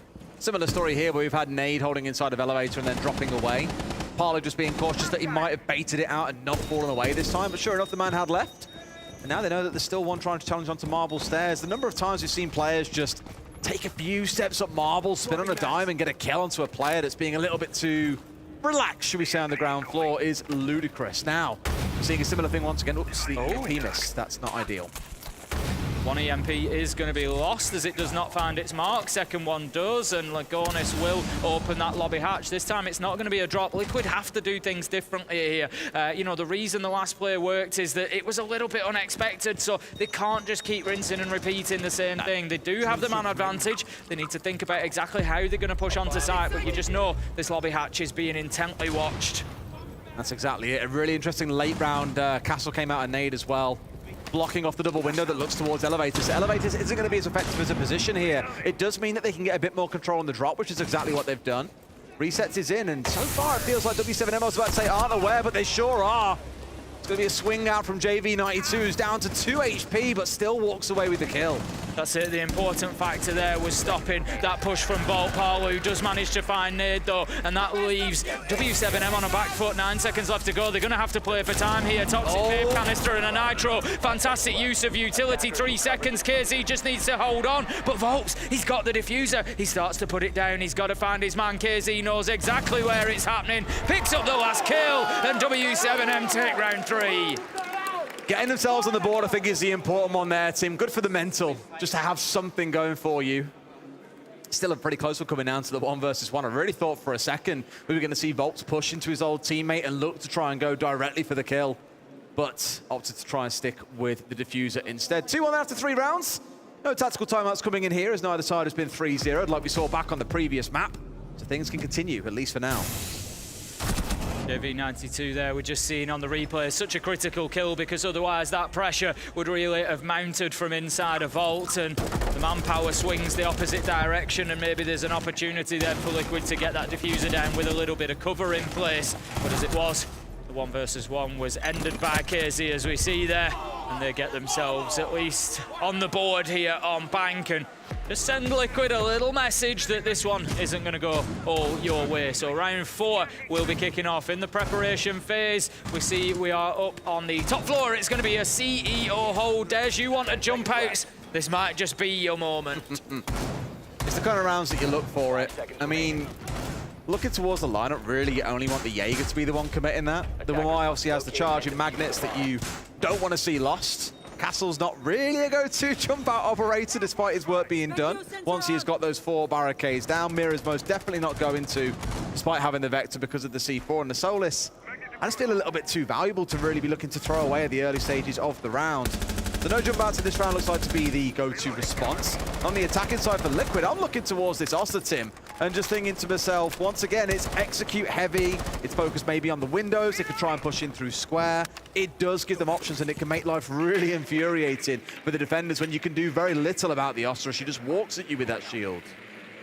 Paolo just feeding that information in once again, just being cautious. We quite often see the bottom floor roamers when you've got a top floor site. The defenders just try and get one down there and keep themselves off the radar, but Paolo not allowing that to happen. It is KZ on the bottom floor, will be aware with the Solis scanner that he has been drawn down, may have gone down there to specifically pick up that drone, but it's going to actually be JV92 who manages to find the first kill. I think that might have just been above KZ there onto that marble stairs skylight that was just up above him, but it's a great kill to take Volks down, and still struggling to make a real impact on this. He's had his moments, Des. He's had some big kills, but not as dominant as we've seen recently. I mean, this is the hard thing, right? You can look at every single player on these two teams and say, man, they're usually so good and popping off, yada, yada. When they come against each other, it's going to be really hard to keep on having that kind of performance, knowing there are players on the other side that can deliver just as well, if not better than you can. So it does become a bit of a map-based thing, I think, in this series, where you'll see individual players stepping up more so than others, but consistency might be really hard to build. Leapok's going to be holding his position inside of sight. The castle barricade's going to allow him to peek onto any potential breach spots, but also the windows as well. Paolo looking for that vertical challenge. Always need to be careful. For some reason, the fights just feel that little bit harder in Siege when they're uphill. Quite often, the one with the height advantage will come out the victor. Paolo just managing to keep fighting, but does take a ton of damage along the way and needs to be very careful. It's only going to take 1 or 2 shots here to end his round for Leapox. He's going to take a lot of damage inside of sight as well. As Liquid, they start to probe, start to push forward, see if they can get inside. What a beauty from Nesk, knows exactly where the man is, and a second! Ness is just that guy. If you give him an inch, he'll take a mile. Does he know about the man to his right? Yes, he does. No! Nesk paints him a beautiful line, but does not finish off the player himself. Sure, it's put him down at least somewhat low. JV into another, into a second. Makes it a 3K for himself as Reset's going to try and save the round, but it's not going to happen. W7M up to 2-2.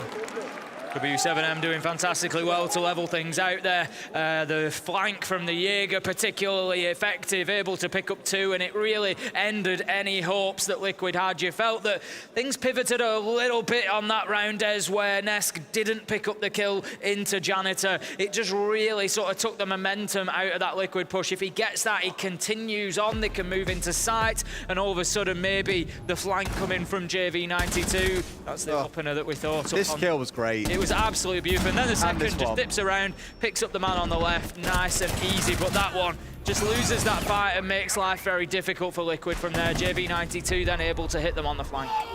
It's why on the attacking side, you'll see teams, regardless of where they're trying to attack from on that top floor, is they want to clear out Banana, which is the room out towards the west, make sure no player can hold the longer angles onto the windows, but you also want Janitor control for the exact reason you saw there.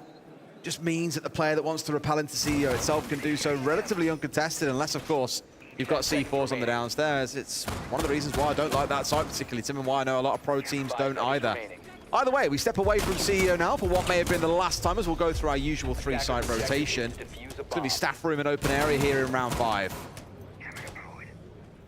We're going to see a similar defense from W7M to the one that we saw from them in Tellers and Archives. Going to try to hold on to that top floor. Wasn't particularly successful. Liquid were able in that round, I think it was round 2, they were able to sweep across that top floor and take an awful lot of control quite quickly. But this isn't really the end of the world for W7M at the minute. They've got themselves 2 rounds. They've leveled things up. If they can get this, you start looking at a guaranteed even half at least, and they're not doing too badly overall. That wall we've just seen blown open normally gets reinforced off. So I think he was just about to do it, but the arrow hit. And then the Rotero's just like, no.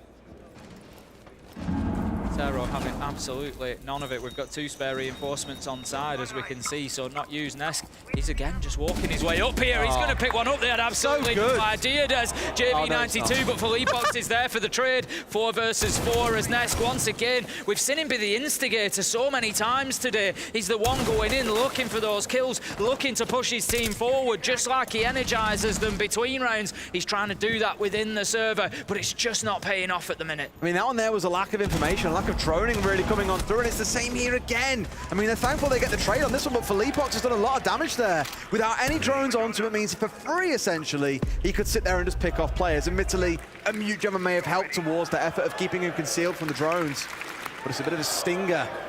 3 left for the side of Liquid. Nade and KZ with it all to do.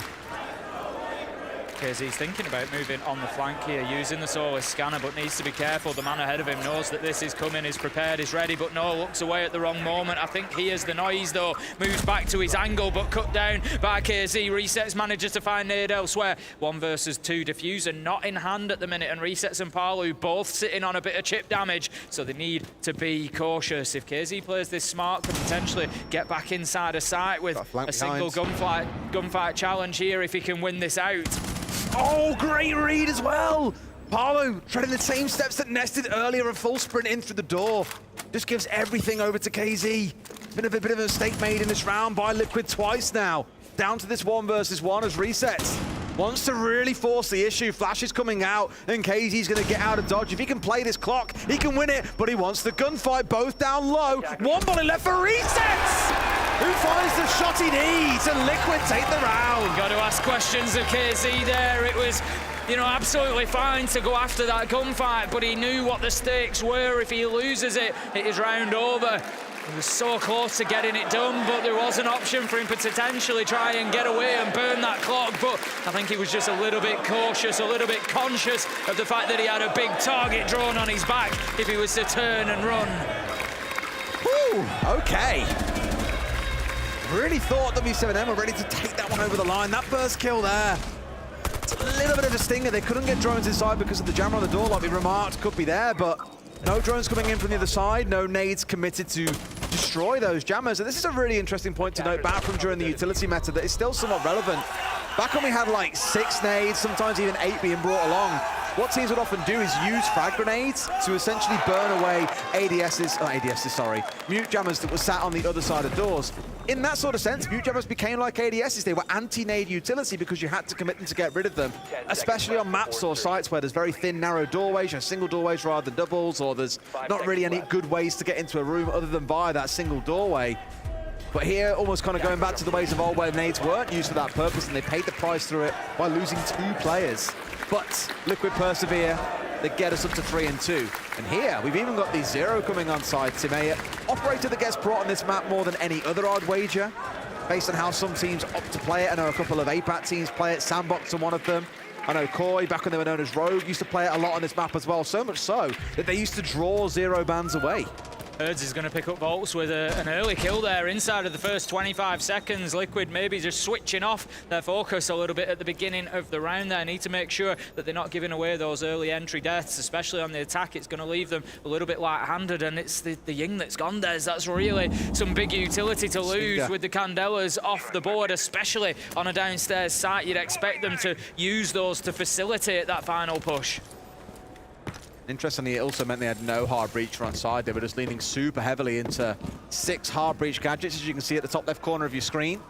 2 of those offline, not really going to be a round loser for them. Still got 4 they can make use of to get rid of the hatches above sight. We mentioned the Hibana being banned away.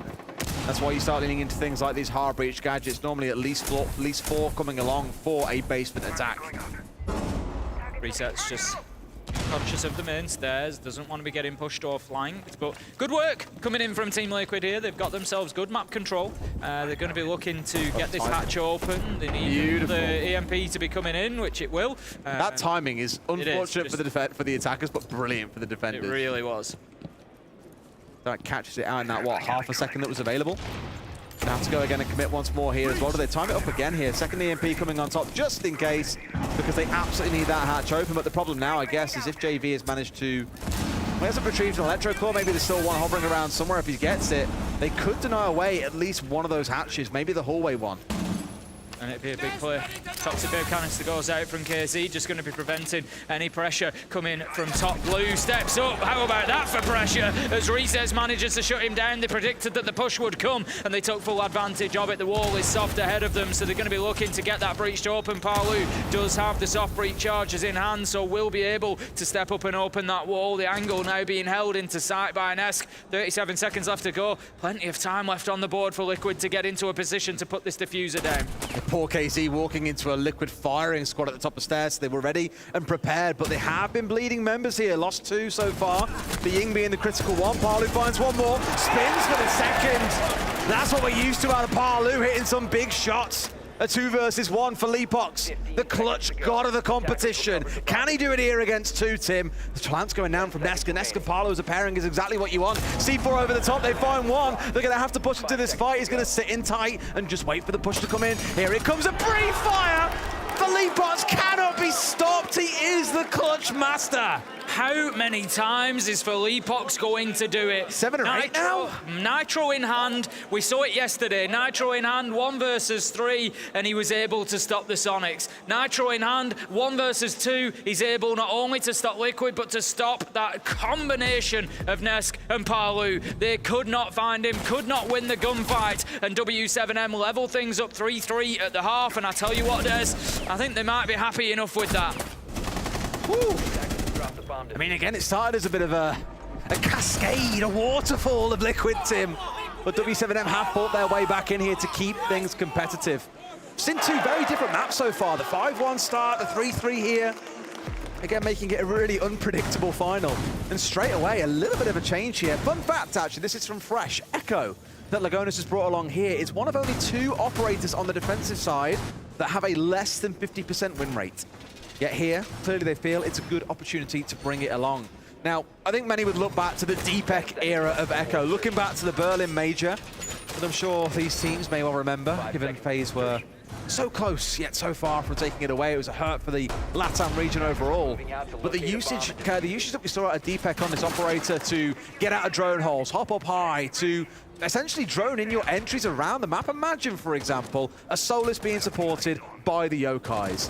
That is ludicrously oppressive in terms of the amount of information coming out from those 2 in conjunction. So you may well see it coming through at least in one of these rounds in this second half. Volk's just going to be taking out that drone, looking to push through, back in towards Tellers and Archives. Happy that he's denied that utility, that information that's going to be coming in. 5 drones down already, actually. Team Liquid doing pretty good there on the drone game, but KZ looking to push in aggressively. Palu forced to drop away, and it just says, you know, everything. You've got the Echo there for the late round, but otherwise the Solace, the Mozzie, it is all about trying to delay that top floor push, trying to stop W7M being able to get into the map and get comfortable. Twitch on the march once again. Main thing to note here, of course, is there is no mirror on the other side. Back, I'll tell you what, they see everything. Get out of here. The red pings are on you. That's your sign to run. They're trying to scream. And slowly they will drop away 1 by 1, but not before Palu has domed 1 and got out of dodge. He's chasing for the kill and being contested on the reverse. KZ takes a little bit of chip damage, but keeps his life, as do all the members of Liquid. Great exit back to site for Team Liquid. Yeah, that's pretty good from them. They've got themselves a minute and a half wasted. They're able to start, you know, thinking about site now. They can take up their angles. They can think about where this push is likely to come from. We've even got a little bit of remodeling going on. Reset's taking the opportunity just to create that rotation. And those can be smart plays because the attackers will have drawn outside. They'll have an idea, and in the attacker's mind, they might be thinking they don't have a rotation through to Vault, and now things have changed. It's always shifting. It's one of the beauties of Siege. KZ is going to send in the Gemini decoy, not going to find too much information there. I think was more interested about what utility was waiting for them in that plant spot. What's interesting is there are no C4s in the back pocket of Liquid here. No Goyo on side, just really looking towards the 3 smoke canisters of resets for a little bit of denial. Of course, assisted by the Echo Yokai drones, but will that be enough? I mean, the answer is it's building up to be enough as we get towards these last 30 seconds. You can chunk through a good few with the smoke, the first canister coming out here. It does give a very narrow window that W7M can play inside of, but Leapox is looking for the backstab. The barbed wire may just give him away, and you can see why Paolo has opted for the barbed wire over the C4 in this instance. But it's whether or not they can get away with this execute. 4 versus 4, 25 seconds left to go. It's time for W7M to start moving and move behind that nade there. Will Nade is thinking about getting dropped down. Manages to find one before he does. 3 versus 3. There we go. They move on into sight. Kill is found by JV92. They can start putting the diffuser down. Nade is on the cover. 1 versus 2. As you say, this could be ended by Lagonis, but at the minute, Volps is providing that information. Loses the fight on the hatch. The plant will be stuck. It's a 1 versus 1 effectively as Nade goes down along the way. It's all up to Lagonis versus JV92. Lagonis finishes off the 1, takes away the information. Can he get his other man on his feet? It could be a play, Des. He's trying to force the 1 versus 1 here, and for a second I thought we might see JV full sprint towards the hatch, but Liquid, they've got a bit of time to play with here. They get the res. It's a 2 versus 1 once more, but they've got to be able to find a player. 1 found straight away, and JV, this time round, taking the clutch wagon away from Felipox. It's infuriating how many clutches are coming out. Liquid must be in absolute despair at this point. It must be very difficult for them to play against. And I love how JB's like, yeah, come on then, we're listening. Responses are all in the favour of Team Liquid pretty much, but it must be very difficult for Liquid, like you said. They keep getting themselves into these positions, there's where they're almost winning the round. Yeah. And they just can't get it done at the end. JV92 there, just playing that absolutely beautifully, keeps himself tucked nice and tight in. You know, you think about that situation in your own games at home. How do you work it? What do you do? And it is just about finding the best angle that you can, the most cover that you can, the best security, and JV92 did exactly that. So Team Liquid, they're going to change things up, head up to the top floor. It's going to be CEO W7M on the attack, take the first round, and that for me is a little bit of a worrying sign for Liquid.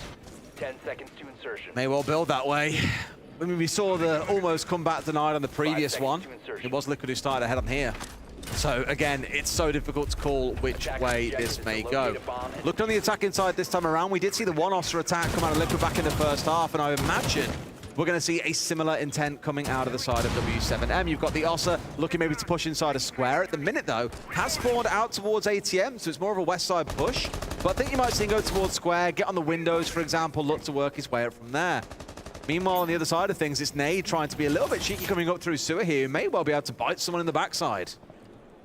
Certainly could do. He's moving quite quickly, only 30 seconds into the round. And again, if Liquid, this is one of my concerns. If Liquid aren't on top of these little plays that with a little bit of confidence W7M might start looking for, it could turn around very quickly and they find themselves facing Matt Point. The real stinger as well as it's the KB on side. So when Nade starts feeling like he's getting in towards dangerous territory, you hit them digits on the phone, everyone else starts ringing on the side of Team Liquid, and before you know it, Nade can either find a freebie or knows that ground is cleared to move through. Being quite conservative with it so far, so looking instead to get a little bit of visibility towards the site itself.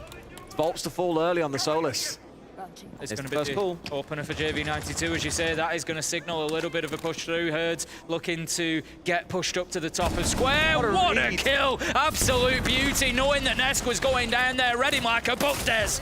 Absolutely did. And the thing is, you see those kind of kills, you think, wow, they just knew. Sometimes players can watch angles like that for 60 seconds and see absolutely nothing. Other times they're rewarded straight away. Plants going down, and it's been completed, Tim. This is going to be panic stations for the side of Liquid. They're getting in and trying to sit the defuse. They're still in the 2 versus 3, and they might just get away with this. Will they get there in time? He's holding it all the way through!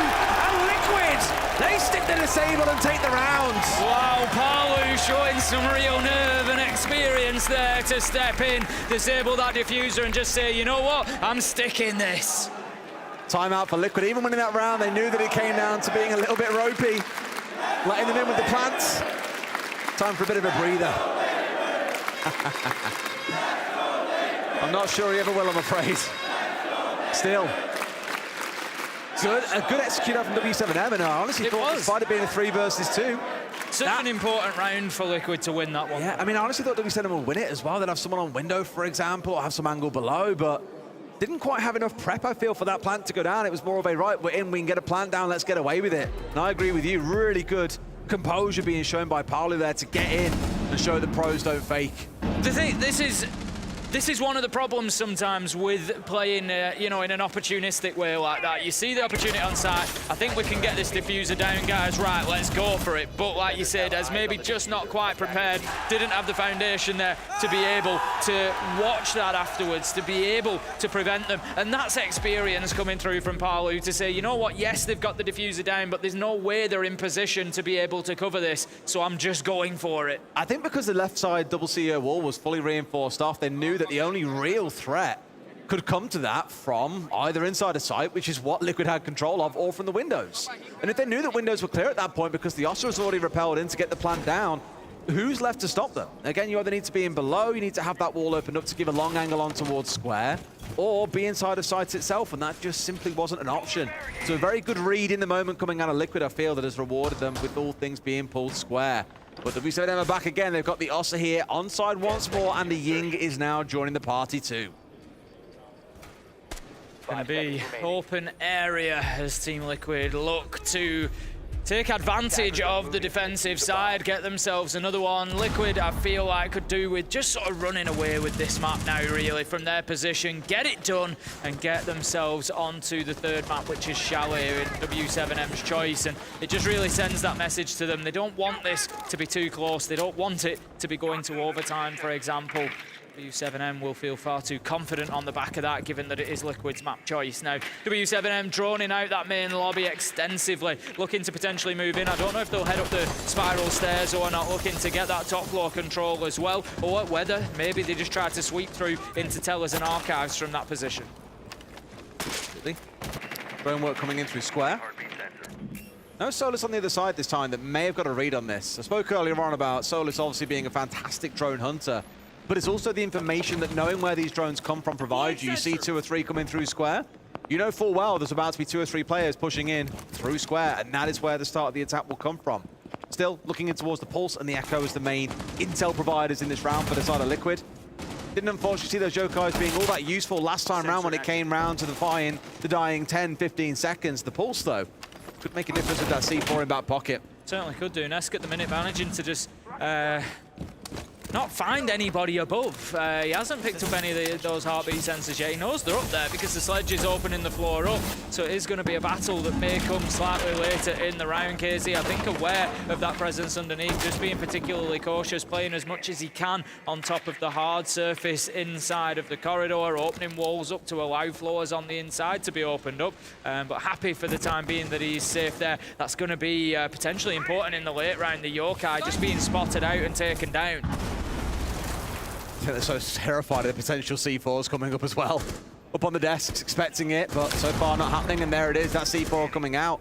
They still have one more in back pocket for Palu to make use of. No doubt supported by Nesk, bringing calls over from that cardiac sensor.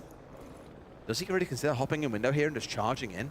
It's always a risk because of the floor to the right-hand side or the wall that's been slightly opened up. You can be spotted without any ability to challenge back, but just put you in a really powerful position to net a kill or two. Certainly would do. Palu very busy watching the verticals. He knows exactly where the man is, but somehow doesn't pick up the kill. KZ gets away with it, and knowing that Palu's looking up at the ceiling, he takes the opportunity near to drop and manages to find one. JB92 doubles down, and W7M are taking control of site here, Des. They're going to start to throw that diffuser down. Nesk comes on the flank, manages to get one, can't stop the plant. 1 versus 3, cut down by Herds, and that's going to be W7M taking the lead again. That W7M bounce back, Tim. they feel unstoppable. Copenhagen, do you agree? I'm going to say no, Tim, based on that reaction. But so far, they are proving it. They won first map. They're up 5 and 4. Strong second half so far. And again, it comes back to what I always touch on. You just don't know what you're going to get until you get into that second half. But it does feel like W7M have kind of awakened here. Couple more rounds and that's them 2-0 up, and this could end up being a pretty fast Sunday. Yeah, absolutely. Herds knowing exactly there where Nesk was pushing from towards the end of the round. as I said at the beginning of the game, you know, we've got to remember SI 2021. Liquid were effectively 2-0 down on the scoreboard at least. They'd only lost one map. There was a map advantage that day under the 2021 format. But against NIP, Liquid were 2 maps down and they were able to run it back in and get themselves into a map 5. It is something that is certainly in their locker. You know, even with those roster changes, you look at a player like Lagonistes, let's not forget Mexico. When he was on Team 1, they were all but out. They had to finish on a specific scoreline against Cyclops to have a complete repeat of the match, a replay, which they did, and they were able to, they were hanging on by a thread in the tournament and went on to win it. So they've certainly got the pedigree there of being able to pull those results back out of difficult circumstances, but you just feel like it's not so much about Liquid as it is W7M if they get on to 2-0. They've just been absolutely clinical and ruthless so far this event, and I'm not sure that they'll be reeled back in. Lagona's just poking his head around Garage here. In fact, there's 2 players down there, I think, now committing to a 2 versus 1, expecting a push to come in through Garage, but W7M have sent absolutely no one down that way so far. They're much more focused on being out towards this east side. KZ leading the charge in through Square. Hoping to get a little bit lucky on a push up here, not knowing that one has just dropped away in front of him. I love how he aimed at that drone then, by the way, instinctively. Yep. Just ready to clear it out. So easy to do. It's it so is. easy to do. Volks is going to drop down the elevator, but cut off by KZ, who picks him up trying to move across. He knows that there was a second there playing around beepers, but he's not going to push that too much. Get back up to the top of Marble Stairs. Out comes the drone. And again, it's something that W7M have done very well so far. They like to gain that information and go in knowing what's in front of them, but Resets, he knows what's in front of him as he takes down JV92 with a headshot, levels things up 4 versus 4. But Herds, he's on the chase here. He's looking for the man. He misses. No way! And somehow Nesk manages to escape down the hatch. You best go buy a lottery ticket, Tim. You don't get that luck every single day to survive that full spray coming out from Herds, who just whiffed a couple of critical shots. A real stinger. Now you're going to see W7M getting set up for this execute that we've seen so many times, to push in through the hatches. And that real question now starts to come onto the side of Liquid of where does this push actually come from?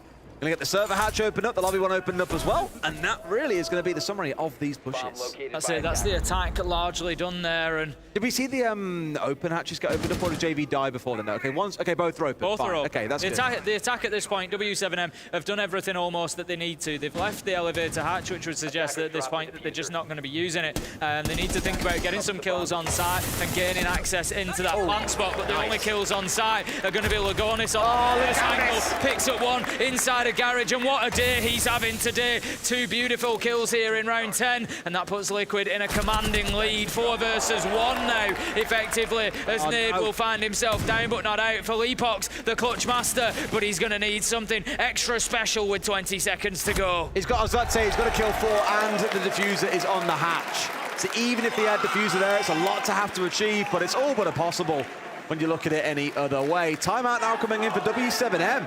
Things are pulled all square at 5-5 once again. These games are staying pretty tight, Tim, and I can't help but think back to what happened in Berlin. 68 of 75 rounds, every match going either to 7-5 or through to overtime. This one feels like it's starting to get pretty close to that sort of scoreline. It does feel very similar. It does feel very... I need to go back and check exactly what the scores were, to be fair. I think, from memory, I think 3 of the rounds went to overtime, 3 of the maps went to overtime, as you say. I think one of them might have finished in... One was an 8-6, yeah. One finished in 8-6. Right, we see the highlights coming through from round 10 then, as Liquid managed to level things up once again. Next round is an important one. Whoever gets it has the opportunity to get the map done in regulation time, avoid the overtime that Des is sort of willing into existence at this point. We've had very little overtime. Feed it to me, Tim. To be fair, we've had very little overtime. I don't think I've even had opportunity to say the line. No. Say the line, Say the line. So it was 8-7, 7-4, 8-7, 7-5, 8-7. Yeah, it's 3 games over. So really what let things down was the 7-4 and 7-5 for it to not go any further. Yeah. insane. As you say, I think this one is far from done. There's a lot of Siege to be played yet today. We're going to play another round right now, round 11, and it is going to be 2 defenses left for Team Liquid, but 2 that need to be successful if they don't want to go to overtime here on Bank, which I'm sure they won't. It could be a really dangerous prospect for them. As I say, from 2 maps up, you do get the feeling that maybe W7M will be able to close it out from there. It's going to be open area this time for Team Liquid. We saw this back in round 9. It was a W7M win, so Liquid rolling the dice here a little bit, Des. They are going to have to get this one done. They can't go back to CEO, so it was a choice of tellers or open area. They've gone for open. I've always seen like a pretty interesting comp coming from W7M here. It feels like quite a slow one. No like heavily designated entry. You know, we're seeing things like the Iana coming out. That's your go-to bread and butter pusher, it feels these days. But instead here, you got like the Flores on side who goes very slow. The Ossa generally is quite slow. Felipox playing on the Capital, more focused on the utility. So really looking towards KZ or JB92 to be the entries. And we do see some entry players bring out things like the Ace, because the AK-12 is such a good gun and brings so much to the team. But it's definitely a little bit unconventional as far as competitions go.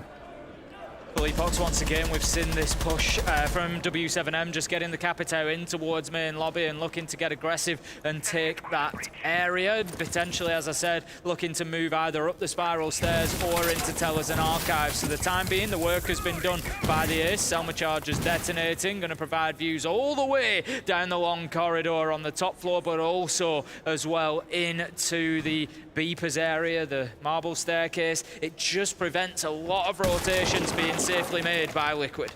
Relentless droning coming out from W7M once again. 3 drones just racing across the top floor and the ground floor. See exactly what it is that's happening, and 2 players rotating their way through the basement here. I like it when we see this kind of play coming together too, when you have the Solus joined by someone else. Either to look for the 2 versus 1, or just to kind of reverse entry. Oh, there are 2 drones coming in here. That must mean a player is about to follow. Point your gun that way and we'll hope for the best. So it was both the Thorn and the Solus working together there. Bolts and resets stacking up as a pairing. Others largely holding around site with C4 still in back pocket. 3 of them to use here, Tim. And that could be 3 dead W7M players. Paolo's just able to see what's going on through that window, using the mirror window that was in between him and that location. Keeps the nitro for the time being. And resets. Reset steps up and gets a huge double at the top of the square. Skylight Lagonis, he's in position to assist Paolo as well. You feel like Liquid have got this site locked down at this point, and for all the vertical control that W7M might have, it's just really not paying dividends at the minute. It's not. Still bleeding out. Resets. He's on an absolute tear. Get the man some ice. Found 3 for himself. Paolo into a 4th. Liquid, it feels, might be about to pull us up to match point, which means things start to then get closer to that 1-1 scoreline that we mentioned. But Tim, we get away from the air quotes favourites of these maps and we start stepping in towards more precarious territory, with Chalet being that first one. That's it. You look at those last 3 maps and you start looking at maps that either of these 2 teams can win. And you know there will be a real effort and opportunity for both of them. KZ 1 versus 5 at the minute. The only thing he can really stop at this point is a flawless round. He will do that as he manages to take down resets. But it's that man Lagonis once again really stepping up for his team in these 2 maps. Will close out the round, and it is a map point opportunity for Team Liquid. I feel like I need Nesk as a personal hype man in my life. Just to follow you around and just scream, shout and hype you up in general. Yeah, I mean, you could do anything like turn the kettle on and I feel like... Yeah, Dennis, you made a sandwich, let's go! Exactly, yeah, or he loses marbles that you're turning the kettle on or something like that. You locked your front door tonight, well done! You know, that kind of thing. You got it! Everyone needs a bit of Nesk in their life. So far, W7M having it in a lot of theirs. Marching through a good few kills, but really it's feeling more and more like a team effort as this game goes by. Resets in that round with those 3 kills that he picked up, moving himself up to double digits. Parley was already there, Nesk is 1 off, Lagonis is 1 off. These are the kind of games that I love, when it doesn't come down to 1 or 2 players just going nuclear and making massive hero plays, when it does become a genuine team effort to get a victory. I think ultimately you've got to look at this and say, if Liquid, you know, aren't successful here, it really is not down to effort, is it? You know, we can already see 2 maps in, poured everything into this so far. And I am interested to see, as the game goes on, you know, how much of a factor fatigue might play. You know, when you're getting close rounds like this, close maps like this, and it's being hard fought all the way, you've got a lot of energy in the team, you've got that hype, it takes its toll. You know, you've mentioned the Berlin Major already. I think that match ran to about 5.5 hours. That is a long time to be up there at that sort of energy level for these players, and to be focused and to be concentrating. You know, so that is another factor that could play into things the later this goes. Throats were knackered, the players were knackered, everyone was just tired come the end of it. Even the crowd, I'm sure, were exhausted after a very emotional 5.5 hours, as we mentioned as well. It took all the way up to the 15th round of map 5 to determine the overall winner. Screamer of a series that I'm sure many will never forget, and this one could yet build to become a similar series. Focusing here on trying to get El Canto opened up. Now we are not the real Kanto, I'm referring to the wall. That'd be a bit gruesome if you're on about the real Kanto. But with that being opened up, it means the player that plays on the window can see all the way down through White Corridor, and it makes it very restrictive for the defenders to be able to move around on this top floor. They're going for it once again here, but the electrification is back online. I think they've messed it up, Tim. I think they have. I'm not sure if the first one was clear enough. Again. I think it was. They're going to have the EMP go. Yep, they're just in fact tricking it. They've gone a little bit lower this time, so they will get the job done. Volps, though, has wasted half of the round there, Des, and a lot of utility in keeping that wall closed. Great fireball, but Volps is still not good enough. It's so close, though. Okay, no, just stay. I think you're okay. As elsewhere, it's KZ to fall first. That should have already done his duty in this round. All the EMPs have been burnt, so not a world ender to see him taken off the board. Do they know that Volts is still here is the real big question. 2 quick kills coming in for W7M as Felipox on the Monty starts his march forward. Now they know. Time to run. Yep, that's time to go. Felipox needs to start grabbing some territory here up at the top of the stairs. But as you say, as soon as he steps out, they really know that they've got him stuck. But the thing is, he can play that position, can Volps, because they're also going to have to clear him. And Monty's really not the operator to be doing that. 45 seconds left to go. Herd's pressuring from the window. Nade's got the diffuser in hand. He's thinking now about potentially getting into sight to put that plant down. Ooh. The opportunity is here to do it here and now, otherwise overtime is guaranteed. It does feel like the orange wave of W7M are marching on forwards, but Nesk, sharp as ever, finds one. Manages to escape going over the top rail there, down into the square skylight area. Nade, no option but to push in. Finds the beauty through into Janitor. There's an opportunity for him to put the diffuser down here. He's got the support of the Monty. Could potentially take action there from one side. He's going to bring those bullets in like a magnet. Volps has not been held. It was close, but he managed to get across. Diffuser will be planted. 2v2, trying to play onto the Monty. This is not going to be easy. He's got Volps in support, but they have to work and deal with this shield. But then on top of that, they've got V92. He's in the corner. They've really got to bully him out here, but no! Nesk has been down! No! Liquid so close, but W7M, they hold on and bring it back. Overtime abound, Tim. We are going to overtime, Des. 6-6 on the scoreboard. 7M. These are getting creative. I'm enjoying this. I love the, you know, the educational sort of scientific element that's coming into them. You know, well, incorrect science about solids earlier. Well, yeah, a little bit, but at least, you know, we're sharpening up now. We're coming into evaporation. We've got that one right. What about condensation? Where else can you go with this? I'm sure they'll think of something. Vaporized? I'm sure they'll think of something. And many things. That is so unfortunate. I can't believe it. I think even they looked a little bit surprised they managed to get that one over the line. But it does send us through to our first overtime of the series. Staff and open area is where Liquid are going to start out their defenses. If we have a look at how that has gone previously for Team Liquid, they've lost it back in round 9, won it in round 11. So it's been a 50-50 site for them. They're going to be looking to get it locked down this time, of course. But top floor is largely where it comes down to. They were able to hold on to it for a little while last time, but then ultimately, you know, kills came on a little bit of a flank. We had Lagonis working from underneath as well. W7M really weren't able to make that vertical pace. So for me, if you're Liquid, burn as much time as you can on the top floor and then give it up, fall back and force W7M to win the round. Only the 2 C4s in back pocket. Impact's already well burnt out here. Fortunately, there's no Ossa on side. The attackers, again, going back towards what have been, for me, at least 2 crucial operators throughout not just this map, but arguably the previous as well. It was banned away in the last one, so didn't really get it seen, but throughout the tournament has been used a lot in the DKB and the Ying. Really running the field, it feels so far, across the Copenhagen Major. W7M expecting a little bit of aggression from Liquid, but they're just not giving them anything, Tim, not taking the bait. No, not at all. Liquid won't do. You know, they know ultimately, I think they'll have learnt the lesson from last round, which was they were able to hold on even after vertical control was lost, so they don't really need to sort of give anything away too much. Volps will be picked up there on the draw, and he knows it's up there with him somewhere. Will find it, so he knows he needs to move. But for the time being, he's wanting to hold on to this position. Needs to be careful, though. The challenge comes in. He does manage to do some chip damage to Herds, but takes some himself, and he's going to be pushed from 3 directions here. Volps, unlikely to survive. He's going to be shut down in CEO. That's a meeting that he didn't want, as Herds manages to find that opening kill. Now, unfortunate there, being pushed from 2 sides and was basically taking a gunfight on 2 fronts.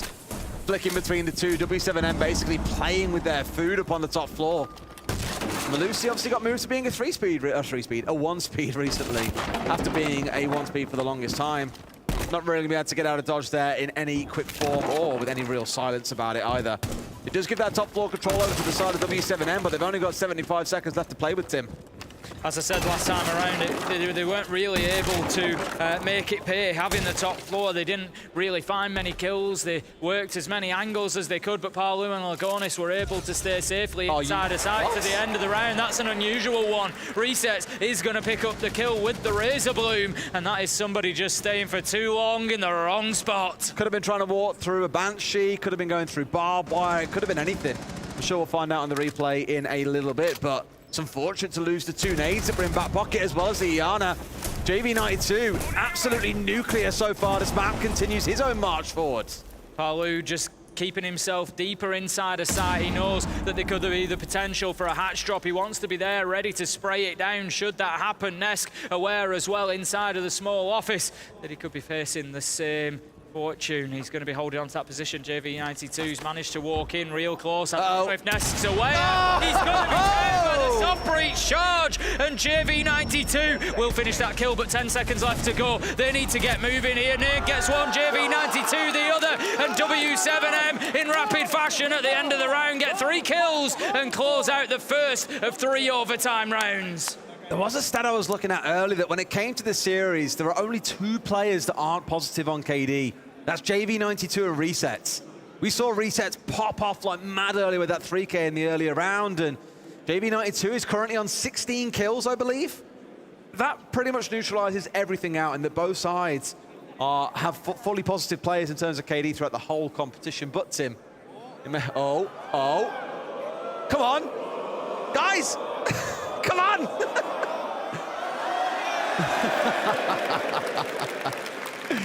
I've never seen that one before. No, that's a new one. I love it. I don't mean the skid, I mean opening an alpha pack. On stream. On stream in the Major, that's impressive. The day someone does that and we get a black ice coming out of it. Oh, imagine. Oh, the scenes. The roof would be raised. Keep trying, get some more packs on the go. Everyone in the crowd can just take it in turns, logging into their account and seeing what's left. We need one of those people that saves them up. Helby. Like yeah. Didn't he have like 800 Helby's, I'm going to say Helby, I'm sure, was at 4 figures at some point. Honestly, it's ludicrous. All right then, round 14. Could be the last. W7M on the defense of the basement.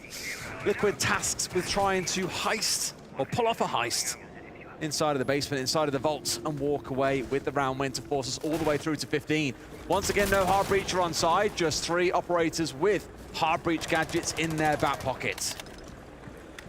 Last time around, W7M on the defense were able to win 2 out of 3 times on this site, so certainly have their work cut out of them here, Liquid. They were only able to get 1 win, and they're struggling to keep a hold on operators like Nade, Herds, putting numbers up, but KZ and JV92 are the real deadly threats. 28 kills between the 2 of them. They are absolutely flying, and from Liquid's point of view, need to be targeted. It's kind of the battle, because we mentioned in the semi-final yesterday that it was Nesk and Volts that were absolutely popping. Paulo in that interview just said, I didn't have to do anything, right? My team are just nuts like these 2. They carried us through, there's no problem. But this was also remarked throughout this series. You can't be the superhero every single map. It may well fluctuate throughout the course of the series. Here, we're going to start seeing Liquid get set up for their execute, opening up these hatches, but needing an EMP to get one of them opened up at the very least. So waiting on Parley to get his way across, and here he is, breaching his way through the wall in towards open area and staff. Sure enough, open they shall. Opening the hatches at the 1:30 mark. Not bad at all. Liquid should have plenty of time. I think just hanging around there, yes, certainly does need another EMP to come in from Parlu. Going to be waiting for a moment, though. I don't want to be cynical, but this is wasting a lot of time. It is wasting a lot of time. You could have had both of these hatches open at about the 1:10 mark. Parlu is now going to move in to do that. Just being cautious of potential cam traps, but he's going to support Elevator before that open area, and this has taken now 30 seconds. For a long time. 30 seconds with Volts doing nothing. I don't want to be too cynical because they can still hit with this. It's not the end of the world, but like you say, that was a good 30-40 seconds that Volts was stood around not on drones, not really doing anything because he was waiting to get things opened up. But now that it's done, they can start thinking about the execute. 50 seconds still to pull this off, and I'm wondering if we're going to see, as commented earlier on, that Ying focusing on going in through lobby and everyone else trying to drop in through elevators. A bit of a bait inside of Orange there, making use of the first Candela, but Herds needs to be unseated. He will be there we go. He's going to be taken down by the nade, down but not out. It's almost certainly going to be finished. Ness knows with the trail of blood that the man was down, goes down, finalises the kill with a headshot. 5 versus 4 now as Liquid begin the push on into site. Resets is going to join Parlu, but they didn't spot JV92, and he manages to take down Resets. Parlu able to wheel around and fire the trade. It's 3 versus 3. 10 seconds left to go. Advantage Liquid evened out once again. 2 versus 2. Lagonis is planting. It's all up to the cover of Volts. Oh, that's C4. That could be the one, but no, it misses the shotgun. It's going to find the down. W7M break Liquid Hearts once again as they take map number 2. The absolute last fraction of time there for W7M to be able to prevent that plant going down, and somehow they managed to get it done and go 2-0 up. Unbelievable. Liquid going to be scratching their heads. They've got to do 3 maps back-to-back to keep the dream alive. Let's go to a break, and when we come back, we've got Jesse on the big screen to break down some gameplay.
Oh, I didn't see you there.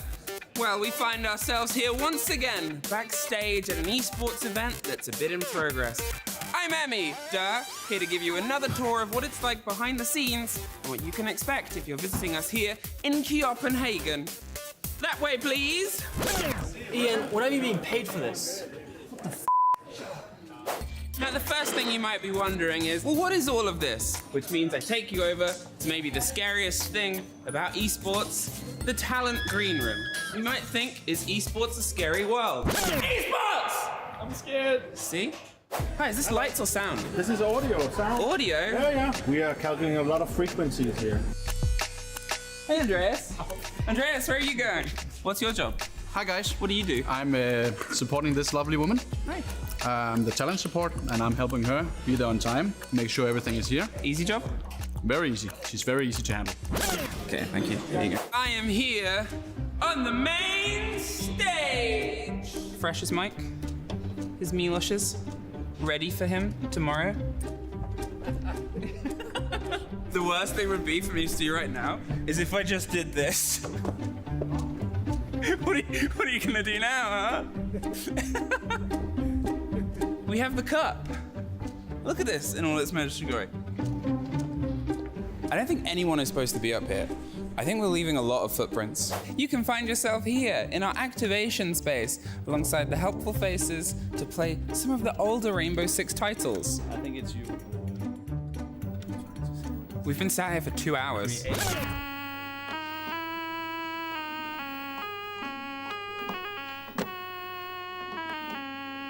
Come on, I'm so talented. The greatest minds of this game use this to just really bring an edge to everything that we do here on what is a marvelous production. That's the director of our show. I have never seen anybody more European director than our wonderful director, and I'm excited for him to see this.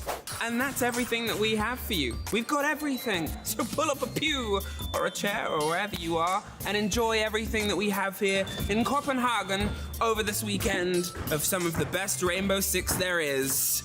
And that's a wrap.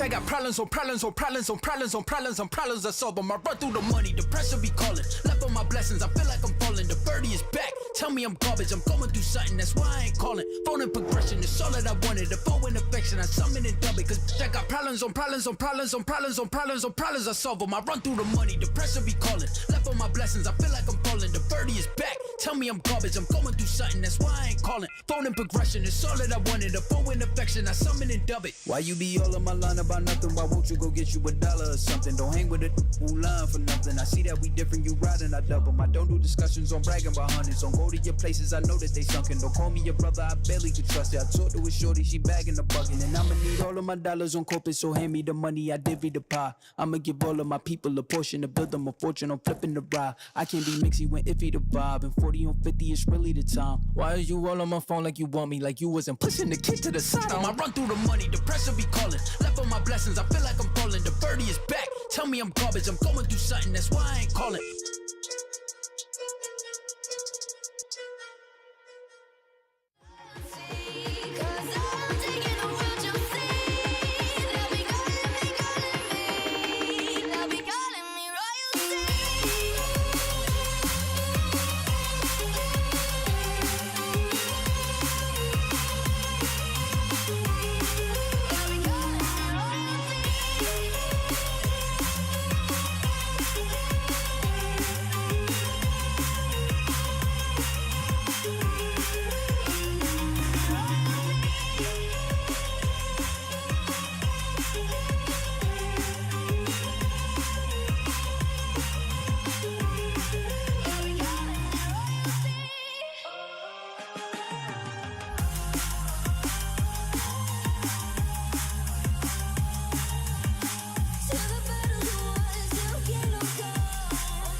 W7M finish off Team Liquid 8-6 on bank for map number 2. It finished on a basement bomb site defense, but it started there as well. I wanted to show you round number 3 between these two great teams and the utility usage that we saw. I'm going to start by highlighting Nade down in the basement. Watch him putting up, look at the clock. Minute on the clock, he's going to be setting up this castle barricade very much late, but it's an adaptation to what Team Liquid are doing in this push. Let's see exactly what happens when we skip ahead a couple of moments, though, down into the basement. This is 30 seconds into the future. Castle barricade is on the lockers window, which we saw, and let's see where Liquid want to push in. They want to have one guy coming down through elevators. They want to have one guy dropping down gold. They want to have one guy Volps coming in through server, and they're going to have Palu, the last man, dropping down the hatch to walk directly into lockers. Now, on the other side, W7M, they've got 3 answers to these 4 pushes. They've got Vulcans to cover the guy in the bottom left. They've got more Vulcans to cover the guy in the top right. They're gonna have Toxic Babes, a long throw from KZ to shut down the guy dropping inside of gold. But there's one position which unfortunately they're not able to cover with utility.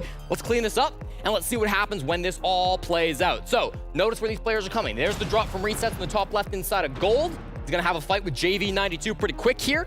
We're also got the player coming in bottom left and top right. Running through the fire is the player on the right. Oops, there's one going down. The Toxic Babe, massive for the damage there. And now watch how these players are moving in the late round. What you've got is everybody congealing up going towards the south side of this bomb site. And if we pause it here, you'll see where the rest of this utility comes in clutch. First and foremost, one more smoke coming through from KZ. They're getting value out of every bit of utility. Of course, we see that coming on through from him, just using it there. And the last piece of utility not yet used throughout this round is the C4 in the pocket of JV92. He's gonna place that right on this wall, which will easily shut things down coming in from the defenders. Boom.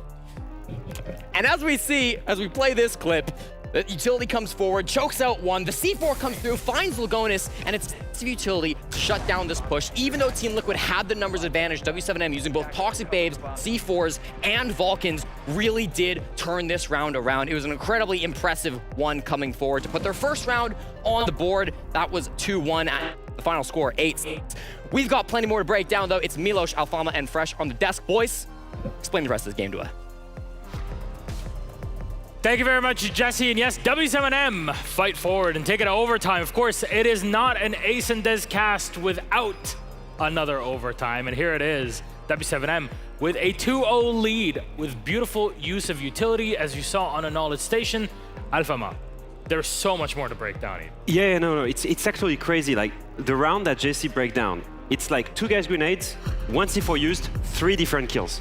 The utility usage on W7M is super good. They actually use the Capital Bolt all the way from basement to CEO on their CEO attack. They use the Kite Claw trick on basement. The variety of the stuff they use and how they use it really makes them a great utility team. And I think they've really stepped up their utility usage as well. You know, throughout this tournament where they felt that they could outgun teams, we've seen them just play to outgun teams. When they know Liquid are such a formidable opponent, they're trying to find that 1% edge. Like Jesse said, there was a castle barricade with 60 seconds to go that then funnels people into utility. That's very good macro thinking and in terms of the strategy that they wanted to go for. I thought it was absolutely excellent, but we've also got to talk about their clutch factor as well. Yeah, it's like every single round had a clutch in one way or another in it. Man, it's crazy. You know, 10 rounds were played with less than 3 players alive. It's crazy on each team. Yep. Like, the number of clutches on W7M's time. You know, Felipox clutched 4 times yesterday. He only clutched again today. Ridiculous as well. Yeah. He gets the 1v2, JV got a couple of clutches, and even it's not even just the clutches that are the 1vx's, it's the 2v2s, the 3v3s. Yeah. Every round is coming down to these situations where you've got to manage it out. You see a 2v4 here for Liquid. And that's one thing that you'll always see in a grand final is both teams are genuinely going to be excellent. They've both got solid foundations, their utility is going to be good, their refrags are going to be good, and it's going to come down to these big moments. This bank was like an almost carbon copy repeat of when Liquid and W7M played each other in the phase 2 on this map, where but for Felipox clutching, that game would have gone to overtime as well. But there's something that has to be said about Team Liquid. A lot of rounds getting the early pick and then not being able to capitalize on it. It was actually one of those rounds, the one that Jesse illustrated in that situation. But also, even more, that so many of the rounds were left with such little time on the clock. Liquid had to act fast, and that was the moment for W7M. Yeah, and you gotta remember, it's not one of the best maps on Team Liquid. Like, Bank usually is one of their weakest maps. And yet, they come in, and they're able to have great attacks, but they took too much time. Usually, that's one of the symptoms of a team that's just trying to play a map that they're not really comfortable on, and so they take more time doing the easy stuff. You gotta worry about this for map 3 then, Jack. I think you do got to worry about this because it's Liquid and we've been here before. You know, unfortunately, this is the situation where Liquid they probably strategically won that round, right? Where is Liquid? Why am I seeing anyway. So you're gonna be brought in to replace everybody on Koi. That's basically, yeah. All right, fair enough. Well, you go. Map number 3 for this series, and we'll talk about here, is Chalet. That was a W7M pick. Now, both of our maps, Skyscraper and Bank, were very close, Jack. So how do we see things going on first? So Chalet is a curious one because, in my opinion, W7M are possibly the best Chalet team in the world. So if you're a Liquid fan, that's not particularly great news. However, the counter to that is that Liquid have been excellent on Chalet throughout this tournament. They have gone 7-0 against Revan and then 7-1 yesterday. Like, they've been excellent. They've not lost a defensive round over two maps played. And the way that they do that is that they actually ban differently. So they banned away Aruni and Wamai. So because they've got these different bans going on, that leaves what I call the Holy Trident up. It leaves at least 2 prongs of that up that they then use to play the defense well on Chalet. And just like you said, right, it's one of the best maps for W7M. Same thing for Liquid, but I just think they played really differently. Like, Team Liquid yesterday, to play well against Sonics, they were against FaZe, sorry. They were trying to play super aggressive based off information. They brought the Solis, I think Valkyrie was banned, but they were played aggression, aggression, aggression. But if you rely all of your team play around aggression and winning gunfights, what happens if you find better opponents in you? KZ, JV, you know, some of the best fraggers in the world out there. And if you look at WCNM, how they play the map, it's always based off utility, which is way more reliable than gunfights. All right, now the main question is, do we see a map 4 or not? Well, like I said, you know, utility-based teams, honestly, WCNM right now, they're the better in both areas, both in utility and both in clutching rounds. If they can keep the momentum, it's WCNM that takes it.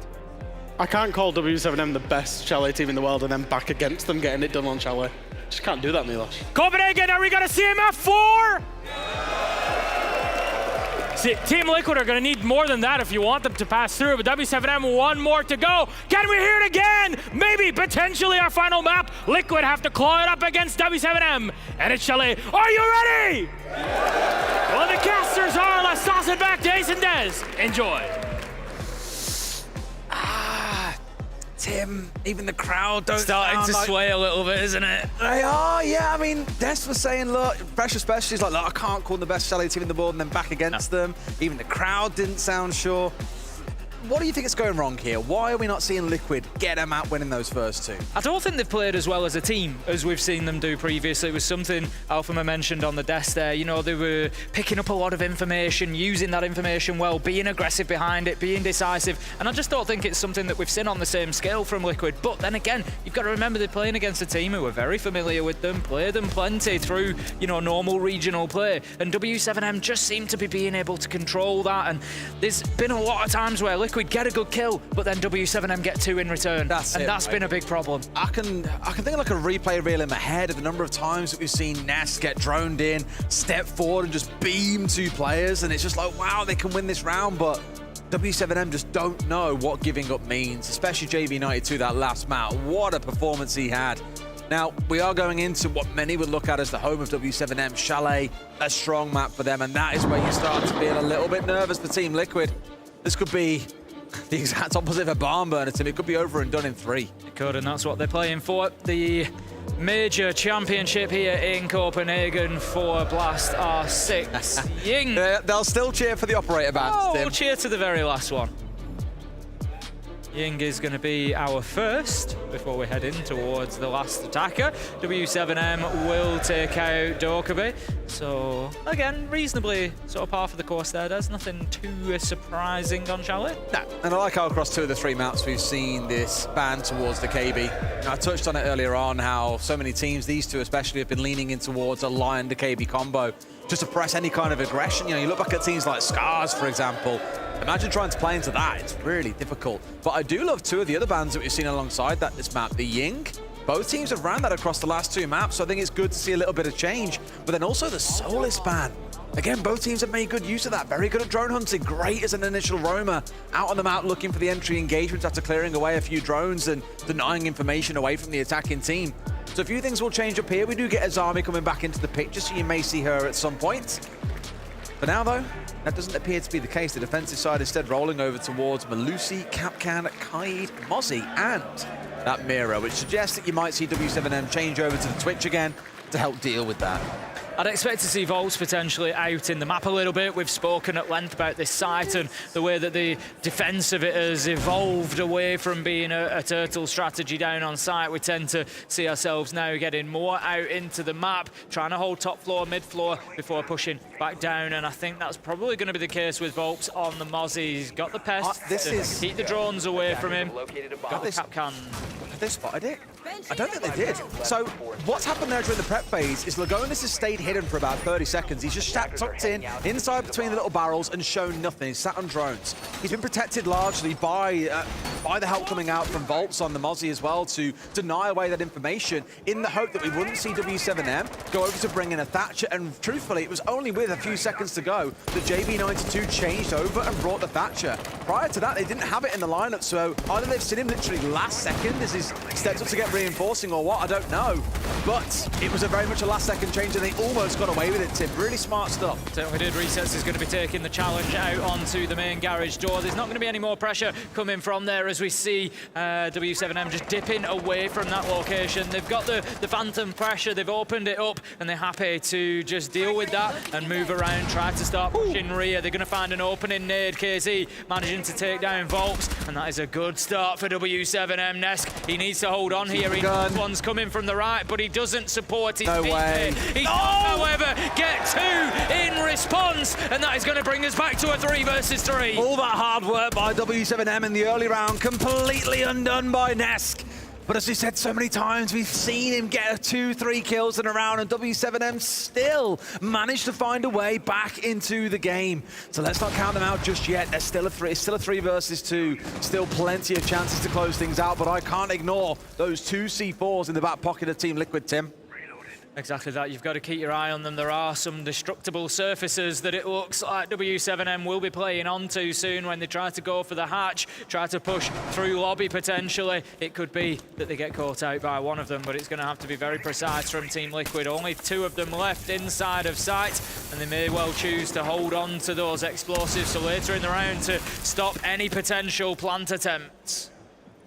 Digging deep at this point and look to play behind that C4. It's such powerful and critical utility. It feels like W7M are getting things done here. They had a minute and a half still to play with, so they're certainly in no rush. Both hard breachers getting busy, making use of the breaching charges as well.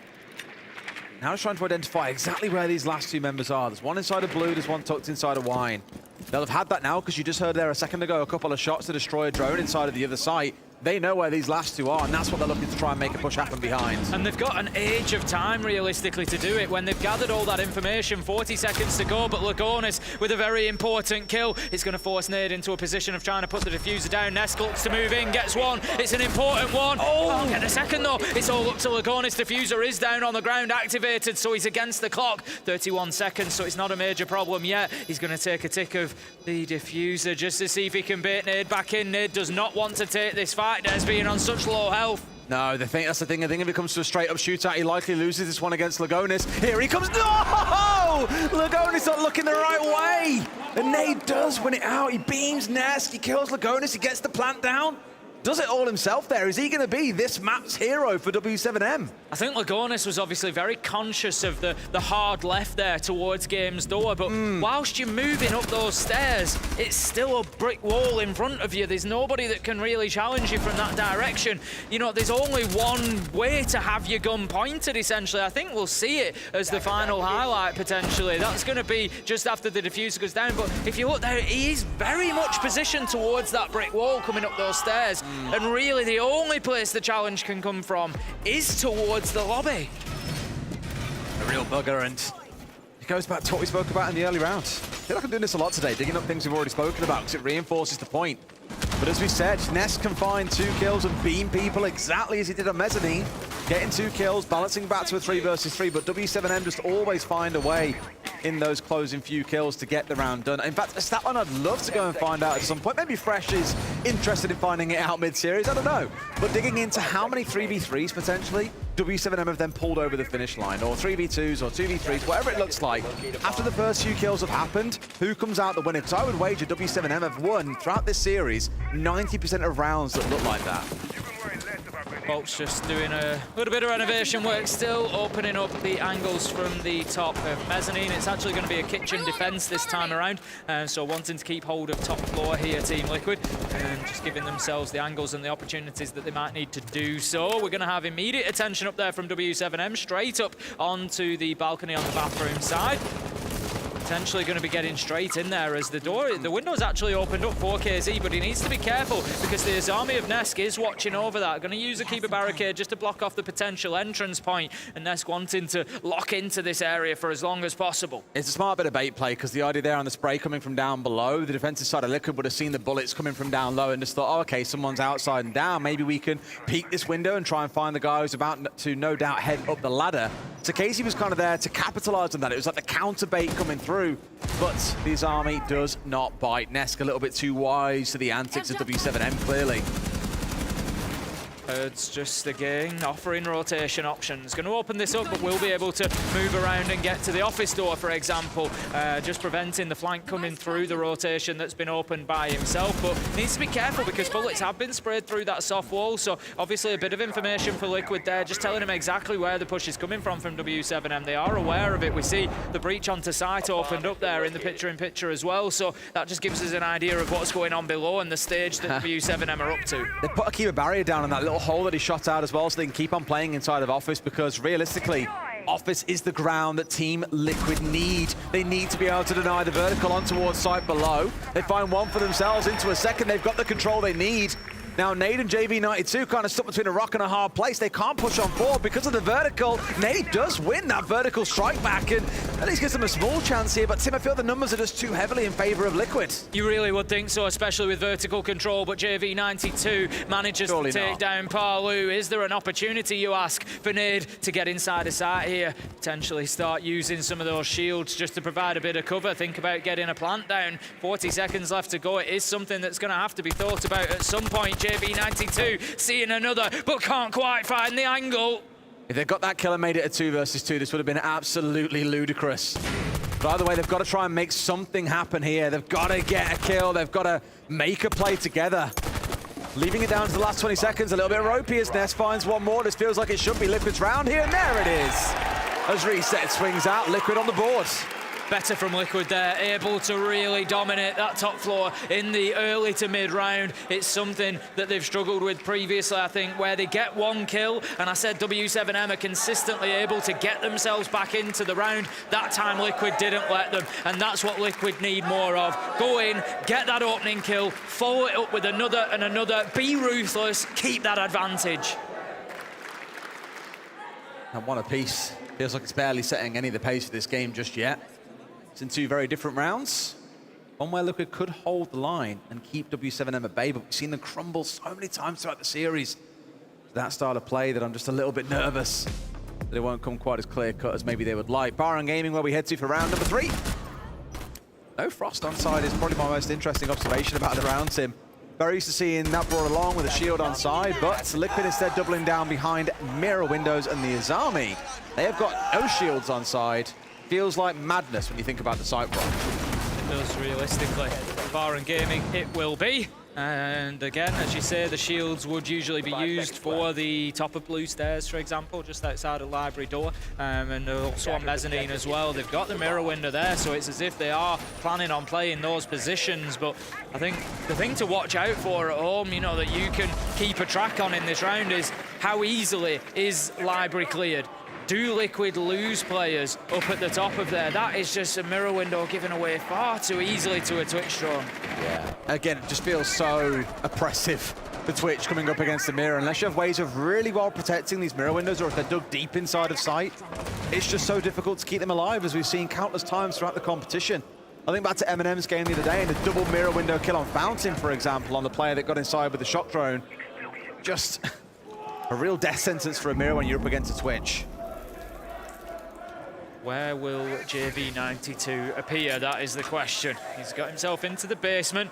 You know, he's going to work his way up a set of stairs somewhere, but the question is, which one will it be? If he tries to come up the library stairs, for example, and get himself in close to sight, it could be a real danger for the side of Team Liquid.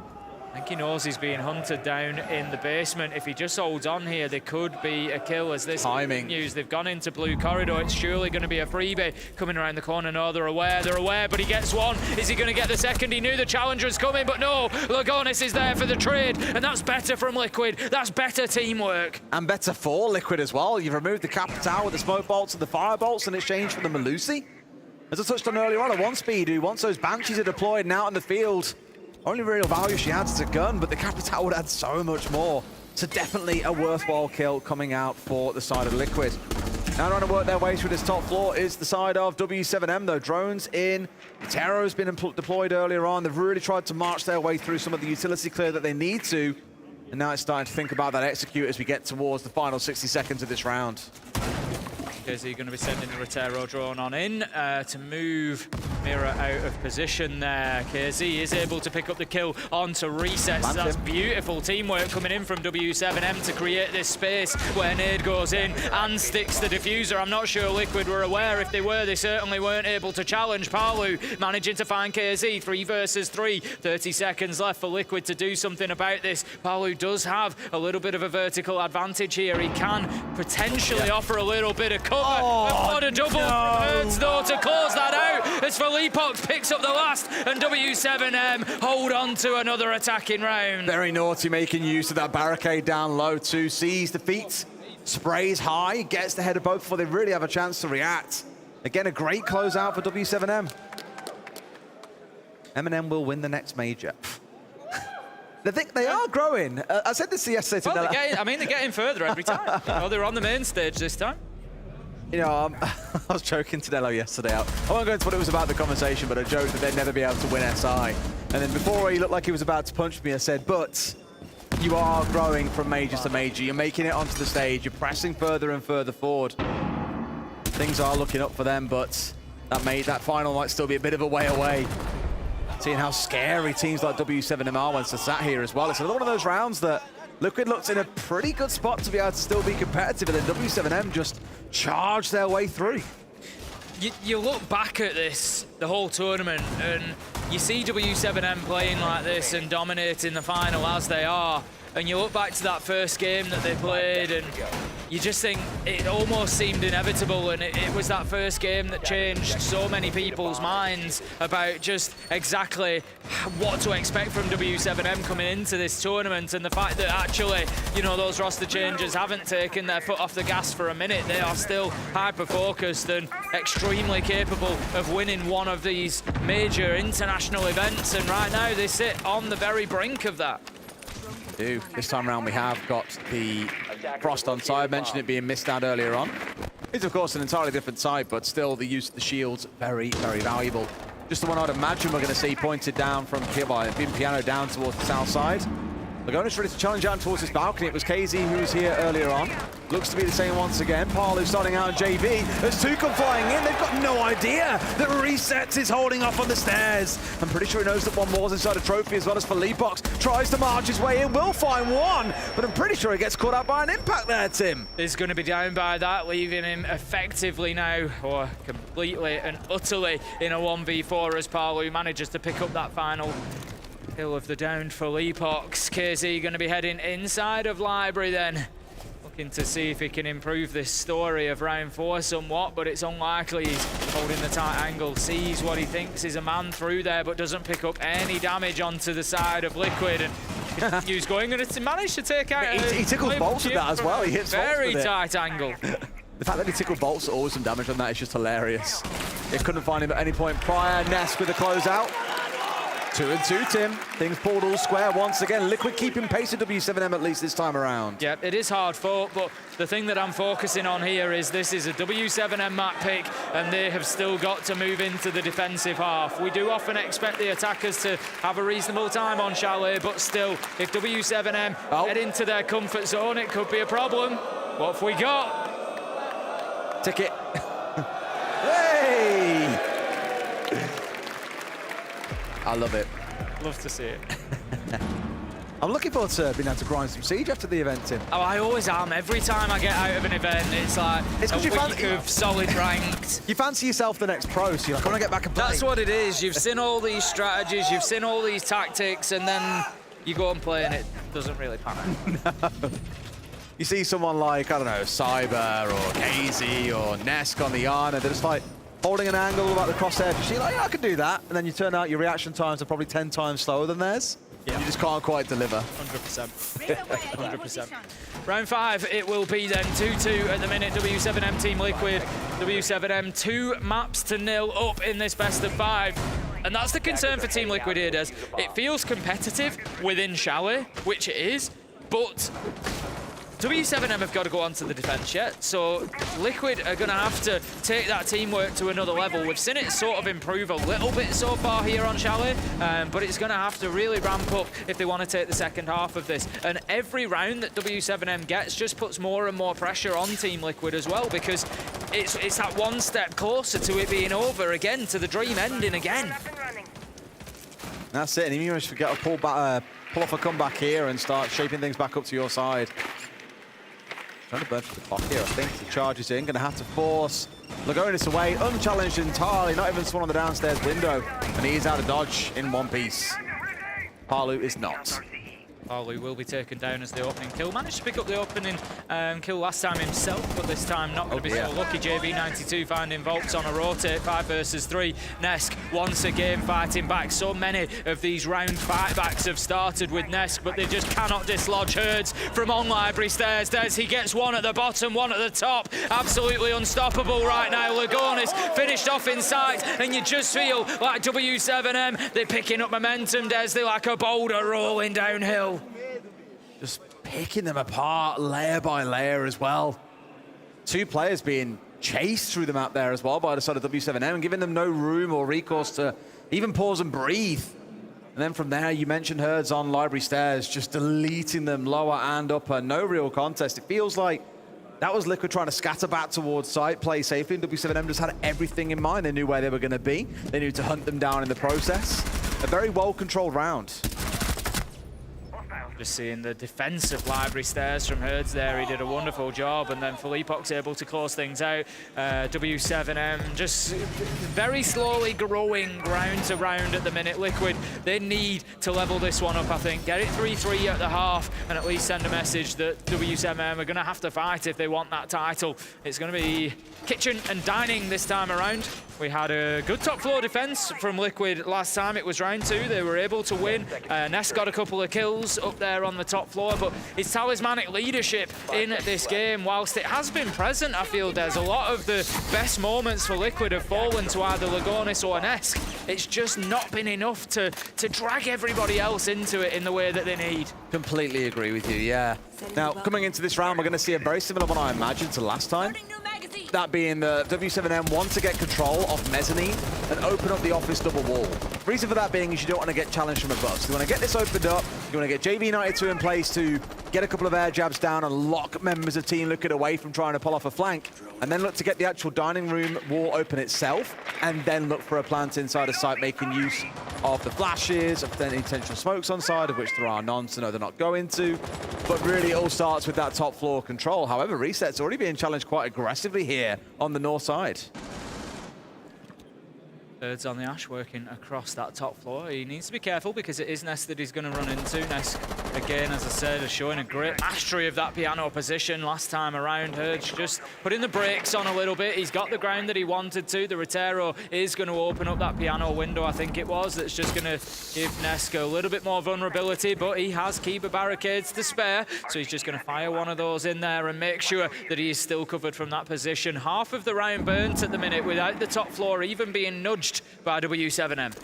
KZ does keep on throwing these Roteros in towards Ness, though, so he has to keep on rotating through these different Azami Keeper barriers to try and keep himself safe, although the looks of it, they've just said, yeah, you know what, we're not winning that battle of attrition. Let's just get out of the dodge, move back a little bit further north. The danger here, Tim, being they've conceded control of office, which is what you want to be retaining as the defenders. Otherwise, the vertical control is there for the attackers, and you as defenders can do nothing on site except pull back. It manages to get that breach open onto site, so that is plant spot acquired now. They will be able to potentially move in, but where is Ness going, Des? He's got himself down into the basement. There's an opportunity here for him to potentially push up those main stairs and really hurt any attempt to get in through that breach. Yeah. I don't think W7M have confidently got control of top floor either yet, and it's just looking a little bit like they might stall out here. 50 seconds left to go, and they maybe think they're in a position to just push on in. Herds does pick up Lagonis. Nid, he's aware of Ness now. That bullet shot is going to force the defender away, and W7M, their time might be now. I was going to say, realistically, for Nade, if he comes in through lobby, he's got a challenge on towards the lobby stairs, but also out towards lower library stairs. That's 2 angles that Team Liquid retook there to be able to contest him. That's why you've seen a full retake over towards the north side. He's going to start out in solar and look to work his way down the stairs for a direct push in towards kitchen. This could catch Liquid off guard if they aren't fully aware, and if they weren't aware, they certainly are now. KZ marches in for 2. Nesk beams 1, as we've seen him do all day long. Transfers onto another. pressure. It's a 1 versus 2 as JV, the only one still left on his feet here. Gonna try and get his teammate up so they can try and hold this angle, but the backstab comes in. Liquid just a little bit too mobile for W7M. Liquid with their backs to the wall were able to get their foot on there and push back in a hard way. Des forced themselves out of a dangerous situation. Volps with a huge play at the top of West Main Stairs, just able to really swing the momentum for Team Liquid. At least level things up, 3-3 on the half. Woo, another 3-3, Tim. We had that on the previous map. We did? How did that map turn out? I know. It's at least a positive sign that Liquid have warmed into things. We touched about that first map, 5-1 half, seemed invisible for those first 6 rounds. On Bank, things looked a little bit better. On Chalet here, they're looking okay as well. I think probably what stings a bit is you don't necessarily feel convinced that they can drag it back. Clearly they've got the capability and we know that, but you just don't know what you're going to get from them in the second half, right? It's the same story once again where Nesk is popping and playing incredibly well, but the rest of the team around him, you know, Parlo especially is the name everyone's going to look at, not rising to the occasion alongside him. The thing is now for Liquid, I don't know, Des, whether it's even about them. W7M have got such a lead now. You know, they are 4 rounds away from winning this whole thing, from winning the major title. There's not really a huge effort that they have to make. Liquid have to force them to win this, because otherwise W7M will win it by attrition. They'll just pick up a round here and there, and eventually they'll get it done and over the line. So we need to see, like we did on that first map, another instance where Liquid come out and get 2, 3, 4, 5 rounds back to back and really start putting W7M to the sword and putting some pressure on them. I completely agree. We'll see if that pressure comes out on the attacking half here of Chalet. I'll go back to my comments from Map 1, 2 halves to a game of Siege. You may see a very different next few rounds or so from either team. Volps is the one who's trying to be a little bit cheeky, hanging around the bottom side of Trench, looking up towards West Main. Maybe hoping there's a rotate to come through from a member of W7M through the basement, but as it stands, they're all skyward. They're all up on the top floor, not down here in the basement. Oh, this is cheeky. This could be an interesting play. Volps is ready to go here. Okay. You can see he's got to use the lip that's available into dining. Going to go straight into sight. He doesn't have the diffuser in hand, and he maybe not have a chance, but he does manage to find a kill. Nesk actually picking up both. It's going to be Volps taken down, and somehow yet again, Des, W7M are able to fight back. It's 3 versus 1. How on earth did they turn that around? Lagonis, he manages to get one. He's going to have to come up clutch for Liquid once again. 1 versus 3 becomes 1 versus 2, becomes none at all, as Herds is able to get that final kill for W7M, and they are 1 round closer yet again, despite the heroics from Nesk at the beginning of the round. I feel we could have said that to probably 50% of the rounds in this final so far, Tim. Yep. It must be heartbreaking, not just to be a fan, but a player of Liquid too. I think we all stayed to hope to maybe see Nesk and Parlo do it, my friend, but it feels like a bit of a stretch. Maybe for Liquid this time round, they'll be denied yet again, waiting maybe even 6 years at this rate for that potential elusive second win at a competition. It's just again that we've seen Nesk pop, find a couple of kills, W7M slam back in response. There's always someone there ready to respond, Tim. This is it, and Volps got into such a good position essentially quickly, and you felt that there wasn't really a chance for him because they saw him come up the hatch. The challenge was there immediately, but then Nesk was on the cover, got the kill, and gave Volps, he created space for Volps inside of sight. But then, on the long angle, W7M just had plan B, and they fall back into these plan Bs, plan Cs so quickly and smoothly that it makes it so difficult to keep on top of them. Really, really difficult. Here we go though with another defense, different side this time round. Looking in towards the mirror for JV being matched, as we've seen throughout the series by the Twitch on the other side, with Volts bringing that one along. Saw quite a bit of success from Nest previously playing on this operator with the shock drones and moving away mirror windows. We'll see, of course, if Volts can have a similar amount of success on it, conscious of the window flank that has been shot out, rightly so, as there was a player sat inside of the bath. Start feeling as if it's now or never for Liquid as 1 round slips away. Oh, the body block! blocked. The body block comes in from the Azami, and that prevents that mirror window being opened up, and it's just another another element to W7M's game that they're able to do the right thing at the right time. I want to give them all the credit that they are due, Des, because at the minute for me, they are looking like the complete Siege team. Nade is going to be taken down but not out as he tries to move away from that barricade, and that is at least an advantage for Liquid, but he's likely to be collected here as KZ will take the opportunity. Yeah, KZ the hero as well, because he's on the Izami. He can block off the window and make it safe to be able to get his teammate back up. And things can resume. They find the response. JV specifically on towards Bulbs. That's the twitch off the board. It's 2 smokes offline as well, which is a real stinger. KZ onto Lagonis. He's going for the next and finds Nesk as well. KZ will not be stopped this map, Tim. A flawless round here is on the cards. 1 versus 5. There's only resets that can stop it.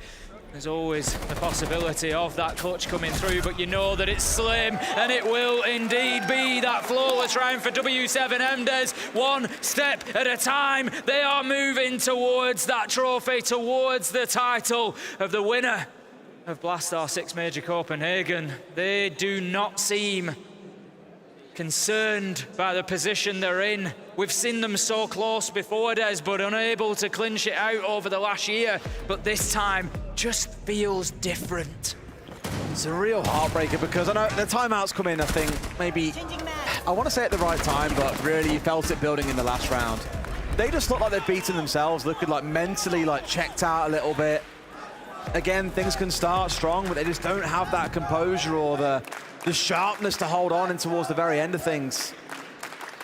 And I just feel like, again, they've probably already beaten themselves mentally here, saying, oh, well, it's 2 rounds to go. We're down 2 maps already. Like, how can we bring this one back? It looks a little bit flat. Of course, the tactical timeout does help. Coach can step in, raise spirits once again, get the comms back online. Hopefully Liquid can start bouncing back in. We don't want to see a 3-0 here, Tim. We want something a bit more competitive for a grand final, because these 2 teams both have been fantastic throughout the entire competition. They really have, and talking about fantastic throughout the competition, Des, I'll take a second to thank all of our audience members that have been here as well. I think they've, it's not over yet. There's still plenty of Siege to enjoy, but you can give yourselves a cheer. You've been an absolutely fantastic part of the experience here in Copenhagen, and certainly played your part getting behind so many of these teams. And the chants are always appreciated as well. We've had some fun ones. We do love the chants. We have had some. Admittedly, I think Tom Sherlock being the mastermind of a good few of those. I think he may be responsible. There you go. I think he may be responsible. It may well be him. I wonder if he's still in his suit or not. I think he is. I think he is. Surely he is. Knowing him, I won't be surprised if he just ripped everything off when he was done and that was that. Don't encourage. We head towards round 9 then. This could be the slippery slope for Team Liquid. W7M, Des, for me, the difference here between what we're seeing from W7M now and maybe at other tournaments, and whether the roster changes have created this or not, there's another gear. It feels like there's just been another gear for them, and they've saved it for the final. And they've come in here and they've just been absolutely single-minded and just so focused on getting this done and over the line, on finally winning that title. You do start to wonder, you know, what will be next to W7M if they win this. It's an exciting thought. Well, it's in building, right? As we said before, in the last year alone, they've had 3 top 4 finishes. They finished second at SI. Yeah, it's clearly been building up to this point, and what I love is that a year ago, being honest, I barely heard of most of the players on the team, and I was like, wow, who are these guys coming out winning 3 straight Brasileiro stages in a row? Well, this really appeared and took the world by storm. This is the thing. Back in 2020, W7M was still playing inside of the Brasileiro, but it was all about Furia, really. It was Furia and W7M that were sort of battling with each other to be like the next team that came through. And it was Furia who sort of came out. Oh, yeah. But W7M then, like you say, 2021, they hit their stride and haven't stopped since. They were like 9th, I think, at the end of 2021 in stage 3, and it was like, oh, who are these guys? Next stage, oh, we finished first, and we're going to Charlotte Major. We lose 1 map, we go 7-1-1. They were absolutely unstoppable. It was terrifying. Next, they get recovered here as well, so stays on side for now with those 2 nades still brought back into play. Interestingly seeing resets as well, moving over to playing the Nook, but with the EMP grenades in back pocket, not the frags. No chance of Nade himself being brought back into play. He was picked up as the entry death there. The mute going. Not the end of the world. The jammers will be down. The utility will be used. Being silenced. The mute being silenced, indeed. Smooth. Smooth. Thanks, mate. Reset's wanting to move into main lobby. They are attacking onto basement here. It's going to be down in the garage, but just conscious. I like the setup. The dining wall's been partially opened, and it's making Liquid very nervous about getting themselves inside a main lobby. Everything just feels like it's squaring up here for a Liquid execute. Again, I'm always nervous to get too excited given how the last few have gone, but they are ready and waiting, just getting themselves in position on blue. We've got a couple watching on the breach, and there's Resets. He was the one watching in through that main breach, a real kind of contender in towards sites itself. Herd still tucked in tight, KZ into a second, looking almost for a third, but not quite able to collect. W7M inch closer and closer towards the championship point opportunity that they've been fighting for. Palu, he's trying to work his way down into blue. He knows it's a 2v4. The time is ticking down. He has to make a move. He makes it, but the trade is there. Time after time after time for W7M, Des. They take themselves onto 6. They are told to keep themselves calm, keep the energy level, because they know what could be coming here on Chalet. I don't want to call it a cast a curse, but again, it's still, even in a 5 versus 4, with them getting set up for the execute, it's hard to get too excited, because we've seen so many come this way. I hope to God you didn't bet your house on a Liquid win. Attackers need to locate and I think after the history with Liquid, it's always a difficult gamble on them in the final, isn't it? As I said so many times, you know, 5 top 4 finishes in the last 5 years, just not able to get it over the finish line since the middle of 2018, and that wait for Liquid fans, painstakingly, who've waited for half a decade. And looks like they may have to keep on waiting. W7M 3-0 so far on the defensive side. Could be taking us into what looks like our last round here at the Copenhagen Major. Going to be trying to hold on to Library here, KZ. Just look at that, 2 ADSs down. You know he's staying in that corner, or somebody is. They're not going to be giving it up. Frostmat's inside of the window. Laser gates on the double window as well. They are going to be holding on tight to Library. Don't want to be letting it go. Don't want that vertical control given up. U7M here, they know what is in front of them. Are they going to be able to close this out here and now? Feels like it's building towards that for sure. But now we're going to see how Liquid set up once again. For me, I'm less concerned about the setup and much more about the execution when it comes down to it, though. For the most part, W7M have got all their players scattered either on or above the site itself. One, as you saw a second ago, KZ lurking off up towards Piano and Solar side, has slowly started to work his way back down to join the rest of his team. Hertz is the one they've got to worry about on Mez, liking the use of the keeper barriers here as well, both inside of Library and out on Mez itself, to make himself even more secure. We've seen a couple of varieties of things like mirror windows used out on Mesh. Now you've seen the keeper barriers come through. We've seen shields used. So several strategies being rolled in here to constantly keep the attacking team asking questions on how they can break through these setups. Oh, they know he's in the corner. Certainly. This is always dangerous. The problem is, quite often you will know that they are there, but how do you move them? How do you get that utility into the position it needs to be? You've got laser gates to fight through, you've got ADSs to battle with, and JV92 is going to be keeping himself in position for as long as possible. The laser gate has been disabled on the double window, so there is an opportunity potentially for nades to come flooding in. Volts just holding an angle at the time being, trying to just get in there and do anything. He's thinking about top Library stairs, but he can't really risk it until Library's taken out. It's this 3 corners of the defense. There comes 1 kill and 2. They managed to fight back with 1 clearing out Library stairs. 2 versus 4 now. Oh, that's all they've got to do is find these last 2. It's all that stands between them and the silverware they have been chasing for so long. Palu rounds in, down he goes. It looks like there's 1 left standing. It's Volps against his old team. It could not be any more bittersweet. He'll step forward and see what he can find. They know exactly where he is, but this one feels like it might be about done and dusted, Tim. 50 seconds left on the clock, and they are just waiting, inviting him into the Viper's pit. He's just going to be trying to use any angles he can here, try and find himself a cheap kill, maybe a vertical. The camera's going to give his location away. He's coming down to 30 seconds. He finds one. Can he find any more? And he's got to get an ace to be able to pull it all the way back. That's even more ludicrous for Leapox and Nade. Left standing. They see the longer angle. It's the 1 versus 1 of a century. Who wins it out here? Volts down to a slither of HP as we enter the last 20 seconds. He's got the diffuser in hand. He can move in. Des needs to find kills though. I can't find it either. W7M, they've been denied siege silverware 3 times. But here Copenhagen, no one could stop their rampage. They are your Blast R6 Major Copenhagen champions. What a performance it has been from W7M, truly clinical, Des. At every turn they have had the answer to Team Liquid, who played their part in this final, but were just unable to get things started, and you can see the pain on the side of the losers, but the winning team, how much it means to W7M. How many more times can Liquid hearts be broken as well? You saw Nesk head in hand. It's a real stinger for them, but let's not take it away from W7M. They have worked hard this last year, winning every single stage and equally being denied every step of the way when it came around to events. But a new era of Siege is ushered in, where W7M is that name that stands at the top. Not just yet, W7M, they give the trophy a little pat on the way past, but go and respect the other team.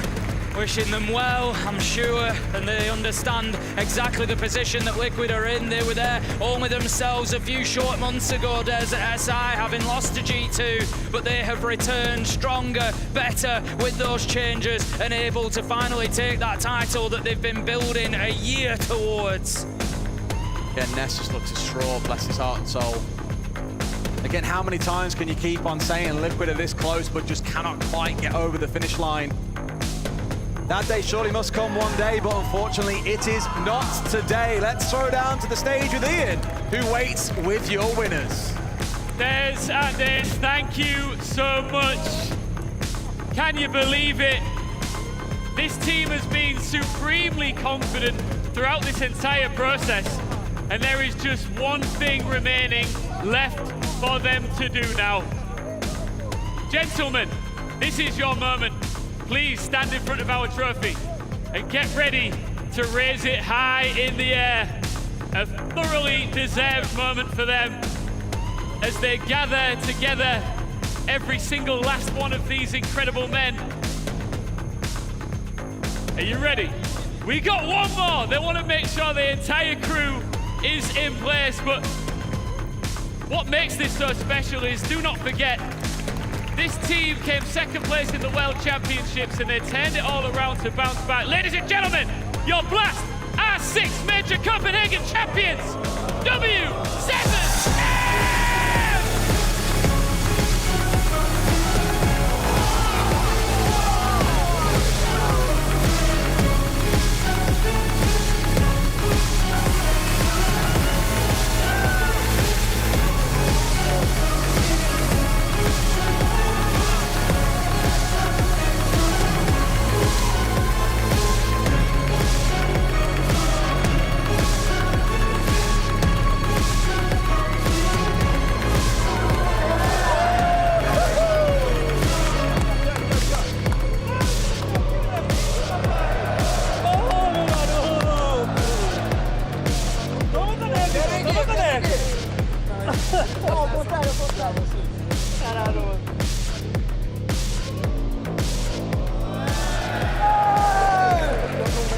The team finally living up to the hype.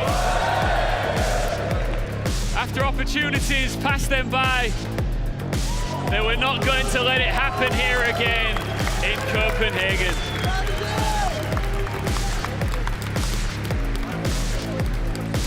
Philippos, please, come on over here, let's have a chat. We've been talking throughout this major over and over again, and you did seem supremely confident that this team, this roster, had what it takes to do exactly this. Raise the trophy in front of this crowd here at the Forum in Copenhagen. But I imagine you didn't expect to do it in 3 maps here in the grand final. No, I didn't. I was confident, but it's unbelievable. I don't know what to say. It's unbelievable to win this championship. There was a real composure about your team throughout. Everybody seemed calm, relaxed. You never seemed truly in threat of losing this grand final. Did it feel like that within the game? Was it a very calm, clear mentality? No, it was not. I was pretty anxious, but we were saying round by round we were playing, so we could close the game. Igor, come on here. We had a chat yesterday, and listen, SI heartbreak. it must have been very difficult for you and your roster. You brought in these incredible new additions who slipped into this team perfectly, and now you managed to get it done. Do you feel like you turned that heartbreak into the ultimate love story here? These guys deserve it a lot because we work a lot every day and we are the best team of the world. These guys deserve it for sure. Casey, come here, come here. Now, we've all had birthdays, we've all had amazing gifts on our birthday. Did you know it's Casey's birthday and he's just won a championship here in front of a live Siege audience? Happy birthday. How does it feel? I don't have words to say. It's the best gift that I can have. So I'm very happy. Happy birthday.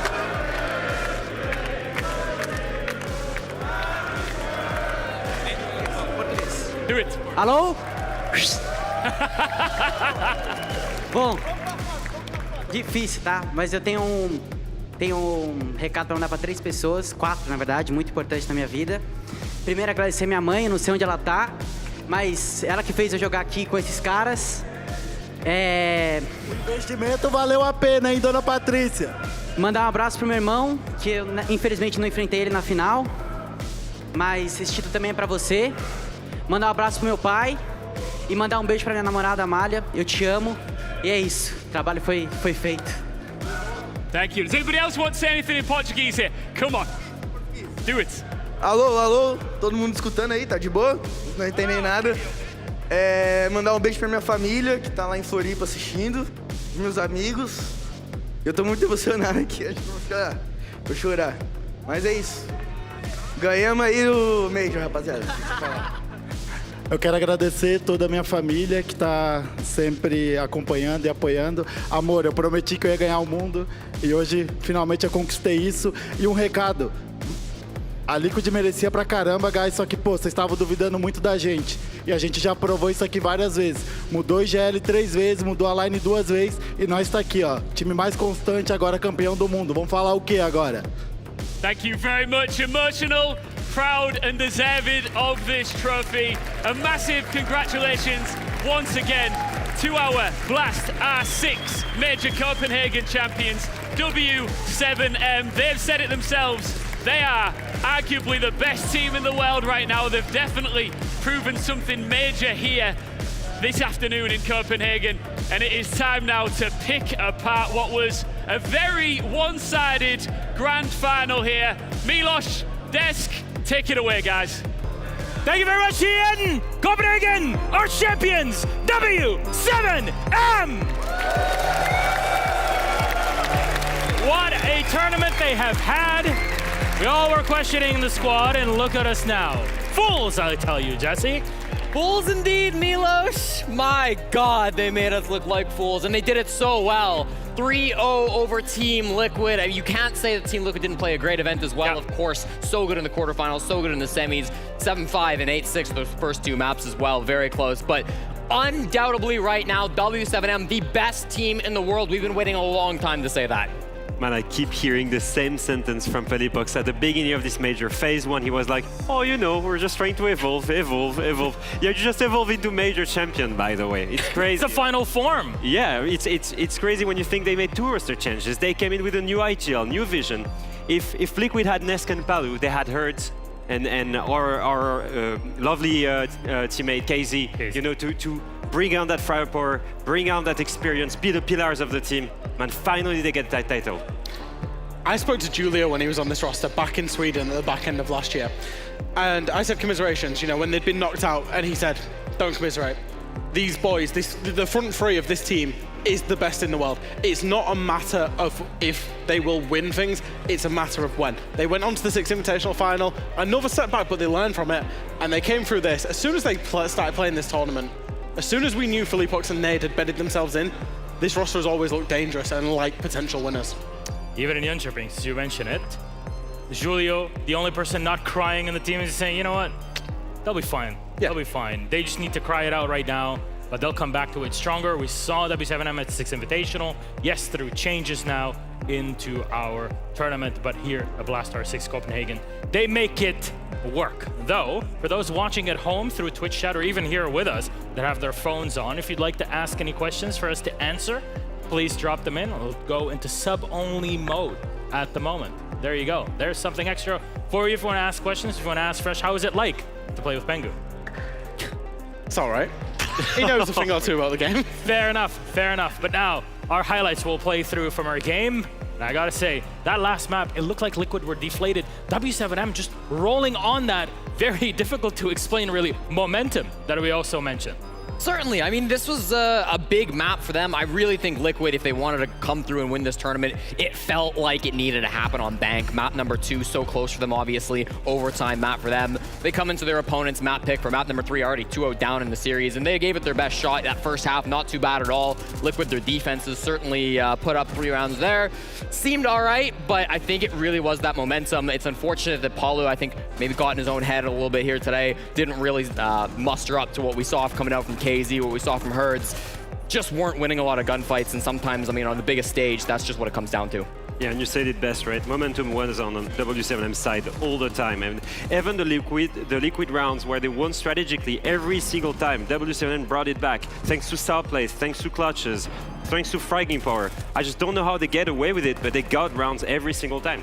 I've got to come back to that ban phase as well. I know it sent me and Jesse into a bit of a headspin as to how we ended up on Skyscraper and Bank, but I think, you know, I think the whole best of 5 kind of lynched around those first 2 maps. If Liquid got over the line, I think we was probably going all the way to 5. Yeah. As it was, I think, you know, the Skyscraper particularly, Liquid needed to get over the line there, and then they threw away Bank. There's only so many times that you can just keep resetting and going again without it showing up somewhere in terms of trust of the team, in terms of just motivation, in terms of confidence in each other and in yourselves. And I think we just saw Liquid run out of steam in map 3 once they knew that their best 2 chances had gone away.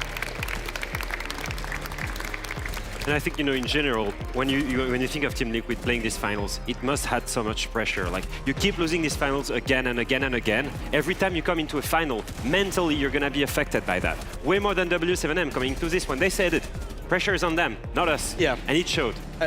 We've just seen it again, you know, obviously the Liquid boys in floods of tears because it's another final. And to be honest, another great opportunity to, you know, to get over the line that they've passed up. You just saw it in the highlights there, though, but as soon as W7M were done lifting the trophy, they all went over and consolidated. And that is, you know, we see that from the Brazilian players in particular. They have this big brotherhood. And as much as they want to celebrate the win, they also want to commiserate their opponents that have lost. A lot of love in Brazil, and unfortunately for Team Liquid, not going to finish it out today. I think you've really got to look at the growth from W7M as well here. This is their 5th big tournament they've been to. They went to every major in SI last year. Throughout those 5 tournaments that they've been to now, including this one, they've only gotten better. First, they got out in groups, then they got quarterfinals, then they finally made it to, or semifinals, I should say. They finally made it to the grand finals at SI, couldn't lock down the win. Now, finally today, they get that win. They've never downgraded. They've never, you know, fallen off in terms of their placement in a major. So following that stretch, maybe we'll just see W7M continue to win things from here on out. Well, we have some sub-only questions, so for those in there, get ready, ask them some yours. We have our filter running currently, so no naughty stuff for those that know it. It's a family show, as the saying goes, but actually ones that are quite relevant to what we're talking about. Today, from Gipley, do you think Liquid's map bans are the reason they lost today? I don't think you can say it's the only reason they lost today. I think, obviously, Liquid played this entire bracket taking risks in the map ban phase. Yeah. We saw so many new things throughout the semis and the quarters where Liquid were able to come through, bring out maps they weren't expected. They threw non-stop curveballs. I think today, as Jack said earlier, like, it probably would have gone fine if they just closed out Bank, and they were so close to closing it out. I wouldn't pin this on the map ban phase myself, but yeah, I mean, it's always going to be a question in the back of your mind when you get 3-0'd. I think both teams picked a very brave map. Now, obviously, the fact that both of those maps in Bank and Skyscraper went the way of W7M says, yeah, Liquid might have lost it in the ban phase. Had it have gone another way and we was going 1-1, completely different story. Both teams made a brave call. It didn't work out for Liquid. Actually, a question that would fit quite well for you, Alfama, from Deathstroke 7456. what's it like from a procaster perspective, but also for you from an ex-professional player, current talent in this point, to see the game evolve and change with teams, metas, operators, and dynasties? It makes me mad I retired. Because, you know, you watch a game like this, like back when I was IGLing, we had to compose with certain specific operators that you could not get rid of. You had to bring certain hard breacher, you had to bring Thatcher when he was up. Now you have so much creativity available with the secondary gadgets that have been changed, the secondary hard bridge tools, the mini EMPs, all the creative you can do, and the attacker repick as well. I never played competitively after attacker repick. Like, so much stuff that I could never use, and like watching all the creativity that teams like W7M bring on, it's amazing.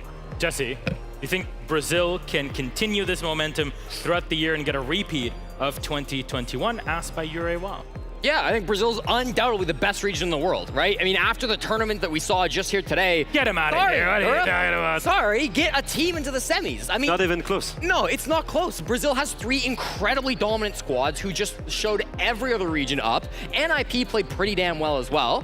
So yeah, it's Brazil's era back on top. I think Europe and NA, they've got a long off season to try to get back into it, and you know, the smaller regions as well. But right now, it's all Brazil, and I think predicting any other region to come out on top would be a mistake. Well, follow up to it from Tobo Patares. Question is, what will it take for Liquid to win the trophy, Jack? You've seen them multiple times runners up. If they don't know the answer, how is he gonna know? That's why I put him on the spot. It's very hard to call the answer, right? Because if you look at Liquid, and they can be proud of themselves, obviously, from their whole tournament run, their siege is good. Their fundamentals are great. They've got some of the best players in the world. They've added vaults in. It looks perfect.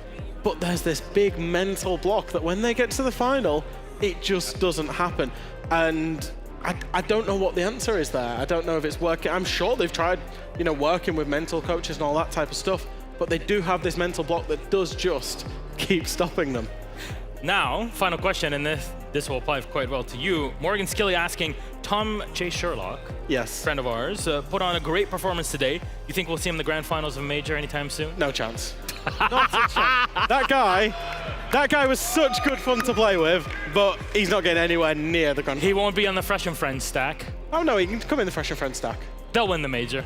Nah, you can be VP, but you can't be W7M. No, they're too good. They're genuinely too good. Fair enough. All right, friends, let's recap our day. Let's pull up that bracket on the screen for everybody to see and take you through the past few days of competition. We came in with 8 teams. FaZe Clan taking down Scars, Brazilian versus Japanese. Of course, first Japanese team knocked out here. G2 playing against Team Liquid. Well, G2 fell apart also in the quarterfinals. M&M went up against W7M, and again, EU on Hopium. Overcharge here. W7M move forward 2-1. Sonics, the final hope of NA and the entirety of the rest of the world, on their win. They go into the semifinals. Now in the semis, Liquid taking down FaZe Clan, and then W7M taking down Sonics to make it all Brazilian in the grand final. 3-0, W7M versus Team Liquid. Gotta say, first 2 maps way closer than the score leads on to. Our third one, however, I feel Liquid dropped the ball and they weren't really able to recover it, let's be honest. But this means we are at the end of our show, and when we're done, of course, everybody that's here in Copenhagen will be meeting the teams that were playing our grand final, both Liquid and W7M, but also some other people that we call friends. So let's bring them in. Our talent team, minus the other 17 million ones that were here, of course, through phase 1 and phase 2. First time for me confetti, because I never won a major. I knew you was going to do that, Derry. Congratulations. There it is. So from all of us here, let's run through them one by one. Emmy, that was a beautiful video that you did. Thank you. That was wonderful. Thanks so much. She's so creative. It's okay. Okay. Jack. Yes. Thanks for being yourself. Thank you. You look very snazzy today. Thank you. As you always do. Derry. Hi. Parker. You're great, Derry. Thanks. Thank you. Tim, how you feeling? I'm feeling good. Good. I'm very happy for you. You cast with him. Good luck. Parker. Hello. When are you shaving your head off? All right. Pengu, 20 seconds left on the clock. What do you do? Can I win the round? There you go. He's read the lines very well. Hap. Hello. How are you? Triple kill. I'm fine. How does it feel like to be with Emmy casting? It's the best thing, honestly. There you go. Best duo. It's the best thing, best duo. There you go. Look at that. Huh? Nothing. Shrike. Yep. What was the chant that was going? Shrike, give us a spin. Can we do it one more time? Hey, Strykel, of course, part of our observers team here. Woo! Stefan Keving, easy. One of our ex-colleagues now went to NA. That's another, we broke our hearts already. Of course, Medics, Commendation Man. His voice is dead. Pietro, James, hello, tall man, down under. Alphama, thanks so much for joining us. In Chambers, hottest man in the world. Hey, give it up for Milosh. Jesse, and of course, Anne, and our wonderful production team here at Blast R6 Copenhagen. There were so many other members of talent that joined us that I never got to meet, and hopefully I'll get to meet in the future in person, because they're all wonderful and made the show what it is. But it's time to say goodbye. Thank you all for being here. Copenhagen, one more cheer! For all of you at home, we love you so very much. We can't wait to see you at the next one. We'll see. Maybe Brazil dominates up until SI. That's for later. Till then, take care. We love you. Good night.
I got problems on problems on problems on problems on problems on problems I solve them. I run through the money, the pressure be calling. Left on my blessings, I feel like I'm falling. The birdie is back, tell me I'm garbage. I'm going through something, that's why I ain't calling. Phone and progression is all that I wanted. The phone and affection, I summon and dub it. Cause I got problems on problems on problems on problems on problems on problems I solve them. I run through the money, the pressure be calling. Left on my blessings, I feel like I'm falling. The birdie is back, tell me I'm garbage. I'm going through something, that's why I ain't calling. Phone and progression is all that I wanted. The phone and affection, I summon and dub it. Why you be all on my line about nothing? Why won't you go get you $1 or something? Don't hang with a who line for nothing. I see that we different, you riding, I double. I don't do discussions on bragging about hundreds. Don't go to your places, I know that they sunken. Don't call me your brother, I barely could trust it. I talked to a shorty, she bagging the bucket. And I'ma need all of my dollars on corporate, so hand me the money, I divvy the pie. I'ma give all of my people a portion to build them a fortune. I'm flipping the ride. I can't be mixy when iffy the vibe. And 40 on 50 is really the time. Why are you all on my phone like you want me? Like you wasn't pushing the kid to the side. I run through the money, the pressure be calling. Left on my blessings, I feel like I'm falling. The birdie is back,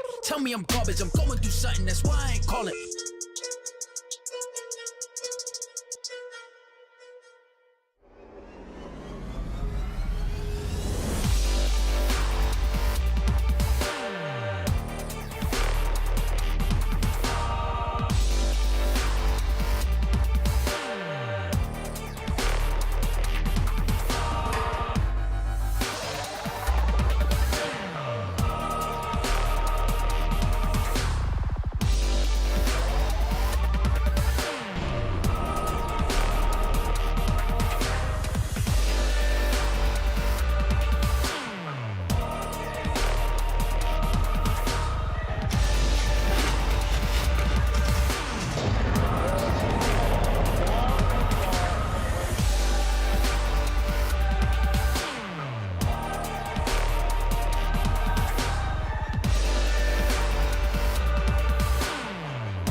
What? Dude, Benjamin Master at the Major? Do you really think he's gonna play with this? He needs something way more powerful, man. It's obvious when you see his moves. Do you want to see his moves again, or...? Bro, I was watching the SI before you even knew about R6. Pengu can win with this setup. Real legend, he wins with this.